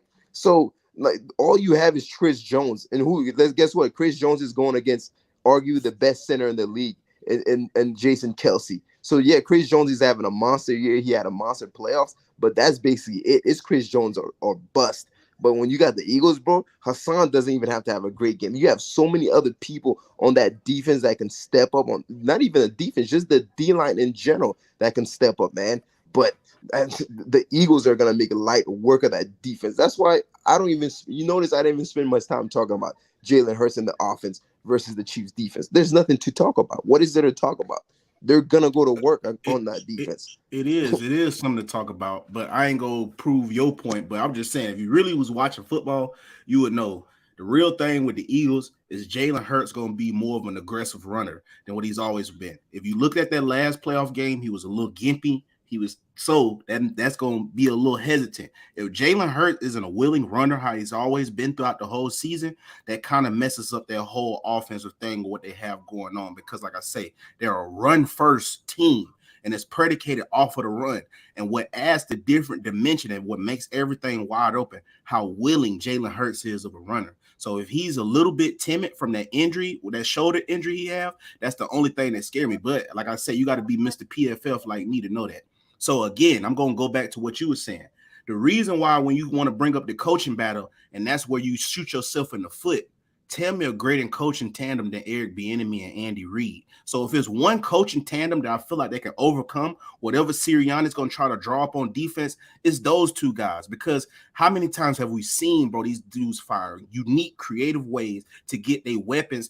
Not even just weapons, just anybody. We saw Valdez Scantling end up wide open. Just so many guys you plug and play and bring the boys over in there, and they just instantly know their strengths and weaknesses and how to amplify this and get this in a position for Patrick Mahomes to succeed. So yeah, if you want to break it down to the coaching, I want to see how a Sirianni, yeah, that defense is great, but how's they going to overcome the masterminds? And you bring up that defense with the Chiefs. One thing I'll say about the Chiefs, they might not have no big names, but like I say, if you watch the game, they get stops when it matter. They do. They come up with crucial stops when it matter. And then you'll be looking like, bro, who the fuck? He played for, but they get stops when it matters. So you can miss me with all of those big names and stuff because they have a defense that can weather the storm. Based off the dynamic offense they have, their defense complements them very well. So when Joe Burrow had time, like Chris Jones won him that game, but when Joe Burrow had time in the AFC Championship game, that secondary was getting cooked, bro. You can say that for every quarterback besides Trent Dilfer and Dak Prescott. But here's the difference. When every QB get time, but here's the difference. I'm never gonna say if Hurts has time. He will have time. The Eagles have the best offensive line in the league, bro. He's gonna have time. He's gonna carve up that secondary, man. I don't think you've watched the Chiefs secondary to see how bad it is, man. He's gonna carve that secondary up like a Thanksgiving Day turkey, man. I'm telling you, man. Like that's what's gonna happen. I need closing points right now. Everybody gets 20 seconds to make their final point. Bama, you go first. OJ, you go second. And then I'm going to put up a poll. Who won round 4? And I also have the results from the first 3 rounds as well. Go ahead, Bama. Man, y'all already know headache game, CTE game, catnip game. You feel me? Your mama's favorite mailman. You know what I'm saying? Y'all boys respect me out here. You feel me? Tell me yes, sir. Tell me no, sir. Get them motherfucking reports back from y'all mama saying, you know, my son been a lot better since you've been in his life. All that. That's what I'm out here for. You know what I'm saying? I'm the mentor. I'm the big brother. I'm the uncle. I'm step pops. You know what I'm saying? Shit, I'll even be grandpops. You know what I'm saying? Because some of y'all grandmamas look good too. You feel me? Big bro. You know, I'm just out here. This big bro, I'm you feel me? I'll be you feel me? that's really it, man. That's all I got for y'all, boys. Yo, OJ. So closing points or wrap up to the argument, whatever you want to do. Yeah. Bro. So closing points. Back to the Eagles versus Chiefs, man. It's very logical. Like the only argument you can make for the Chiefs, man, is Patrick Mahomes has to have some out of this world Herculean superhero performance, which he's very capable of doing. But I want to ask you guys a question. What is more likely, for that happening or for the Eagles? And whenever I think about who's going to win a Super Bowl, I always ask myself this: which team has an easier path to win the game? And that's the Eagles, because they have more paths to win. They could beat you through running. They could beat you through passing. They could get stops on defense. They could get turnovers on defense.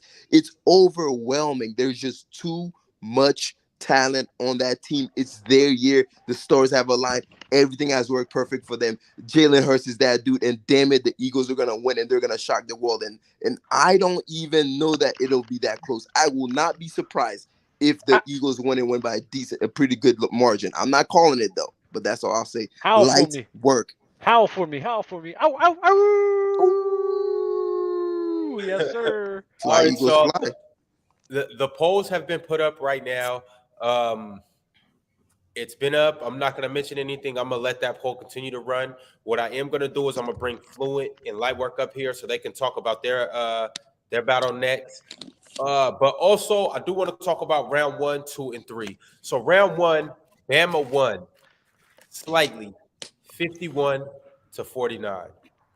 You know what's crazy about that round, bro? That was the round I was most confident in. That's what's crazy. I think that was my best round, but I lost that round. That's crazy. Bama put up a great argument. I would say that.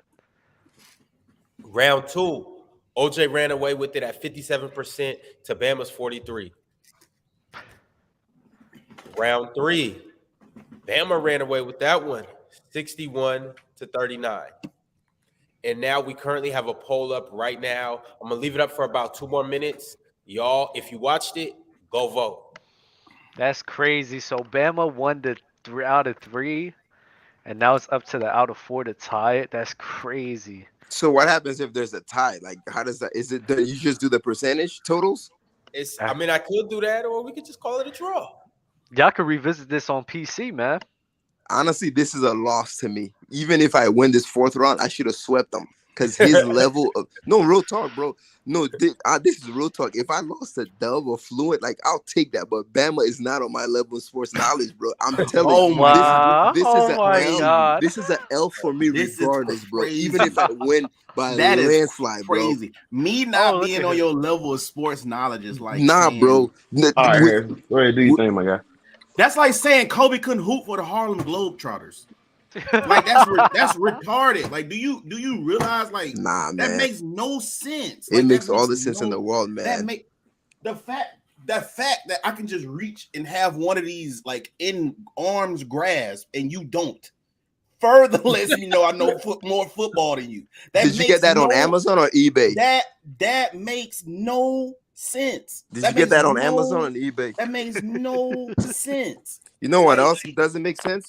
The fact that I could get this Super Bowl ring right here within arm's length of me too, so we could play that game all day. Okay, that's wild. We could play. That's pretty, isn't it? You got that from AB though. You got that from AB though. That's pretty. You got that from AB. He probably threw that somewhere. Yeah, yeah. That's nice. So yeah. All right, so I'm wrapping up the poll right now. Round 4 goes to OJ, 56 to 44. So it's looking like you guys ended on a tie. What I do want to do is I want to ask Fluent and Lightwork what they thought of this battle and who sold in what points and who actually made good points. Lightwork, I'm gonna start with you, bro. How you living today? Oh, I'm living good, but I just got here. You know what I'm saying? I wasn't able to listen in for real. You stole my phrase and you made it your name. But hey, brother, don't do that. Okay. You had OJ. Right? You had a hot line. He made it a hot song.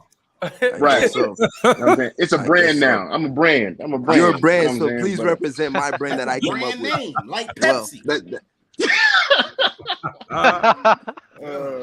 It's crazy. But yeah, I wasn't able to catch the full thing. So okay, Fluent. How do you feel about that battle? You're not gonna like my answer because it's the same as his. I've been in and out. Gotcha. You know, I got kids to feed. It's a draw. I got a boy genius. I gotta mold and get ready. Yeah, we see. He got his first clip on TikTok. It was a good. Yeah, He loved it. Yeah. The Luka John. It's basically. You seen the Luka John? Yeah, he loved it. He loved I made it. It's I made basically it. what Dub said. I made it, man. All right. It's basically what Dub said. Dub. No problem. Me and Apple Juice over there, we're basically the same person because we get nasty and then we spin it when we want to prove a point. And that's basically what Dub said. Dub's a gambling guru, man. If you need locks, man, hold on. If you need your fucking locks right here, if you need locks, man, you put me in the tight zone. Man, bro, this the guy right here. I have a question. Why are you blushing? Don, why are you blushing, Dub? The third round was at Lamar. The third round was at Lamar. Yeah. So I will say this, bro. You got me in the Lamar one. I like straight up, bro. I'm not giving a cap. And on the strength of just that round alone, bro, you got the whole thing. I don't do draws. As a man, I'm gonna humbly and gracefully give you the dub, bro. You got it. And no funny talk. I respect OJ. Oh my God. Wow. I know you guys don't watch Seinfeld, but you realize that makes OJ the winner, right? Wow. No, it don't make him the winner. Because they fought over the bike and they were like, cut the bike in half. And Kramer's like, nah. I'd rather see one person have the whole bike than half a bike. You got it, bro. They actually got that. They got that from the Bible. That's funny, Solomon. But I don't know that stuff. I know Seinfeld. I know the Bible. Hey, I grew up on Kobe. I take all my wins. I got my real lord. Are you wearing an Eagles jersey? I had a Smitty jersey on. Come on. Relax. Okay. All right. That's crazy. We got the pound up too, baby. We got the dog. I don't know how you're not dying. Right. I saw you in that mask earlier. I have no idea how you're not dying. No, bro. I have to keep my tongue out in order for me to breathe in there, bro. I don't like it. I was gonna say something after that, but I'm gonna just let it slide. Yo, Fluent, you winning that handicap match, bro? I saw more of the handicap match than this matchup, and he likes Dub more than me. And I'm just gonna tell you, yo, Fluent thinks I hate him. Dub beat Loud Whisper and Terrence Trent Darby. I think you had it. I think you had that handicap match, bro. I had it in the bag, bro. Appreciate it, man. I'm excited for this matchup. Y'all young. You don't know who Terrence Trent Darby is, but now you know. Oh man. I'm excited for this. I'm excited for this matchup, though. I think this match is going to be really good. I thought Bama OJ's was really good too, so this is a good follow up to that. Salute to Bama. Salute to Bama was crazy. You underrated Bama. Bama's fine. Yeah, real talk, bro. I vastly underrated Bama. I just play on the show. Like that's what people don't understand. But bro, that's all I've seen. All I've seen is you on the show. So when I real talk, bro, and I said this to Dub. When I saw that I drew you, I'm like, oh snap, this is light work. Literally, bro. In my head, that's what I thought. Because I could only go off the show, bro. But the show is comedy. The show is comedy for Bama. Yeah, I've said this before. Bama's the funniest dude on Player's Choice. Period. Not in the show. Period. So, but I know his real takes too. So I knew it would be harder than you thought. I knew you were gonna think it was easy. I knew. Yeah. I mean, lesson learned, right? Yeah. Good stuff. I bring the best out of Bama. This is the best. This is the best Bama I've ever seen. And that's not disrespectful. I don't know. I have no idea what to expect. So this is gonna be. I don't think y'all, and that's why y'all match up with each other, because I don't think y'all know each other like that, which is gonna be. Yeah, good. we've never even been on a show. Nothing. Never talked. Never. Right? We never. Unless I forget. You've been on one. We've been on 2 shows together. Have we? Okay. Yeah, 2. But yeah, 2. All right. Fire. Hey, Bama. What we got for the topics for these guys, bro? Let's kick it off, man. Oh, all right. Yeah, bet. All right, OJ. He just kicked him out. No, don't do it like that. Out. Fuck out of here. Nah, OJ, my guy, though. I fuck with OJ tough. Pause. I don't know if I got to pause that or whatever, but no. You good. I just say it all the time. I don't know what it means. What, pause? I've told you that before. I don't know all the lingo. It replaced what people used to say in the 2000s. Oh, okay. I don't want to say it. I don't know. People tell me about my Riz. I have no idea what that. Remember, I had no idea what they were talking about. Yeah, Riz.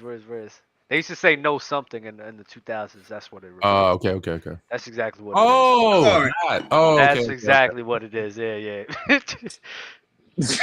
I'm not saying it, but all right. So, I get it. Get it down. Yep. The first question, some old head shit. You feel me? Started off with them boys. That's crazy. Who's the better hire? Sean Payton to the Broncos or DeMeco Ryans to the Texans? I don't know which stands y'all was going to take, but I did send it to both of y'all. But Flo, you want to go first? Yeah, I think this one's actually easy. It's Sean Payton to the Denver Broncos he left? No. You got the bait. I got the floor. Oh, okay. You got the floor. Yeah. It's definitely Sean Payton to the Broncos. I really like the DeMarco Ryans hire. He was a good player, all that kind of good stuff. And he knows the Houston Texans, but he's been a defensive coordinator for 1 season. He's been a coach for maybe 3 seasons or something like that with San Francisco. When you look at a guy like Sean Payton, won a Super Bowl, has over 60% winning percentage as a head coach. He comes into a team that's actually ready. They got a good defense. They have good wide receivers. They have a quarterback who had a down year, but listen, was a great quarterback not that long ago. So he's coming into a better situation, more experience. We don't know what to expect from Ryans. Could he be another Houston Texans coach that lasts a year, or could he be the one that turns it around? If he does turn around, it'll be 3 to 5 years. It's too early to tell. So I think at least in the short term, Sean Payton's definitely the better hire because there's way more upside in the next 2 years over Ryans. Got you. Fire argument. Lightwork going to get. My bad. Lightwork going to give his little 2 cents. You a Broncos fan, right? You're a Broncos fan. Right? You're damn right. You're damn right. So Sean is the better hire. Okay, it's period. Like let's just be real. Sean is the better hire. And what Fluent said, he's 100% correct. The only thing that I would just chime in on that is this: Sean Payton has a history of working with short quarterbacks, with Drew Brees, so he's gonna put Russ in a position to win. Yeah, Russ had a down year. Everybody said stop letting Russ cook, but at the end of the year, when we were on the end, he actually performed pretty well at the end. So with Sean working with that and then having a defense, they're gonna win a lot more games. My squad gonna win a lot more games. I think Ryan's was a splash hire. What is a splash hire? I think just because he played there, he had one good year as a defensive coordinator. They were like, let's go grab him to bring the fans in. All right, let's get that hire to bring the fans in. At least we can have a defense that can compete. Offense, we got to work at. We're gonna build that through the draft and the free agency and all that. But he can work on the defense, get them a little bit better, but it's going to take some time. But like I said, Fluent was absolutely correct. Sean Payton is the better hire, hands down, no debating. I think Ryan's just a splash hire, that's really it. He's right. I'm right. I don't know. So in this debating format, y'all gotta it's whoever provides the better points, right? Remember for sure. Yeah. So do we do the rebuttals, or is that no rebuttals right now? You can since y'all both agree. It's like I don't know, guys. I agree with y'all. I will say this though. I'll say that in terms of I'll say the DeMarco Ryans things first in terms of a splash hire. I think it's less about the name recognition. I mentioned that he played there before, of course, and that's part of it. But I also think they're looking for him because this is the one big thing about Ryans. Again, Sean Payton's the better hire for all the reasons we said: win percentage, short quarterbacks. We agreed on that part. But Ryans they gave him a 6-year contract. So I think it's more than just hey, we hired Cully and he's gone in a year. We hired Lovie Smith and he's gone in a year. They brought him in to say, hey, here's 6 years. Let's change the culture of Houston, right? Bill O'Brien set us back 20 years. Here, let's bring you in and change the culture, bring a winning attitude, right? Use what you've learned in San Francisco, right? Because no matter what you say about San Francisco, there is a culture of winning there. Can you bring some of that to San Francisco? He's younger, so maybe he'll get the buy-in, be able to kind of connect with the players a little bit more. So I still think it's a good hire for Ryans, but Sean Payton's clearly, look, they're immediate contenders now, which makes that's why the Denver one's a better hire. Okay, with the Ryans thing, okay, here's the thing. Yes, they gave him a 6-year contract, but we all know contracts doesn't mean anything in NFL. We know that it does not mean anything in NFL. If Ryans come in, we're expecting him to struggle at least in his first 2 years. If that third year he's not producing, they're going to cut ties with him. And I hate to say that because that's not giving him a chance. I feel like we've lost the let's build factor. We've lost that in sports, period. Like if it's not now or if it's not in a certain window, you got to go. Ryans, when I say it's a splash hire, he had a great year as a defensive coordinator, a great year. You know what I'm saying? With what he had, he does not have that in Houston at all. Like nowhere close, unless he brings JJ back to be a defensive end. And I'm just being honest. Brings him back 10 years ago, right? He brings back his prime. But like I said, I think they went with him because, like I said, you saw we both agree on is that winning culture. But I also be like, I feel like But you said it. You said it. 3 years. You said it. He probably gets 3 years. Where Cully and Smith were on 2-year deals, 1 year, and he's out. Right. So that's why I think at least he'll get an opportunity. But again, we agree. By far, it's Sean Payton. It's Sean Payton for sure. Yeah. Hands down, no debate. Yeah, I like that you guys transitioned to the DeMeco Ryans and splash hire debate. I think that was pretty interesting. Nobody really talked about that enough, so that's pretty good when DeMeco Ryans did get hired to the Texans, so that was dope. Put a poll in the chat on who do you guys think that provided the better argument for DeMeco Ryans or Sean Payton, bro? Fluent and Bama. I mean, oh my God. Fluent and Lightwork. Wow, that's crazy. Fluent and that's Lightwork. Crazy. I see that big Alabama hat, bro. It confused me a little bit. Bro. Legendary, bro. Legendary. Yeah. My bad. But Bama, as everybody's voting in the chat, bro, do we have any do we have the second topic ready for these guys? Yes, sir, we do. Another one. Another Bigger storyline from the Super Bowl. Reed Bowl or the Kelsey Bowl? Fluent, go ahead. Let me get this real quick. I love that. Let me get it. I got you. Should I wait for him? Because might as well. I think he's in listening. At the gate. Let him in. Fuck. Hey, they try to play on my phone. That ain't cool. That's fire. That's so fire. That's what happens. Live TV. The poll ain't up. I'll wait. Let me tell Ron to put the poll up. But go ahead. The Rebo, the Rebo or the Kelsey Bowl? I think. I think. You want me to go first? I can go first. Yeah.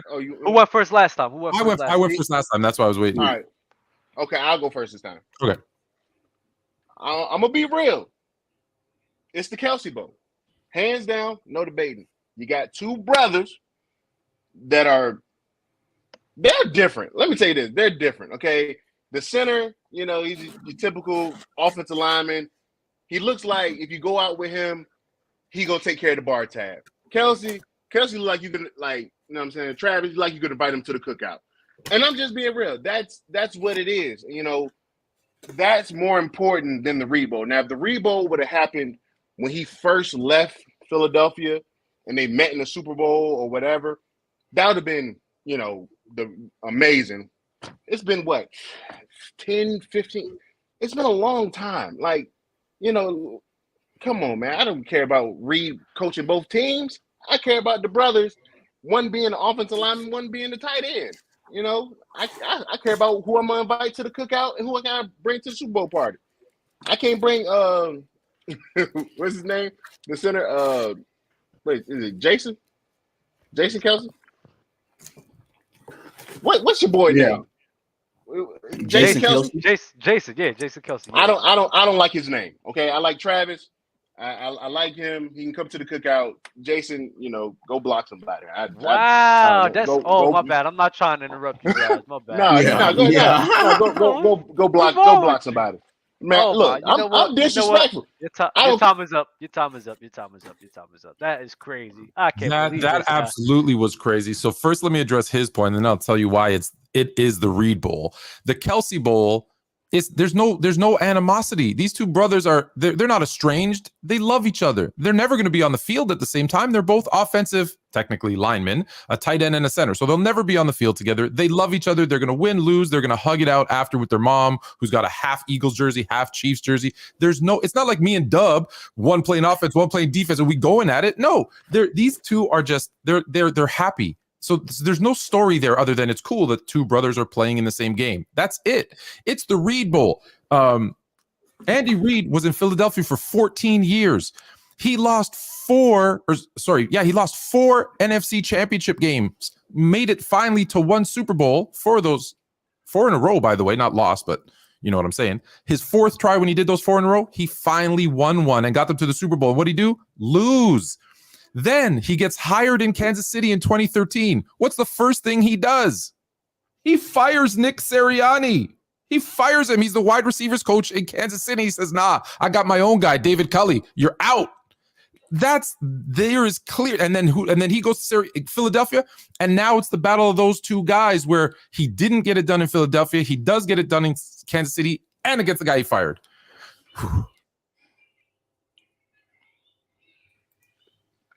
Dub, you muted. Oh, my bad. I said he fought hard as hell to get that last one in there. That's fire, Fluent. That's fire. That was fire, yeah. Go ahead, Lightwork. You got it. I can't believe you disrespect Jason Kelsey like that. How dare you, man? Let me tell you something. I don't like offensive linemen. You know that. Stop playing with me. I was the defensive lineman in college. I hate offensive linemen. Let's be real, okay? Jason's mom doesn't respect him. She put him on the back of the jersey, and he's the oldest. She literally said it in an interview with the boys, or not with the boys, with her sons. She has to turn her back to support Jason. Come on, man. She knows who's her favorite.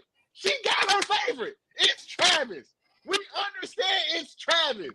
The Reed Bowl, let me tell you something. I don't care who Reed fired, okay? Because let me tell you something. He was a loser. He was losing all in Philadelphia. Get to Kansas City with good barbecue, and now all of a sudden he's a fucking winner. I'm just saying. Sorry for the cuss word. He's a winner. He got Kermit the Frog at quarterback. He got Travis at tight end. I'm just saying the Kelsey Bowl makes sense. They got a little podcast that's booming. People want to see this, and then they want to see the mom in the stands with her back turned when Jason's on the field, and then her front when Travis is on the field. And Travis is going to put up more points and stuff. So that's all I'm gonna say. That's all I'm gonna say. I'm just saying. I can't believe he's trying to break up a happy family. These guys are happy with each other. They do a podcast together. Like I said, they're never, if one was on offense and one was on defense and they were going to be going head to head, maybe it's a discussion. Do you know that Nick Sirianni started as a quality control coach on the Chiefs and worked his way up to wide receivers coach just to be like, nah, out.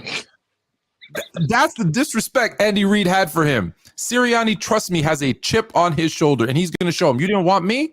Let me show you why you should have kept me. That's why this is going to be the better storyline in this game.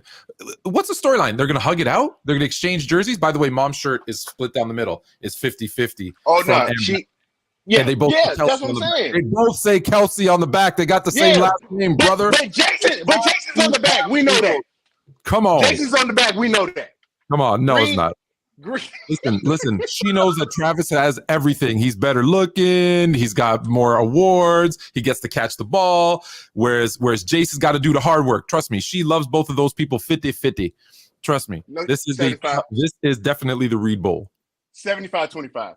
That's what I'm going to leave it at. I know this. Sirianni and Reed got 0-0. They don't have no love for each other. That is so fire. That is so fire, bro. What a time. And today, listen, I see people saying they didn't get fired. He absolutely. Andy Reid had to sit him down and say, hey, I'm going with someone else, my guy who came with me from and moved him out. It is a fire. Don't say he didn't retain him. No. He was on that staff. He took over as head coach and he was out. Don't try to mix that up. Yeah. All right. We're going to put another poll in for you guys to vote on round 2. What's good, little man? Quick question. Who's winning the Super Bowl tomorrow? Eagles. Oh! Eagles. Yeah. All right. Oh, well, hold on. He's friends with Dub. I like him. He's a good guy. He came to me like a couple years ago, said I'm an Eagles fan. I was like, all right, whatever. Wow, he's an Eagles that's fan crazy. over the Bears? Just out of nowhere, yeah. Was it after or before we won the chip? He had no idea. He had no idea. Yeah, he was like the Eagles. 5-6 years old, and it was like, yeah, he's like, mom's a Bengals fan, dad's a Bears fan. Who you got? He's like, Eagles. Just that's a good guy. On his own. He looked it up, said Eagles. That's a good guy. Wow, Ron didn't put a poll for round number 1. That is terrible. Oh, well. Wow, I think I won round 1 only because I got to go first because we had the same pick. Honestly, I would like to call that one a draw anyway. Yeah, we can do that. We'll call it. Because it's like that one. It was like it's the same. Exactly. So we'll just do one. We'll have you guys. I'm glad you picked. I'm really glad you picked the Kelsey Bowl. It's better when we don't. All right. So while we still letting that simmer, get y'all ready for the new topic. I got a few for y'all. So I'll go with this one. If not Jim Brown, who's the GOAT of running backs? Because I know y'all think that a few running backs are very good. And I think I know who Fluent probably gonna go with. And I know probably who Lightwork gonna go with. So the question is, if not Jim Brown, who's the GOAT of the running backs? How is Jim Brown even the? You know what? Bro, don't get me. Don't get me started. My bad. This is yours.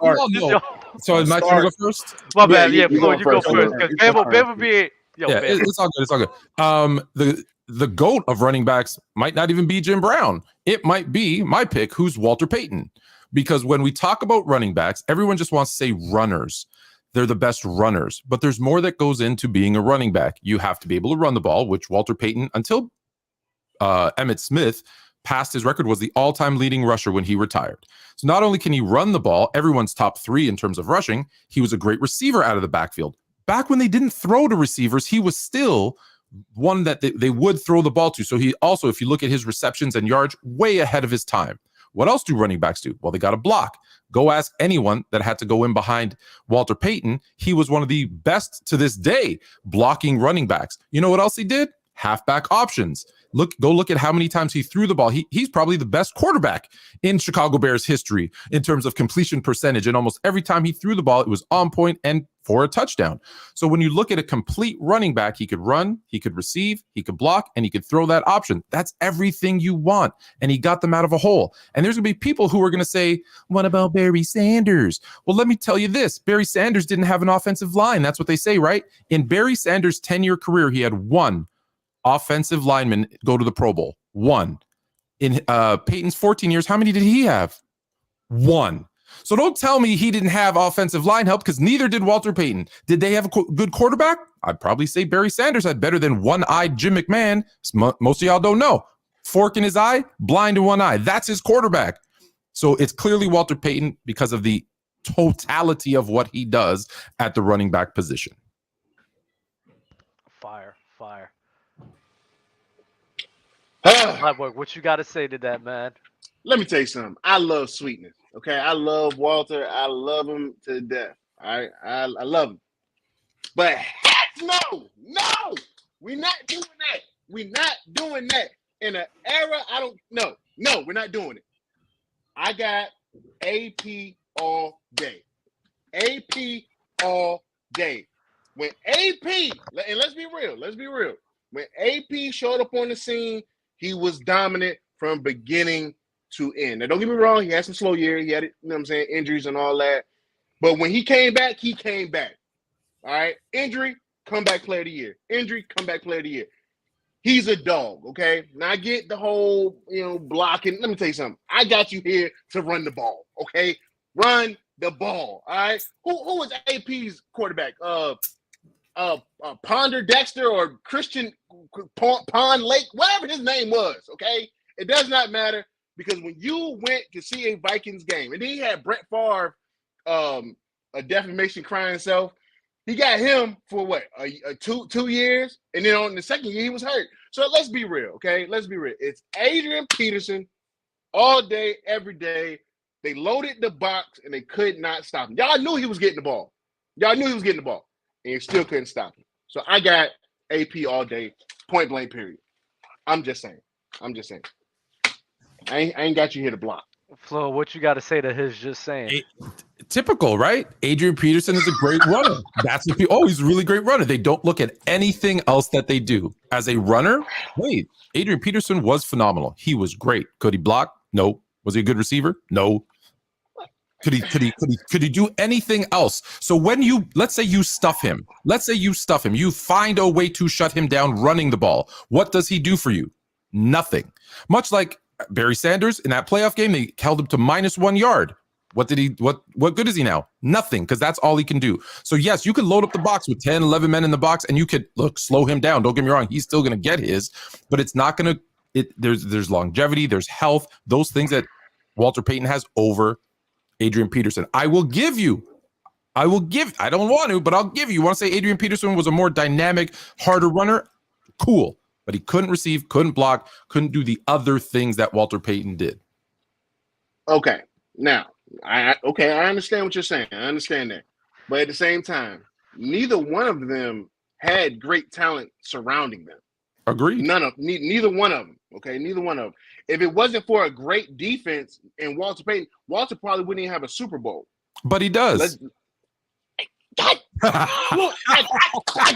Fluent. That's what I'm saying. Fluent. What I'm saying is this. You shut down Adrian Peterson.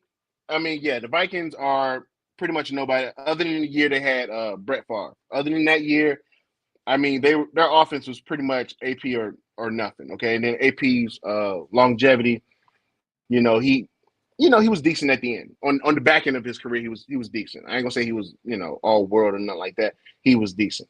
All right, but I mean, what he just said is I won. I think is what he just said. No.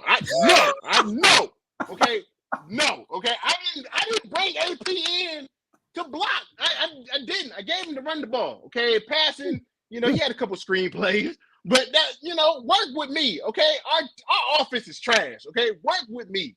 All right, Walter. I give it to him. He threw the ball, caught the ball, ran the ball, but I Block. got AP. And block. But you know what? Go to. I almost told you go somewhere, and not the Super Bowl. But what I'm saying is this: if I need that 1 yard, I'm picking AP. And plus, I didn't get to see Walter. I didn't get to see him. Oh, you missed out. You missed out. Yeah, I missed out on a time. Because you know what it is? When people look at Adrian Peterson, they're like, man, look at his legs. He's so big. That was Walter Payton. His thighs were about this big. AP was faster. Let's move on. Hey, close it. Peyton was shiftier. Closing remarks real quick. Fluent, you got anything to say before we close this off? I saw Walter Payton rush. He ran for about 197 yards on one play for a 63-yard touchdown. My man was crazy good. He's the one that made me fall in love with football. He was that. Not only did he do it at every facet of the game, he was also entertaining to watch. He could do all the things Adrian Peterson could do in terms of breaking tackles, stiff arm, but then he could also shake you out your boots. So Walter Payton. And hey, I like it. I love AP. Don't get me wrong, but it's Payton. Lightwork. Closing remarks. Look, I get what he's saying. I understand what he's saying. I didn't watch when the film was in black and white and sometimes color.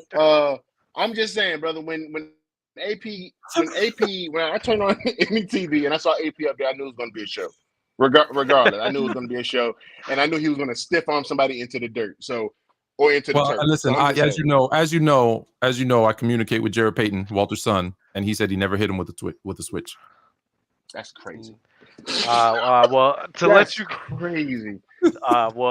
guys know, you can end the poll now, but to let you guys know who won the first round, Fluent won 71 to 29%. So now we're gonna get the next poll up, who won this round and round two, because the round one was kind of like. Well, you mean round two, because round one we call a draw, right? Yeah. Did we do a poll for round one? I still won round one. No, we didn't do a poll for round one. We didn't do a poll for round one. So yeah, it started poll for round three.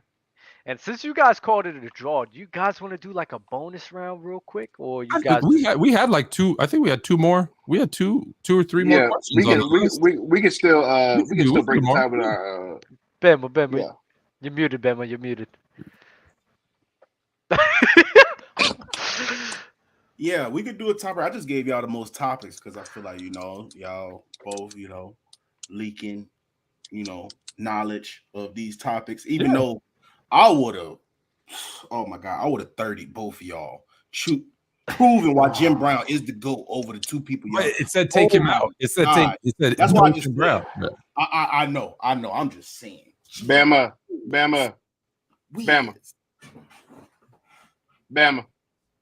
Yeah. How old are you? 30. You ain't see Jim Brown. Man, stop it.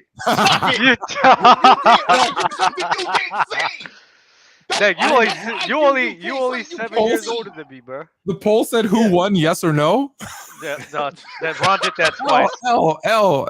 I don't know. L producer, not even L. Right. Let me see L producer in the chat. L manager, bro. L man. Gabe.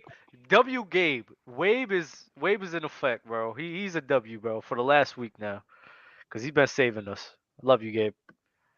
All right. So the next topic, we're gonna keep it with the game this week. Wins and lose. Who will win? Who would lose?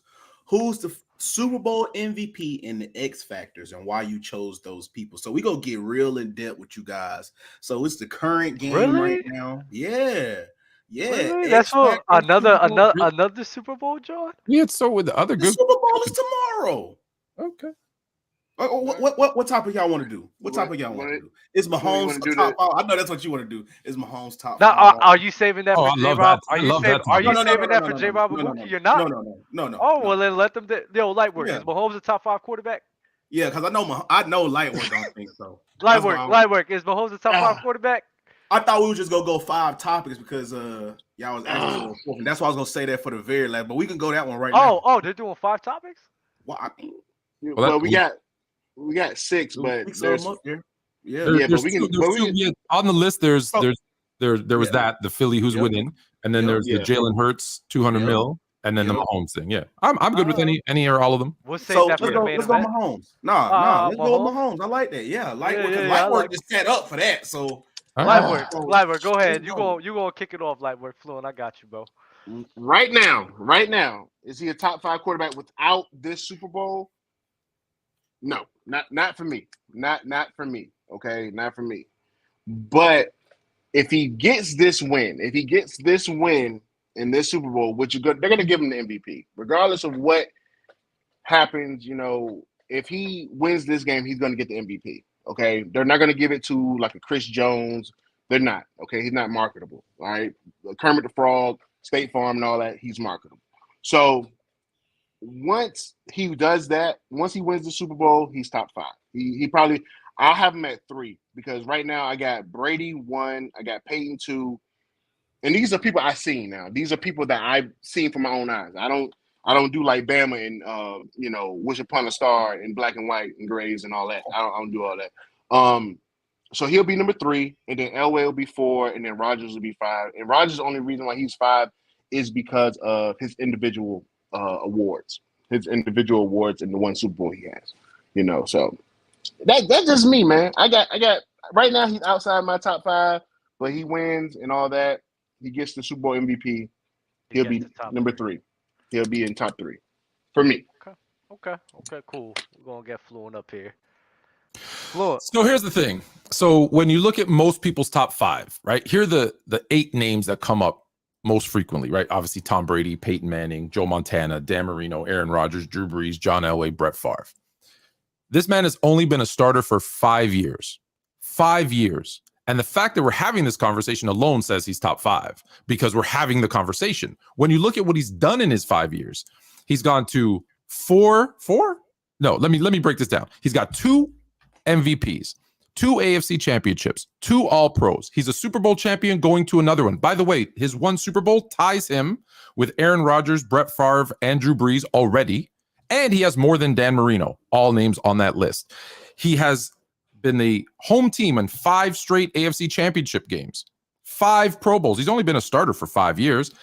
He's, let me see what else. 2 times he's thrown for over 5,000 yards. That's more than Aaron Rodgers, more than Peyton, more than Brett Favre, more than Joe Montana, more with Dan Marino. The only person that ties him with that is Tom Brady, who played for 175 years.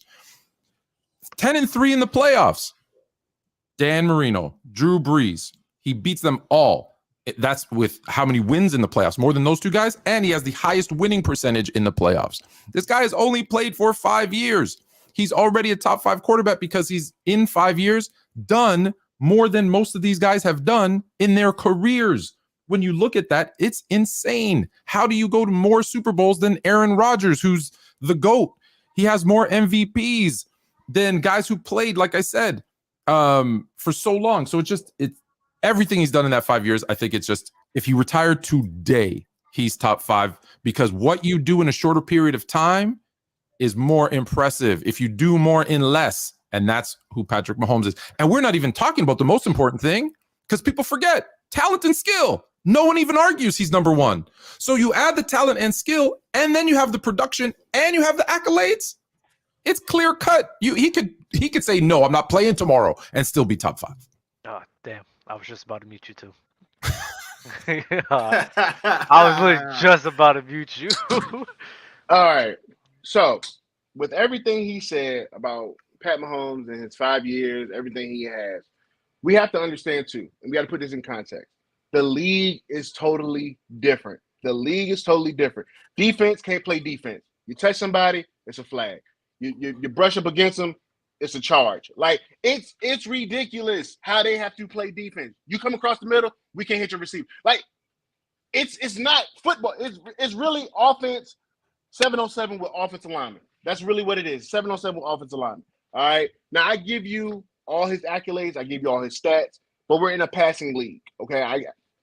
We're in a passing league. Everybody wants that quarterback like a Pat Mahomes. They want that. All his ridiculous throws, let me tell you something, they're all stupid, okay? He's throwing the ball up. He threw the ball up in triple coverage, and just because the guy caught it, it's an amazing catch. For one, a lot of people don't know, Pat Mahomes couldn't read cover 3. He didn't know what cover 3 was when he got to the NFL. So he's stupid. I don't care. He's not in my top 5. He can't read coverage. He's out there running around and then somehow, some way, somebody pops open and he flicks the ball in some movie type of spiel, animation. He throws the ball, and next thing you know, it's a 70-yard game. Man, beat it. We're gonna knock a QB who came into the NFL and maybe wasn't the greatest at reading defenses, who's gotten better every single year, whose completion percentage is better than like everyone with the exception that I mentioned of maybe Drew Brees for his career, who has the same or more MVPs than already in 5 years than Joe Montana, Dan Marino, Drew Brees, and John Elway. And we're going to knock him because he can throw it with his right hand, with his left hand, underhand, sidearm, no look. Because he can make every pass, we're going to knock him. Let me tell you something. I don't knock him. I want somebody to knock him down. Let's talk about the rules. Let's talk about the rules. The rules are the same for every quarterback today. And what does everybody say? It's Mahomes and then everybody else. So not only is he doing more than those older guys, cool, I'll give that to you. The rules were different. But he's doing it against his competition today. Who's the second best quarterback today? Burrow, Herbert, Lamar Jackson, throw whatever name you want. The gap is huge. So not only is he clearing those old dudes, you're making me say this. He's clearing those old dudes. He's clearing the young dudes too. And he's still playing. Let's be real. Let's be real. You even know when he goes out and wins tomorrow, if he goes out and wins tomorrow, it's a wrap. He top 3 for sure. Yeah, I might put him ahead of. Put him ahead of three right now. You might put a 3 right now. Nigga, talk to him. 3 right now. I love it. No, negative. We're not gonna do that. What has Peyton Manning done in his career that's better than what Mahomes has done? What you mean? Do you see the head on that boy? The man No. he was the mind. Just think about this. He was mega mind. Patrick Mahomes would be 2-0 in the Super Bowl. It took the GOAT, the greatest quarterback of all time, with a stellar cast, with Antonio Brown, Mike Evans. Don't forget her offensive line. I'm getting there. It took that and that great Tampa Bay defense and a diminished offensive line that he had to be running for his life. It took that for him to lose. That's what it took. It literally took the super team and his depleted team just to get a win in the Super Bowl. This dude is ridiculous. I was getting there, Dub. Don't worry. Yeah. My bad. I give you. I ain't gonna sit there and say that. I give you that one. I give you that. Y'all want to know something real crazy though? Mahomes good, but he ain't better than Goku. Oh my God! Shut up. Oh no. He'll never be better than Goku. Hey. Goku. Hey, put it in the chat. Yo, Gabe, please make another poll for me, bro. Who won round 3? The person who won round 2 was Fluent. It was. Let me double check here. They don't like me, and that's okay. They don't like me. They just like facts. Fluent is a. Man, I changed your mind. I changed your mind. Favorite. Fluent is a fan favorite. They don't like me. They just like my videos when I post them. They don't like me. Wow, that's crazy. Hey, Fluent won round. Could you guys hear that? Someone in the chat is saying they heard my son saying in the background that you could hear him cheering for me. I didn't hear that. That's crazy. fire, though. My son's not here. Okay. That's so dope. Does not bring son to work day? Oh, right. no. They're definitely talking not. about. No.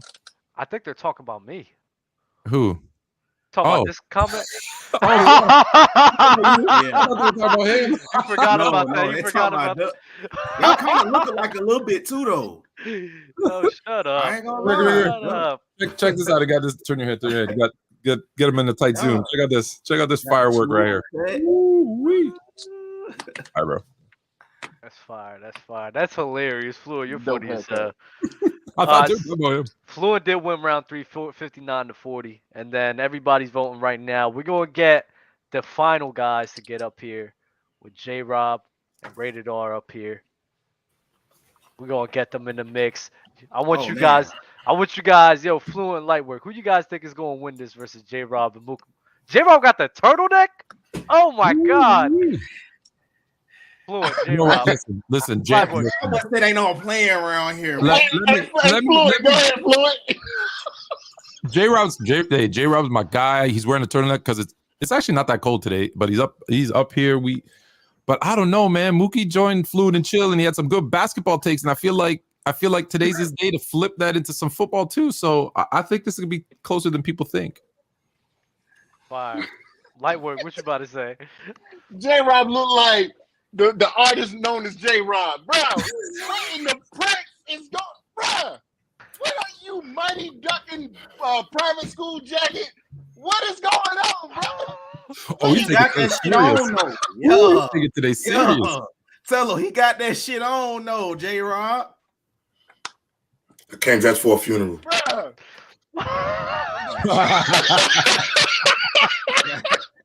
Whose? Yours or Mookie's? I got JRob. I got Mookie JRob. Mookie I love this one. JRob. JRob got his walking through the tunnel drip on. Bro, got them Joe Burrow glasses, boy. Oh shit. Shiesty time. Shiesty time. Shiesty time is crazy. Oh, he's Jay Burr. He's Jay Burr. He's Jay Shiesty today. How do you guys? How does the two panelists going up against each other? How do y'all feel about this matchup right now? JRob, I'll start off with you, man. You the man with the spotlight right now. I mean, I'm just ready to work, bro. Here, so I don't get fined. Oh, if y'all want to stay up here for this, I'm all for it, bro. Because this is about to be elite. Bama, who do you have, bro, in this? Bro, I'm biased, bro. You know me. But I already told my brother. I already gave him the rundown on this game. He already know. He already know what he came to do. That's why he ready. Y'all laughing, but I know Rob locked in. You feel me? So rated XXX. Bro got to come to play. You feel me? Bro got to come to play. CTE boys. But I know JRob. Hey, I know Mookie go come to play though. That's why we set this up. But you know I'm biased, so you already know who I got to rock with. I ain't switching up now. If we locked in, ain't no switching up. Okay. Love you, twin. Love you, twin. Mookie, talk to me, bro. What you got in store for today? You're muted. All right, baby, y'all hear me? Oh, y'all know what it is. Y'all hear me? Yes, sir. Yeah, Yes, we sir. Yes, sir. hear you, bro. Man, you know what it is, man. I'm ready, bro. I'm ready. I'm locked in. You know what I'm saying? Locked in. Under weather, but you know I still come prepared. You heard me? That's what it is. I'm excited. It's Mookie's flu game. Mookie's flu game, bro. He told me, hey man, this nigga crazy, bro. We got look at Ryan. Look at Ryan. We got MC in the joint right now. Good. You gonna be taking care of these boys, or you need me to? Yeah, Ryan got it. Ryan got it. Yeah, Dub, I would like for you to stay up here with me, but if you don't want to, I'll be up here. I don't want to miss this at all. Cool. Yo, Fluent, Lightwork. How was that? Hey, let me tell you something, man. It's a lot of fun, debating, and everything. And it's cool. My boy Fluent, he had a lot of, you know what I'm saying, the numbers. I was going off of feeling and all that, with some topics, I still feel like Pat Mahomes still not top 5. But anyway, other than that, man, other than that, it was good, man. I love, being a part of the show and everything like that. So it was a fun time. It was very fun. Yeah, and it was good. It was good to debate with someone that, like, we've been on shows. I guess we've been on a couple of times, but we never had a battle directly. So it was good to not know what to expect from him. So that was good. I wish we would have got to Jalen Hurts, $200 million. He's worth it. Yeah. But anyways, he's not. Definitely not. He's worth it. He's worth it. Oh, no, he's not. Wow. No, he's not. He's worth it. Oh my. He's not God. worth it. You pay him $200. You pay him $200 million, and your backup can run the offense just the same. Nah, we're not. Oh my God. We're not gonna do that. If Kyler Murray got a $200 million contract and $40 million plus per year, then Jalen Hurts deserved that. That's a negative. Kyler's he's better than him. He's from Star Wars and he plays video games. You know what? We're gonna do an impromptu battle. All right, check this out. Russell Wilson, your guy, Russell Wilson, Kyler Murray, Deshaun Watson, Patrick Mahomes, and Josh Allen all have over $200 million contracts, and which breaks down to about $40 million a year over 5 years. Don't talk money with me now. Rodgers, Wilson, Murray, Watson, Mahomes, Allen, Derek freaking Carr, Matthew Stafford and Dak Prescott all make around 35 to 40 or $40+ million a year.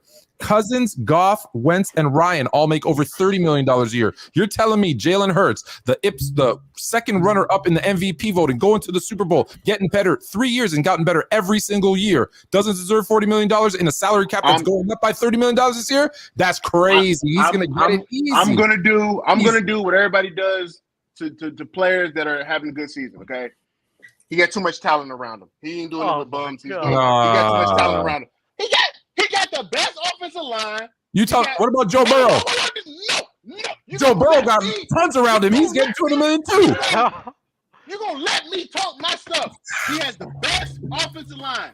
He probably has a top 5 wide receiving duo in Smitty and Brown. Come on, man. He has an awesome defense.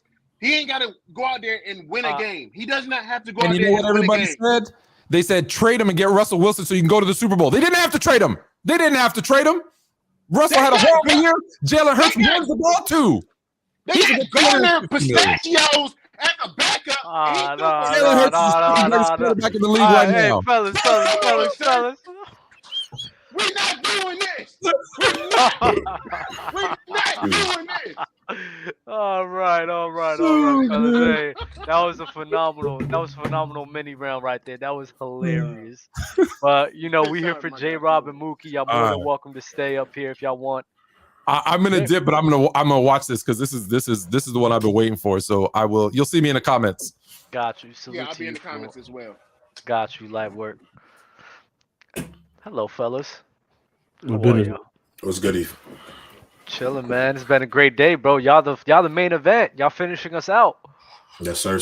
Y'all can't disappoint, man. Y'all ready? For last. You gotta say the best for last. Yes, sir. Okay. Well, listen. Were you guys here for the Patrick Mahomes top 5 debate? Yeah, I kind of heard that. Okay. I wasn't. You wasn't? I don't want anybody. But Mookie said in the chat, I think we both agree on that topic. So Okay, cool. Then I'll go into a different debate, right? Joe Burrow or Justin Herbert? Who's the better quarterback? I know you're a little under the weather, Mookie, so you could go first. I know your breath is short and shit, so Mookie, you ready to take the reins for this one? Yeah. All right, let's go. Justin Herbert is a better quarterback. He's done more with less. Justin Herbert in a COVID-riddled year did something that no other quarterback did, and that's throw for 4,300 yards. And that same year, he was the most historical rate pressure quarterback in football as a rookie. And to have that production of throwing for 4,300 yards, 32 touchdowns, that's pretty insane. Especially his completion percentage remained at elite way too as well. And the defense, if you look at for the last 3 years in Justin Herbert's defensive stint, they're giving up 29, 30, 28 points per game. And he's been playing with bottom 5 defense. And to have the production that he has is unbelievable. Justin Herbert, if we look at for the first 3 years of their careers, he's beat Joe Burrow in passing yardage. He's beat Joe Burrow in QBR. He's beat Joe Burrow in total touchdowns thrown. Justin Herbert in his first 3 years did something make history. Beat Dan Marino for the most passing yards thrown. Beat Dan Marino for the most touchdowns thrown in his first 3 years. So if we're looking at the production that he has, it's past Joe Burrow, and Joe Burrow's arguably been he's been in a better situation than Justin Herbert. And that's playing with a great receiving core, Jamar Chase, Tyler Higgins, T. Boyd, and he's had the better overall receiver. He's also had the better running back in what's the guy name? Higgins. It's cool, Mookie. You ran out of time, but you'll get a chance to rebuttal, bro. JRob, what you got to say, my guy? So the first lie I was told is that the better running back is Austin Eckler, so that's not even cap. But ultimately, when we look at Joe Burrow and Justin Herbert, if we want to talk about accumulative stats, that don't move the needle for me, because Joe Burrow literally tore his ACL. Now, this whole more for less nonsense, that is a dumb argument too, because Joe Burrow's been the most sacked quarterback in the NFL since he's come in. And then the year after he tore his ACL, there were question marks. Should they think the Bengals need to go get O-line help? They ended up taking a wide receiver. What did the Chargers do? They doubled down on the O-line. The year after, they doubled down on defense. Khalil Mack, Derwin James. The thing is, Justin Herbert has had every single piece to succeed. And the thing when Justin Herbert does great, it's all Justin Herbert. When he don't do great, it's the defense, it's Staley, it's all these other things. If you look at the receiving cores, I thought Mike Williams and Keenan Allen with Austin Eckler, I think that's a pretty decent mix of talent. I mean, I've seen guys like Mahomes playing Super Bowls with way less than that. So let's not talk about doing more with less. Joe Burrow went to a Super Bowl after being sacked 9 times. This level of dog that you got to have. When it comes to poise, this beating motherfucker in your chest, there's nobody like Joe Burrow because he got heart. He go down. No, he ain't blowing no 27-0 lead. My boy was down to Mahomes, 23-3, came back and won. It's different levels. Poise matters. Had to mute you. Ran out of time. 1:30 is all we have, fellas. Oh, Rogers got up here. You scaring me, boy. So I got to come watch it up close and personal. Yo, Mookie, what you coming with next? You muted, Unmute your mic. Unmute your mic, bro. What that man said was all bullshit, bro. First of all, situations matter. You got to understand, quarterback production goes beyond winning. So what I'm saying is that we got to understand that he's had the better overall receiver. He's had a deeper wide receiver core. And in the year that he went to the Super Bowl, the Bengals was giving up 20 points per game against arguably three elite offenses as well. So when we talk about doing more with less, that goes to Herbert because he's beating him in every statistical feat that you can possibly come up with, right? And you use him being injured in his rookie year. It's not my fault that the man is more durable, more tough, and also has a higher availability than you. And also, you talk about how Joe Burrow has this worst offensive line. But do you know for the last 2 years, Justin Herbert has been pressure on 37% of his dropbacks, right? And if you're looking at what is this? Let me pull this up. The second lowest pressure to sack ratio in the league, he's beyond Patrick Mahomes. So his overall style of play and ability to evade sack and his pocket awareness and the ability to recognize plays pre-snap really well, the ability to fit footballs into tight windows, he surpassed him in arguably talent, and his production is better with less. Oh, okay. Cool. You had some time to spare. That's fire, Mookie. Appreciate you. JRob, what you got to say to rebuttal against that, man? Unmute your mic, please. He should have used that little bit of time he had. So he talked about QB pressures. Talking about QB pressures, my guy was going to the ground. I already said, most sack guy in the league. Tell me somebody on the Bengals defense that got a big name. You know a guy on the defense that been an all-pro? You got any future Hall of Famers on your defense? No, not in Cincinnati, but I know they do got a few studs in LA. Now, this is what I'm saying. You're talking about ability, poise, making throws in tight windows. Has Joe Burrow ever showed you any inability to make all the throws it takes to win football games? So what are we doing here? We're talking about apples and oranges. And if you want to be real, if you look at the numbers between Joe Burrow and Justin Herbert, their statistics are damn near close as hell. And if you think about it, Joe Burrow did not have an offseason. He had offseason surgery. So the moment he came into the season, he just was going out there and had to hoop. The first 4 games of the season, that was his training camp, and still has as productive of a year as Justin Herbert.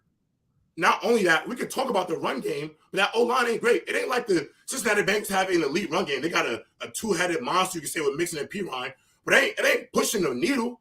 If you're going against another elite D-line, they ain't getting nothing off. So, like I said, poise matters.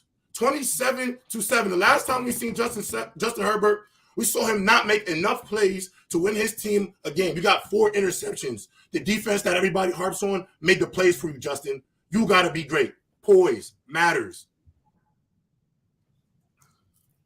All right, so now we're going to open the floodgates, Ron, and we're going to let these two go at it. And, you know, that's one of my favorite times of the show. You ready for this? Because I swear Mookie got one in the chamber, bro. Let's do it. Let's do it, bro. Start lying, Bro, nigga. Hey, bro, you sat there and lied talking about you sat there and lied talking about he didn't play. Hold on, you sat there and lied talking about he didn't play with an inadequate offensive line. What do you think the Chargers are? They're a bottom 5 ranked offense. They are offensive line. He is the second most pressured quarterback in football, and he also has, like I said, he's invaded more quarterback in football. If we my talk, guy's been to the ground more than your guy because your guy don't have the pocket awareness. Your guy does not have the pocket awareness that Justin Herbert has. Bro, you got to understand this. If you the pressure to, if you the second. If you the second best, hold on. If you the second best, if you hold on, if you the second, hold on. If you the second best, look at this, second best pressure to sack ratio in the league behind Patrick Mahomes. That speaks to the goddamn. That speaks to the goddamn. That speaks to the goddamn. Hold on. That speaks. Hold on. Have y'all yelling over each other? If we want to talk about poise, hold on. Poise is you being 6'6" and you pressure on. Hold on. Poise is you being 6'6". You pressure on 37% of your dropbacks. And you with Patrick Mahomes at evading sacks. That's poise right there, sir. Now we looking at production. It's if you get sacked 9 times in a game, Mookie, and you get up and still win the game. What does that say about the quarterback? And you're not talking about how the Cincinnati Bengals is top. You're not talking about how the Cincinnati Bengals is top 6 in points per game allowed on defensive end. And you're not talking about. You're not talking about. Hold on. It's not talking about. It's not talking. You're not talking about. You're not talking about how his production is better than Joe Burrow, and Joe Burrow has a better running game. He has a better. He has a better wide receiver score. Has not been better. You are taking his rookie season, bro, sir. Check to the bank. Because he's been more available. The best ability is availability. The best ability. The best ability. Hold on. The best ability. The best ability is availability. Hold on. The best ability is availability. And at the end of the day, Justin Herbert has been more available. He's been more durable, and he's been more productive and arguably more talent. Hold on. Every game this season. He's played. Let me ask you something, you dumbass nigga. Who's played more games? Hold on, you dumbass nigga. Who's played more games in the first 3 years of the season? Nigga, he got hurt. Herbert, motherfucker. Okay, bitch. Okay, hold on. He's been hurt. Hold on. He's been hurt. He's been hurt. So you want to penalize? I'm not going to penalize Herbert for Joe Burrow being hurt. I'm not going to penalize him. At the end of the day, everybody. At the end of the day, at the end of the day, Justin Herbert has missed Mike Williams for 6 games. Keenan Allen missed 7 games, and he's threw for more yards. Has a better quarterback rating. If we're talking cumulative stats, stop it. No, I'm talking about this season. This season alone. Joe Burrow had a higher completion. Hold on, everybody. Joe Burrow was the more accurate quarterback this year than the two of them. Okay, hold on. Everybody. This is the thing which you got to understand. Herbert has been without his Herbert has been without his best. Because I'm about to cook you. Herbert has been. Everybody. You already on the stove. All right. Herbert has been without. One thing on the stove is that fucking feed. Hey, bro. Is you gonna let me talk, bro? Yo, get it off. It's Black History Month. It's Black History Month. My bad. You gotta talk, brother. Go ahead. My bad. Herbert has been without his best wide receiver and Keenan Allen. He's missed 7 games. He's also been without Mike Williams, and his passing yards is better, and his quarterback rating is better than Joe Burrow. That's a fact. Now, you can sit there and point to the fact that he's missing Jamar Chase, and I'll give you that. But stop acting like T. Higgins and Tyler Boyd didn't catch over 1,000 yards this year, and stop acting like they didn't have an established running game, and stop acting like they didn't have a better defense. And Joe Burrow with the limitations on the offensive coordinator. That's nobody will talk about. He is being held back by this offensive coordinator because at the end of the day, they're more of a conservative play caller. But his production still better than Joe Burrow? Arguably better weapons? He's had a better defense. Hold on. He's had a better Joe Burrow threw for more touchdowns this year. He was more accurate with the ball this year. Everybody. You're talking about production based off his rookie year. Of course. Please, you rated our idiots in the chat. Please don't be blinded by that dumb shit. Because, bro, he literally is jacking. He's jacking 1 year, fellas. He's jacking 1 year. Because I looked off for the 3 years that they. I looked at the 3 years that they played. Cumulative stats. Hold on, everybody. My Okay, boy okay. Let's look at this rookie year. Let me break it down. Let me break it down to you. If you look at everybody, let's look at their first. Let's look at their first 10 years. Oh my lord. Their first 10 years. Their first 10 games in their rookie year. Everybody, we're just going off their rookie year. Their first 10 games. Their first 10 games against each other. Right? So Justin No. Herbert I'm just measuring the rookie year because Joe Burrow played 10 games in his rookie year and Justin Herbert played 10 games. Justin Herbert beats him in quarterback rating. He beats him in passing yardage, and he beats him in completion percentage in the first 10 games of their rookie year. Right? Yeah, okay. So who had the worst O-line in rookie year? All right. So who had the worst O-line in rookie year? He was the most sacked quarterback. But you compare it after the order 10 games because 10 games he was the most sacked. Because you're gonna tell me about pressures. Mookie, one guy hit the ground, one guy got pressured. Pocket like bro, if you actually watch, if you actually watch the Chargers offensive line, I'm a better football player than you right now. So I watch. I'm better. I feel like I'm here when it comes to football. We talking about. Let's not talk about who watches games. Let's stay on the topic. Okay, now, hold on. Let's stay on topic. Hold on, you being a little emotional right now. Let's stay on the topic. Okay, now when I watch the Chargers offensive line, they do a horrible job of creating lanes for Austin Eckler to run down up the middle. He's also one of the most pressure quarterbacks in football. He's also great at evading sacks. He's up there with Patrick Mahomes as a stat that I read off for you. And also, talent, production his production to be over Joe Burrow, and Joe Burrow has the better core. You got to go with the running game. Come up here and lie. Joe Burrow got a good running game. Yes. Because the offensive line create open lanes for mixing to run out down the field. You understand? Are we forgetting the fact? Are we forgetting the fact that against the Bills, right? A great elite level defense. Joe Mixon had over 112 yards. So don't sit there and say they don't got no freaking running game. Because that's a complete lie. That is a lie. The Bills are absolute frauds. The Bills don't have a good rush defense. The Bills did not have a good rush defense. They have an elite defense. They do not have an elite defense. That rush defense has been suspect for 2 years. And y'all look it on paper. They lost Von Miller. That shit was suspect. Their defense was top. Mookie, by the time they played the Bills, they finally had their O-line. The first Joe Burrow, season, the Bengals O-line was completely. Joe Burrow ever? Joe Burrow beat the Bills with replacements, Mookie.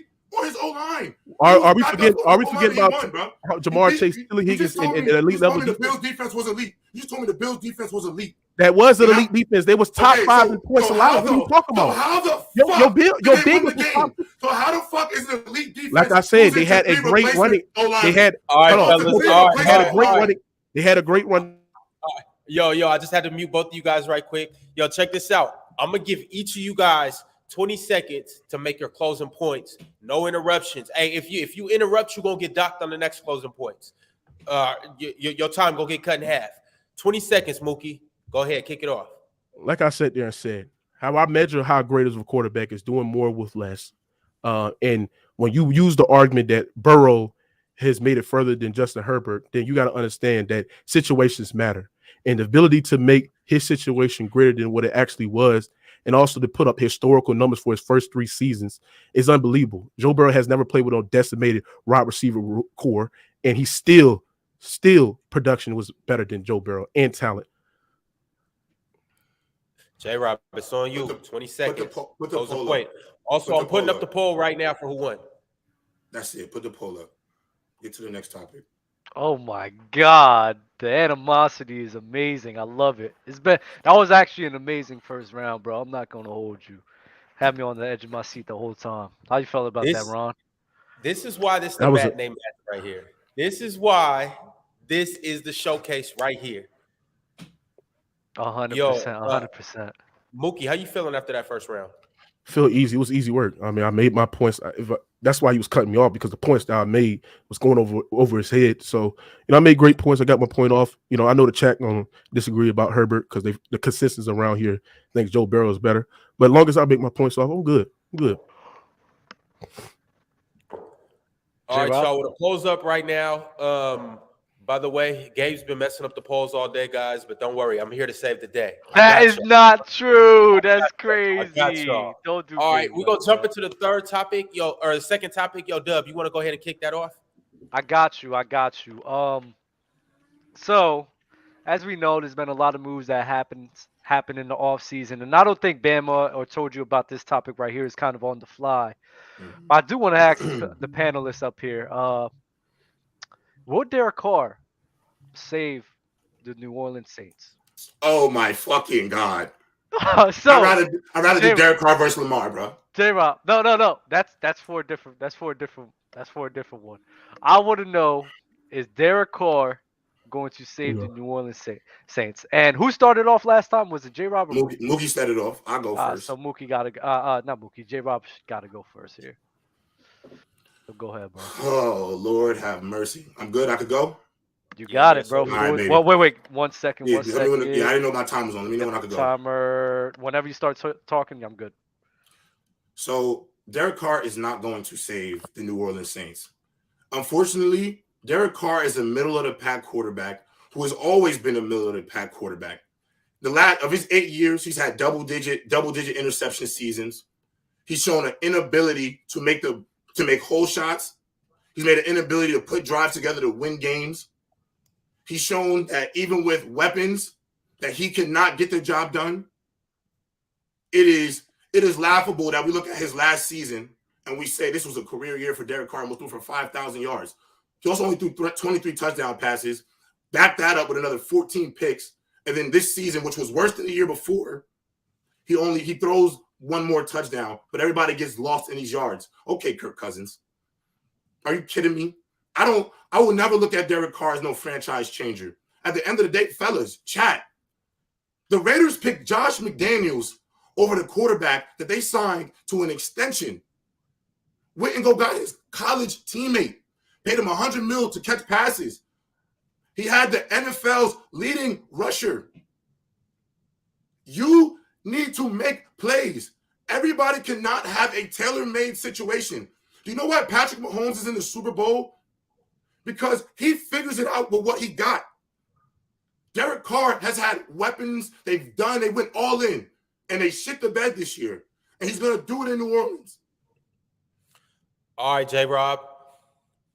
Fire first round. Yo, Mook, we about to bring you up here. Go ahead and rebuttal or make whatever argument that you want to make. Your time starts whenever you start. Well, so first of all, he lied talking about Derek Carr don't muster up game-winning drives to put his team in a great situation to win. Derek Carr throughout his career has 35 game-winning drives, and you look at for the last year, he had 6 game-winning drives last year, and that's them firing their head coach. That's them missing Hunter Ruggs. That's also them having one of the worst defense in the NFL. If you look at Derek Carr's years, like he's thrown for 4,000 yards. Damn near 4 or 5 times. And you also got to understand, since 2014, name me a year where Derek Carr at least had a 22 ranked defense. You can't name it. The Saints naturally is a top 10 defense. They are top 5 defense this year. I mean, a top 6, top 7 defense this year. And that's them having a down year this year. You pairing them up with Michael Thomas, you compare him up with Alvin Kamara, and he can live off that defense alone. I think that can help Derek Carr as well. I think they can help Derek Carr as well. You got to understand it. We had Taysom Hill as the quarterback last year ago, and the Saints was 1 game away. If the Rams would have beat the 49ers week 18, we'd have got into the playoffs with Taysom Hill. And I know you're not trying to say Taysom Hill is better than Derek Carr. So give Derek Carr alongside with an elite level defense, alongside with a great culture, and alongside with great weapons and a great O-line. We can make some things happen. All right, cool. That concludes the first round. JRob, we're going to go ahead and bring you back up here, let you rebuttal the points that Mookie made, and go ahead and double down on your points as well. The time starts when you start. Wait. Hold on. You muted. Go ahead. Fuck. You should be good now. Fuck. My bad, y'all. So first, I want to answer this question. No, I don't think y'all should have Taysom Hill either. Y'all need to go into the draft and go start over. It's time to start over. Bringing in journeyman bridge guys has shown time and time again that it doesn't really work, and it never has. Not only that, you can talk about these regular season game-winning drives, but I also watched Darren Waller go on Skip and Shannon and say, one of the biggest issues with the Raiders team this year, in the 11 games that they lost this year, of the eight of them, one possession games. And what did his own teammates say about it? He didn't talk about the offense. He talked about turnovers and lack of execution. Now, I believe he's not going to take a shot at his quarterback. That ain't an indictment on the weapons around him. That's an indictment on the guy throwing the football. That's the truth. The Saints are a great organization. They do have a great front office. And that's why they should be smarter to go down this road. Because if you go down this road and it doesn't work, you set your franchise back another 2 years. Carson went from being an MVP. He couldn't hack it in Washington, couldn't hack it in Indianapolis. There is a legitimate habit of what goes on when it comes to these bridge guys. That's what Derek Carr is. He is not an elite quarterback. And I understand you can hang your back on a great defense. But at the end of the day, no matter how great your defense is, the guy with the football calling the plays has to make the plays. Bet. All right, Mookie, we bringing you in. It's your time to rebuttal that. All he said was a bunch of nonsense. All he said was a bunch of nonsense. To sit there and blame Derek Carr on why bad the Raiders has been, you're not speaking into full context like you speak other things to context like your favorite quarterback in Joe Burrow. You got to understand that the defense was as a bottom 5, bottom 3 ranked defense. And you got to also understand that the play calling was not great as well. You got to understand, with an interim head coach, did we all sit there and say that Derek Carr was one of these worst quarterbacks, this bad quarterbacks, and he suck and trash and all that stuff? No, because Derek Carr was doing more with less. Now you're pairing up with a situation in New Orleans Saints who has a great culture, who has a great defense, who missing that veteran leadership at the quarterback position, and Derek Carr is a gunslinger. So he can allow Chris Olave, who is playing with inadequate quarterbacks like Andy Dalton and Andy Dalton and Jameis Winston, he can unlock his ability because he's a speedster wide receiver and he's a gunslinger. And I think Chris Olave is going to have his best year as well. If you look at Derek Carr's tenure with the Oakland Raiders, I don't know you're not going to sit there and blame all of him because there have been 4 offensive coordinators changes, 2 head coach changes. They didn't re-sign the number 1 draft pick. It's been dysfunctional in that organization to sit there and put it on one quarterback when you're not willing to apply that same logic to the other quarterbacks that you praise.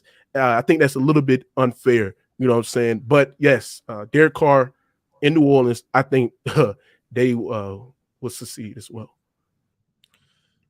All right, yo, Dub, round 3. We bringing them in and just letting them duke it out. I would like to say I think this is a very good and close round. I think they both provide a lot of good points. It's nice. I'm kind of afraid, but I mean, hey, bro, that's why they're the main event, right? Facts. Hey, man, you got to let the heavyweights duke it out sometimes. Before I bring y'all in, I just want to say JRob won round 1, 80-20. 80% of the votes went to JRob. All right, man, I'm bringing y'all in, and the floor is yours. So, Mookie, let me just ask you a real question, bro, because I don't disagree when you said the Raiders have had a lot of dysfunction. I agree about the dysfunction. But the debate before the debate that we just had, the first topic, you talked to me about Justin Herbert. Mm-hmm. And you told me that Justin Herbert had a bad defense, bad O-line, but he still led y'all to the playoffs. Mm-hmm. Still puts up phenomenal numbers. Still has pocket presence. Okay. And you would agree that you probably think he had less weapons than Derek Carr because he ain't had the leading rusher. He don't got Devontae. He don't got Darren Waller. Okay. So tell me this. With all that Derek has, the way you speak about this guy, how come if Justin Herbert, a guy in his 3rd year, could go past and lift his team past adversity, how come an 8-year vet that signed an extension who is brought to be the face of your franchise with his roommate and dog as his ex-receiver, a top 3 tight end, and the best running and a top 10 running back in football, why couldn't he lift them up? Why, bro? And you can say play calling, but you would also agree that Staley don't call the best plays. It's easy. Herbert figures it out. So Herbert is a way better quarterback. Ain't nobody denying that. His impact to the game, the impact to his offense is more higher than Derek Carr's. But we cannot deny that the Raiders, I believe was 5-3. I could be wrong. When John Gruden was coaching his team, right? And once they fired John Gruden, because the situation that happened, and the Raiders went 1-5. But Derek Carr's impact, especially when missing, I believe, his number one receiver at the time because he really didn't have no receivers at that point. And he's Hunter Renfrow was his leading receiver, led the Raiders with a bad defense to the playoffs, right? And I forgot what that officer, the interim head coach for the Raiders, forgot his name as well, but he was able to do. They liked him. Now, don't lie, he got to the playoffs. Okay, he did. Okay. So now, when we get in Josh McDaniels, can you agree that Josh McDaniels' whole scheme and his playbook is very, very hard to figure out? Would you agree with that? I won't disagree with that. Do you understand that Josh McDaniels throughout? I mean, if you look at the totality of this season, do you agree that he deserves some blame? Of course, every coach does. Every coach does. Okay, so it's quite funny how Josh McDaniels have Derek Carr, Devontae Adams, a great running back, right? Is not able to hold leads, call a correct play calling. There's no way that you blow a 20-point lead in week 2 against the Cardinals, and then instead of running the football, you have a Derek Carr 35 drop it back throwing the football. I don't think that's going to happen in New Orleans because we got to establish closer. Everything is more balanced. You know what I'm saying? Mookie, let me push back. Is Derek Carr not a 9-year veteran? Absolutely. How many? He's probably played over 1,000 snaps in the NFL. He has seen the game from a bunch of different angles, and ultimately, to his benefit, I would say he's had all these different OCs, so he's seen different schemes. He knows some things are similar. Maybe the verbiage change. We all know that. But my thing is this: is it as a 9-year vet, you don't have the authority to audible to a running play when you have this great running back? You should have, to me, Derek Carr should have way more control if you're sitting here telling me these things, because Derek Carr has the ability as a 9-year vet, and they gave him an extension, all this money. He should have more control. He should be more poised. And the thing is, I don't disagree. Justin Herbert is a better quarterback, more talented, has more upside. But Derek Carr is also a 9-year veteran. There's certain throws that he has to make. Mookie, your man's that you want to come and ruin your franchise is one of the worst quarterbacks in football when it comes to too high looks in the NFL. You know why? Because he can't hit hole shots. That's your corners, your out fades, your slant corners, your circus routes. Those are the beaters in cover 2. Derek Carr has always shown a lack of ability to do it. And if you don't believe me, go and just Google Dan Orlovsky's breakdown of Derek Carr. Mookie, your man misses easy throws. I'm just saying, when it comes to your team, y'all go from Drew Brees to we all agree is an all-time great. From that to Jameis Winston, Taysom Hill, and goddamn Derek Carr, that is not going to rehabilitate you. Because Mookie, is the goal not to win a Super Bowl or just be good and go to the playoffs? Yeah, but we have seen average game managers that live off the elite level defense and live off the takeaways that the defense possess, put the defense in a great field position to win games. When we looking at a guy like Derek Carr, he's never played with a top 10 defense. You can sit there and say all quarterbacks miss throws.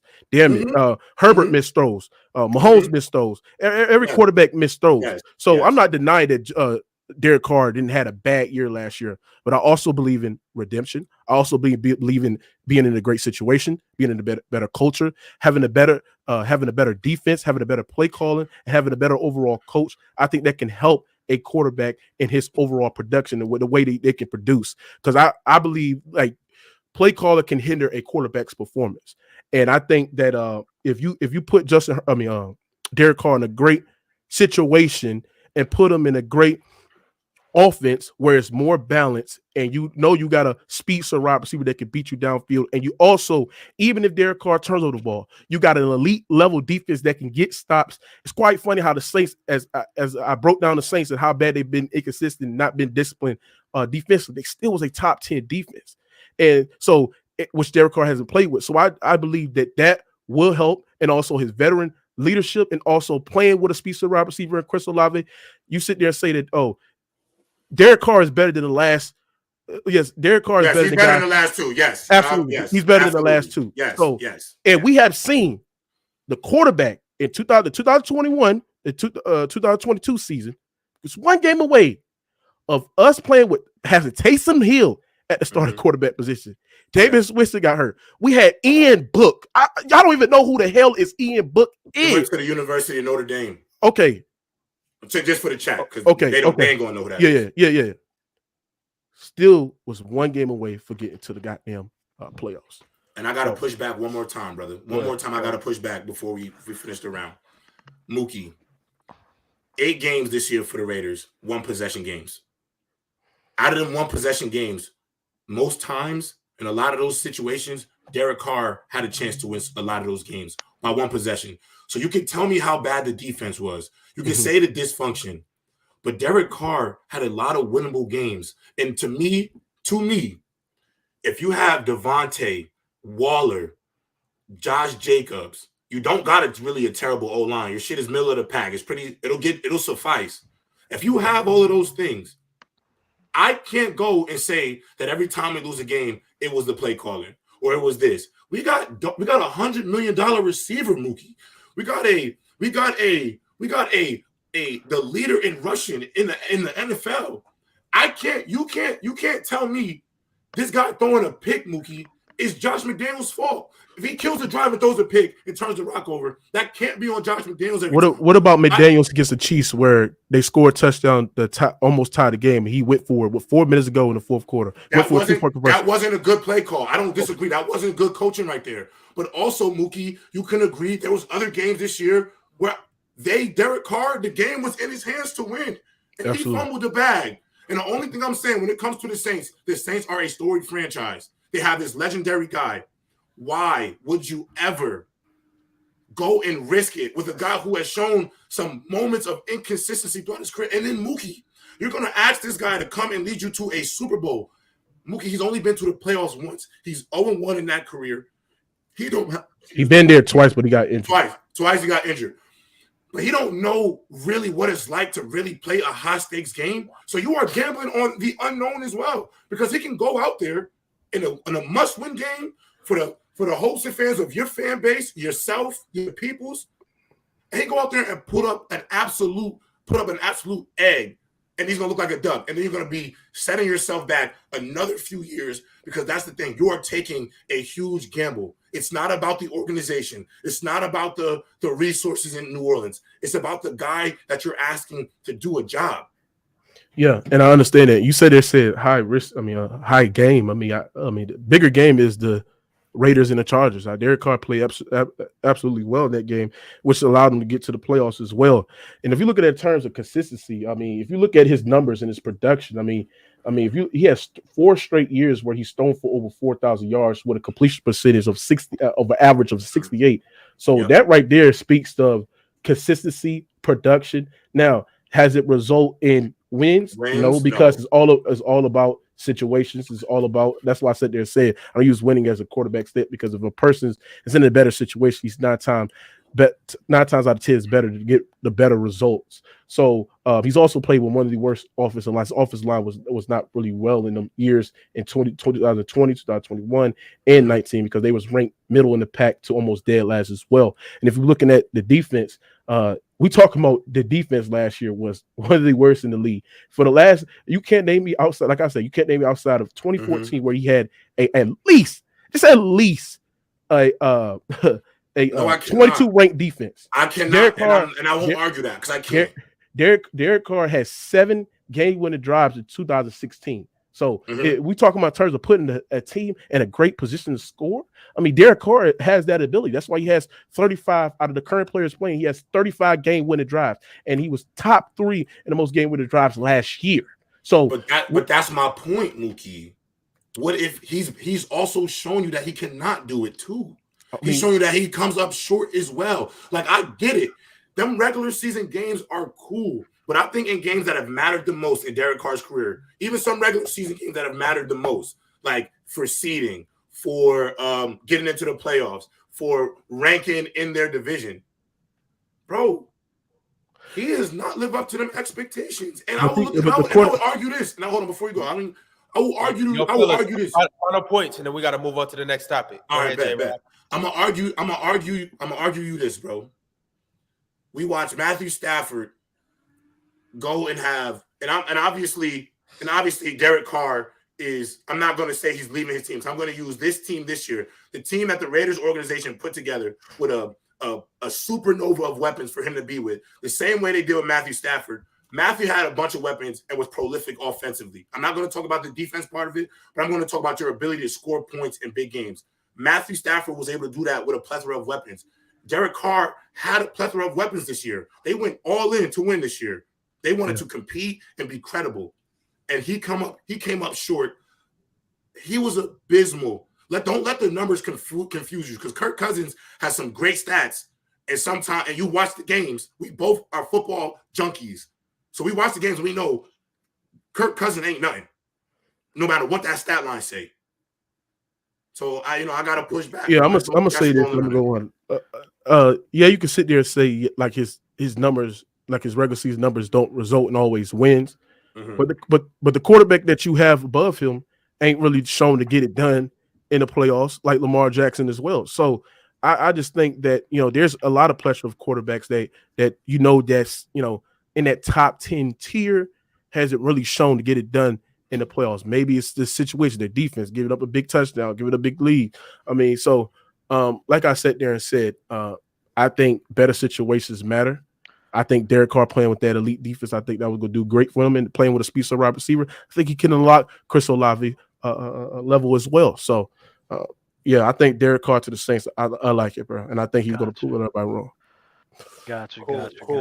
All right, I'm putting up the poll right now. Who won round 2? So before we get to the second topic, Mookie, I got to ask you a real question. This is just football. So if Lamar is up for trade, you rather go in for Derek Carr than Lamar, where they're at right now in their careers? Yeah. Wow. Oh, shit. Oh, man. All right. Well, that'll help us transition to our next topic, because it is going to be about Lamar Jackson. I am excited for that. Ron, you putting that poll up? The poll's up. Yeah, y'all let us know. Tap in. Who won round 2? I think that was an amazing round. I'm not gonna lie. A lot. What? Why are you laughing? Is this something funny? Nah, I gave the chat the poll that they wanted to see. Did you do the yes or no? You did yes or no again. Oh my God, Ron. The chat loves that poll. I hate that poll, bro. But anyways, bro, go ahead, Ron. You got it. Yeah, the actual poll's up right now, so y'all go ahead and vote. Let me know who won round 2. Round 1 was actually won by JRob. I said it before. I'll say it again. He won 80-20. Round 2, Dub, you want to give us the topics? You mean for round 3? Yeah, round 3. So for round 3, I was going to do Derek Carr and Lamar Jackson, but I think for round 3, it'll be better if we do Lamar Jackson versus Michael Vick. Who's the better quarterback? Michael Vick or Lamar Jackson? Finishing off as the main event. Mookie, I'm gonna start off with you. State your name. Not state your name. State your purpose. Give your reasonings on who do you think is a better quarterback between the two. I'm gonna go with Michael Vick. Go ahead, bro. I'm gonna start the timer right whenever you start talking, bro. Yeah, Michael Vick is a better quarterback than Lamar Jackson. I think Vick was a better quarterback than Lamar Jackson. I think Vick had a very better strong arm than Lamar Jackson ever had. I think Vick was more accurate than Lamar Jackson.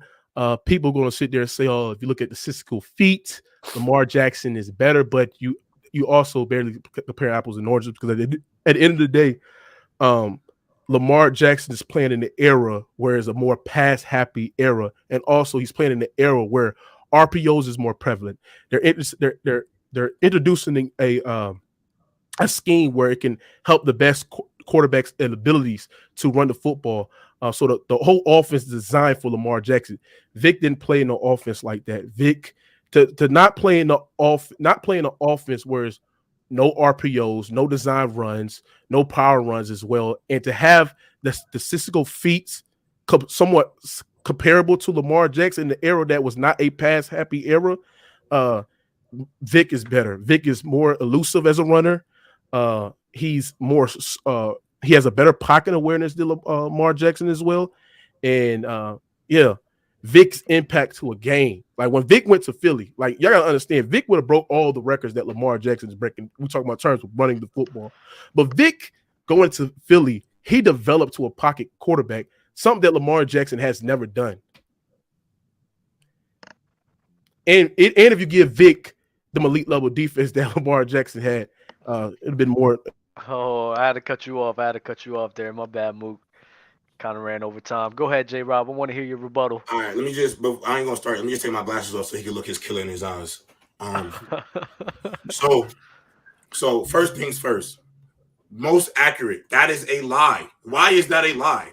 Because Michael Vick has played 12 seasons, if you want to count the Pittsburgh year 13. But in 12 years in Michael Vick's career, Michael Vick has only had a completion percentage of 60% minimum once. That was with Andy Reid with the Eagles. You remember that year, Doug. That was probably his best season. Might have been potentially his best season as a quarterback throwing the football. Lamar Jackson, outside of his rookie year, has had 4 of those seasons where he's thrown over 60% completions. Not only that, Lamar Jackson has led the NFL at his peak. So let's go peaks now because Vic ain't playing no more. So we can go peaks. At their highest powers, Lamar Jackson has led the league in passing touchdowns. So if you led the league in passing touchdowns, I don't know how that affects your ability to read defenses, make decisions, things of that nature. Lamar Jackson, the reason why there's RPOs and the schemes that are within his offense is because he don't have a Diggs. He don't have a true X. We thought Bateman was going to be a guy, but he can't stay healthy. Mark Andrews is a great tight end, one of the best in football, but that cannot be weapon number one. That can't be your X all the time. And because of that, Lamar has had to literally put a book bag on and take that offense for a ride. And you can talk about he has a great defense to hang his hat on. I saw that defense this year give up a lot of leads in multiple games this season. I've also seen Lamar exceed expectations. He left his team and they plummeted his division. Yo, Doug. Dude. How was you feeling about that? I'm excited for round 2, baby. That's what I'm here for sure. Yep, let's get it. Let's get Mookie. Mookie. Don't waste no more time. Rated R. What's your rebuttal to that? Like I sat there and said, he used statistical feats. That's why I sat there and said, you got to compare the era. Lamar Jackson is playing in a more pass-happy era, and Michael Vick is playing the era where they utilize running the football, and he's playing against defense that actually hit the quarterback as well. Now, if you talk about terms of peak, in 2010, Vick threw for more. 2011, Vick threw for more yards, and you can say Lamar Jackson has a better completion percentage, more touchdowns. But you got to understand that what Vick has been able to do in his career, especially being in Philly, especially got his prime ruined because of the dogfight when he was with Atlanta. His ability to play the quarterback and establish himself as a pocket quarterback compared to Lamar has been better. Now, if we look at terms of production in the playoffs, Vick's production is better than Lamar Jackson in the playoffs. We've seen Vick 0-2, went on the road, beat Brett Favre on the road in Green Bay, right? We have seen Vick, play better than Lamar Jackson in the playoffs. Like, let's not do this shit. So we talking about who's an established football player in the playoffs is Michael Vick. Michael Vick. Go ahead. All right, there we go. It's Michael Vick. I didn't know if like that. That's fire. JRob. My bad. I wasn't paying attention. What happened? You good? It's my turn. Yes, sir. Word. Yes, My sir. bad. Yes, My sir. bad. Had some business to talk about. So ultimately, you can compare the eras. You can say the era in which Michael Vick played was more of a pass-happy league, but this is where I have to push back because the peaks in which Lamar has been at his best powers, y'all understand his team was one of the most heavy rushing teams in football. Lamar has had to be the third hat in a run game for his entire career, actually. He is literally the reason why the Ravens rushing game is so dominant, because guys like the top linebackers, they have to always account for him, because you can't crash to a running back with a guy like Lamar out there. And the issue is we crucify guys for having legs. The problem is I don't know why, because Lamar has shown the ability to win games. He's shown that he can win you a playoff game. and there's still more to be done. We all want to see. We saw Josh Allen take a astronomical level leap when he got a Stephon Diggs. I would love to just see Lamar with an Odell Beckham Jr. and see the type of increase he has in his level of production passing. I think the other thing, when you look at, not only is Lamar more accurate of a thrower, but Lamar might have even been higher in terms of accuracy when it comes to passing the football because, here's the craziest part about this man's career. The year he won the MVP, 28, the year after, and the year before, he has had a top 5 wide receiving core when it comes to drop rate. So what does that tell you? All right, let's open the floodgates, baby. Mookie, you ready? Go ahead. Yeah, I'm gonna say this. So when you can sit there and say like the offense is more catered to Lamar Jackson, but the thing is, when Vic was in Philly, he was responsible for throwing the football down deep in the pocket. He was responsible of running the football as well. And Vic literally in I believe in 06, I couldn't remember, had the Falcons going to the goddamn NFC Championship game as well. So if we're looking at playoff production, that goes to Michael Vick. If we're looking at pocket awareness, who can throw the football, that goes to Michael Vick. And arguably running, I think Vick was faster. I think he was more elusive as a runner. And imagine if RPOs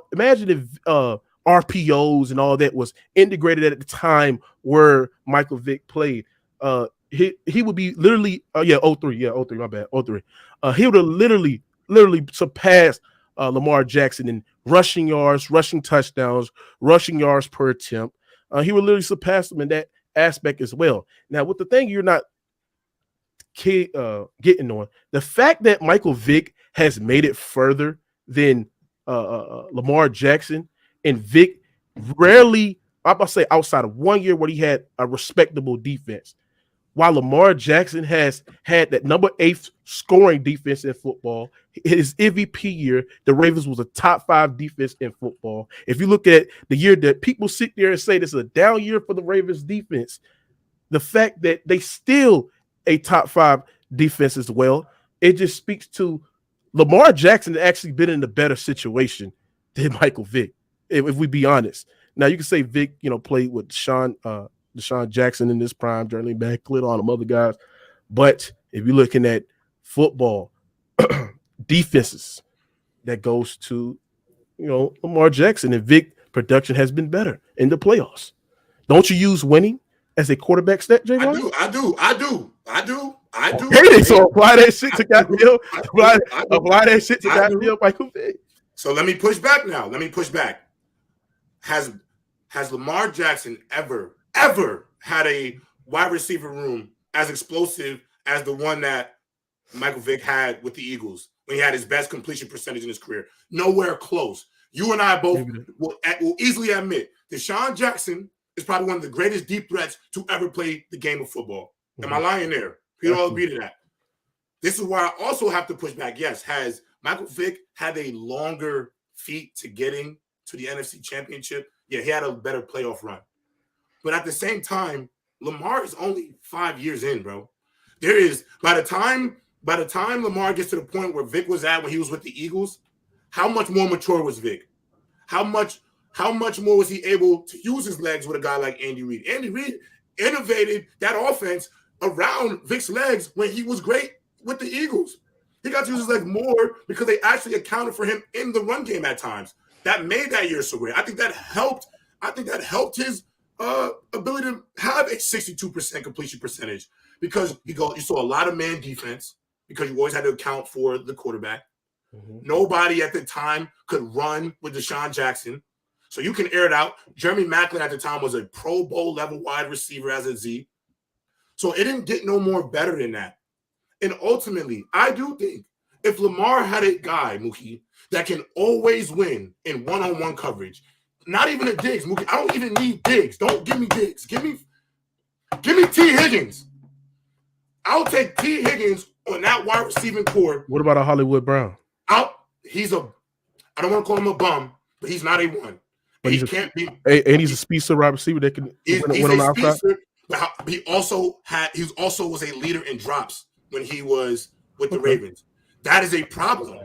Well, if you're not a consistent pass catcher, I can't be great. Like Mookie, we at the end of the day with Lamar's completion percentage the last 3 seasons would literally be a sprinkle. Maybe I'm not even gonna violate. I'm gonna say 2 or 3% higher the last 3 seasons if he wasn't top 3 in drop rate for the last seasons. Vic was a phenomenal talent. I think in today's game, Vic could still be great because of how much the game has evolved. But I look at Lamar Mookie as the evolved version of Vic. He don't got the deep ball. He don't got the deep ball like Vic. Can't throw it as far. Vic had a 80-yard cannon. I agree with that. But Mookie, I'm gonna give you something that I was waiting for because I thought we were going to debate Lamar. They were going to debate Lamar and Derek Carr. So I always know you always say Lamar can't read defenses. You said Lamar can't make throws within the pocket. So I had to dig because I was like, I'm debunking that here in front of everybody. So what are the most consistent passes in terms of movement of sticks? Intermediate throws. So that's yard throws from 10 to 20 yards. That goes for digs, slants, comebacks, crossing routes, corner balls. Those are your bread and butter move the sticks plays. Lamar Jackson, Mookie, in terms of intermediate throwing, the most consistent throws a quarterback will make in football. In 2020, he was number 1. He was number 1 in EPA. In 2021, he was 9th. In the year he won the MVP, he was 1st. And in 2020, he was 13th. EPA, for those who don't know what EPA means, it means expected points per attempt. So every time Lamar throws an intermediate route, how conducive was that intermediate route to a touchdown or a field goal? Lamar has been either top 10 out of 3 of the last 4 years, he's been top 10. And in the last 3 years, he's been top 5 in that category. So he can throw from within the pocket. If you want to talk deep ball accuracy, we can debate that, bro. We can literally debate that. Does it tell you the attempts though? I mean, how many times he's throwing it? Because I want to see what is the tip. Because if the tip is very, very on a high volume, then I think that's a stat that you use. But if it's a lower volume, I don't think that's a great stat to use. So I will back that up. So I also had this point on the doc. Okay. Lamar Jackson, in terms of intermediate passing, he is a top 10 thrower of intermediate passes because we all know they don't got no significant deep threats in Baltimore, especially this year. This year, where he was first in intermediate throws, he was first because he threw the 5th most. He literally a passing game. So are we discrediting a guy like Mark Andrews who was responsible for all the intermediate throws? I'm not. Because Mark Andrews can literally sit at the table with guys like most. All right, go ahead. I'm just saying because he's arguably a top 2, top 3 tight end. So most of it. Go ahead. Go ahead. No, go ahead. Because most of the intermediate that you said there and pointed to, half of it I could predict that was mainly throw to Mark Andrews running a crossing route as well. Now you sit there and say he doesn't have nobody beat you deep. Hollywood Brown is a speedster wide receiver. He can beat you deep. The thing is that we have seen times and times again in the games where Lamar Jackson overthrew you. Now, be fair, there's some times where Mark Andrews has some bad drops, and there was some patchable terrible drops. Terrible drops. I'll give you that. Top 5 drop rate. But when we talk about who has been more of established as a passer between Vic and Lamar, it's been Vic because he's arguably had the most explosive arms in football. That man Vic was throwing it 75, 80 yards in the air. We talking about Michael Vick, who's a dual threat quarterback. That means he can pass. He's a threat with his arm. In Philly, he was a threat with his arm, and he was a threat with his legs. The argument you can make over Lamar Jackson over Vic is running ability. But if I translate Michael Vick into this pass-happy era, an era that utilize his best abilities to run the football with his legs, like RPO, run designs, Vic will be cooking. Like I said there, told Dub, I think he will be easily a top 7, top 8 quarterback in this era, in this pass-happy era where you can barely touch the quarterback. So Vic in this peak and this was to me better, more established passer than Lamar Jackson because Lamar Jackson does have flaws. I think they both have flaws in their early career. I think absolutely. I think Vic also showing an inability. I think Vic as a deep ball thrower, Mookie, I would concede the deep ball because he can throw that mug 80 yards on his knees. So I'll concede the deep ball. But Vic was not a great intermediate passer when he first got into the league, his first 5. Legitimately, Lamar had to be an intermediate passer. And yes, was Mark Andrews a consistent? But don't do that, because are you ever going to dock Mahomes for throwing Travis Kelce? I do. No, why?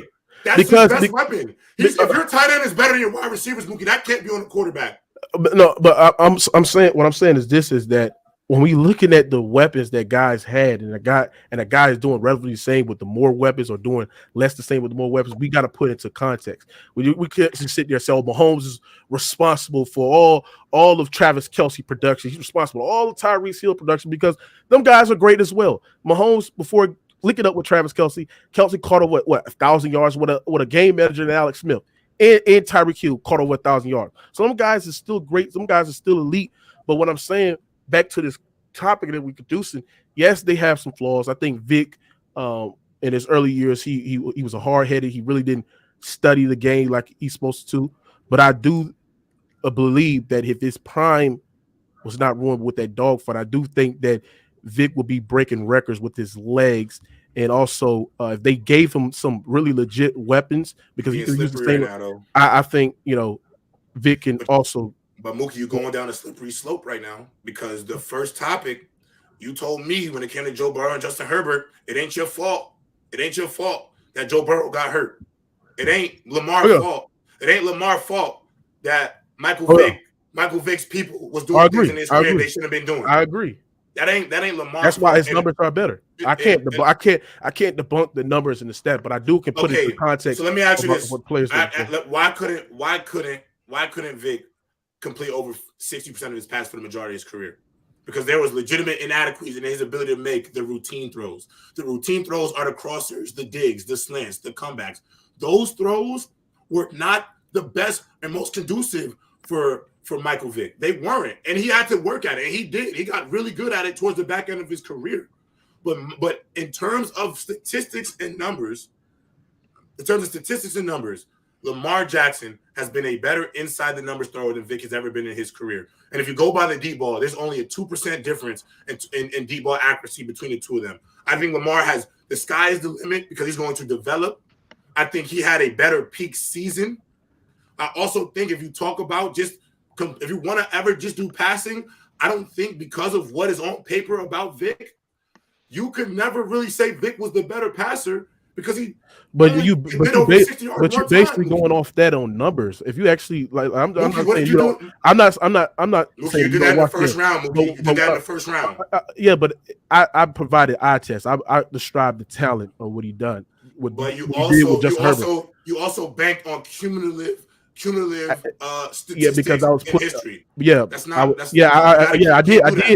did do that, but I was just trying to provide the argument of the production as well, and also put into context of what Herbert was facing, and put into context of how inadequate the offensive line was, just like Joe Burrow as well. Mm-hmm. But what I'm saying about outside these numbers, I mean, if you actually, I mean, I'm not saying you didn't watch the game, but watch the games, put on the film to people that's watching it. If I'm going strictly based on my eyes, my eye test, right? Vic is a better pocket quarterback than Lamar Jackson.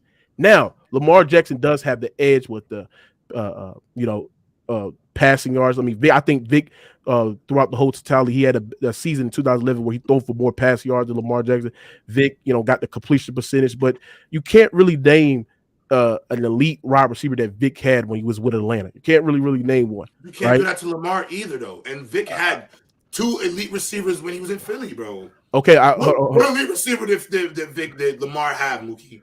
He had an elite weapon in Mark Andrews. So that's the thing when people not understand. Come on, some guys have one guy. Everybody has one guy that they can at least consistently throw to. That's not fair, Mookie. Okay, but what I'm saying is that he had a Mark Andrews, he's had a Hollywood Brown, a speedster wide receiver. Speedster wide receivers can be prevalent to a quarterback that I don't disagree. Absolutely. I don't disagree with that. So what I'm saying is that you had Mark Andrews, one of the best possession receivers. He's really good route runner as well. He's great at running the intermediate routes as well. That right there is a weapon that you can't really take for granted. So you saying it? Yes, Vic and Philly had the more deeper wide receiver core, but let's not act like this man ain't playing with no freaking Mark Andrews, who's been consistent, putting up over 1,000-yard receiving numbers, and also been putting up close to double-digit touchdowns as well. So, what I'm saying is that Vic and Philly, the fact that he missed 2 seasons, 07 and 08, right? And 09 he played, 09 in Philly he really didn't play that much, but going back to 2010, right, his real full season. Yeah, the best. That was to me his best season individually. 21 touchdowns, 3,000 yards, 62 completion percentage. That's pretty good. But Mookie, that was his best year, bro, and that wasn't better than Lamar's best year ever. Wasn't even close as good. What are you looking at? So I gotta step in. We gotta wrap things up. I got a poll up right now. Who won round 3?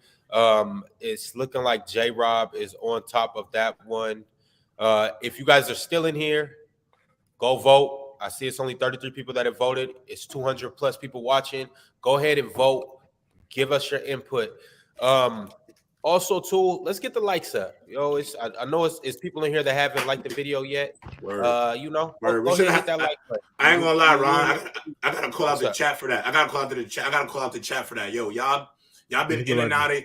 Y'all been in and out of here all day for 5 hours. The stream been on for 5 hours and 30 minutes. We only got 200 likes. We should have 1,000.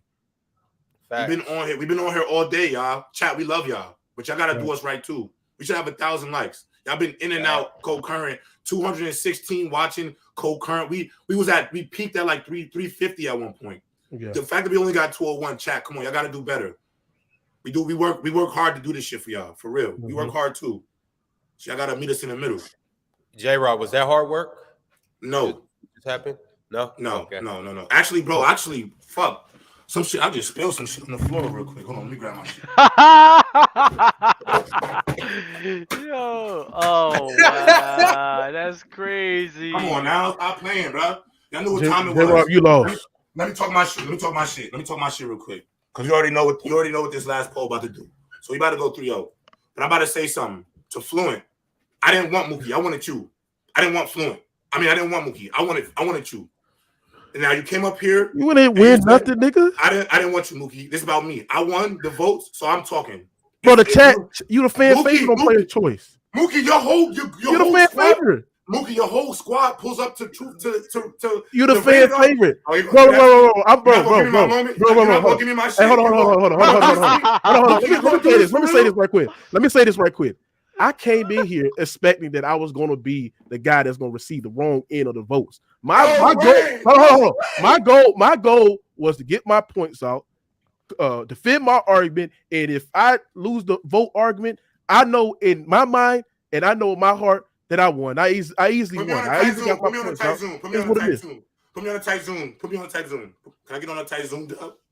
Oh yeah, I got you. Put me on a tight Zoom. Put me on a tight Zoom. Mookie, let me say one thing, Mookie. I respect you, bro. I like your craft. I like your following. I like what you do. Don't stop. We brothers, bro. We black men trying to be great in the system. I fuck with you. At the end of the day, though, this wasn't supposed to be the matchup for you. I didn't want you, bro. This was supposed to be Fluent. This ass whooping was supposed to be Fluent's ass whooping. But not only was it supposed to be Fluent's ass whooping, I gotta say one more thing. When the things came out on Monday, I had a face. People said, JRob, you look scared. Like, are you scared? Wooty woo. Even Bama, my headache gang brother, sent me a text today. Said, I hope you ain't scared to go against Mookie. Said, I was scared because I was being cool. I ain't had no demeanor. Now I came up here and just busted this nigga's ass 3-0. So all I gotta say is one thing. Hold on. Let me the votes? Oh my God. Let me have my moment. Over the votes? Let me have my moment. Let me have my moment. Over the biased fan vote? Bro. Let it get a circle. Let it get a circle. So chat. Y'all saw what I did to y'all Rated R King? I want either Fluent, OG. I might even want you, Bama. I love you to death. But you even text me, am I scared? Kind of pissed me off. But with that being said, y'all niggas need to give me my flowers, nigga. Give me my fucking flowers. Hey, Doug, let me say this. Hey,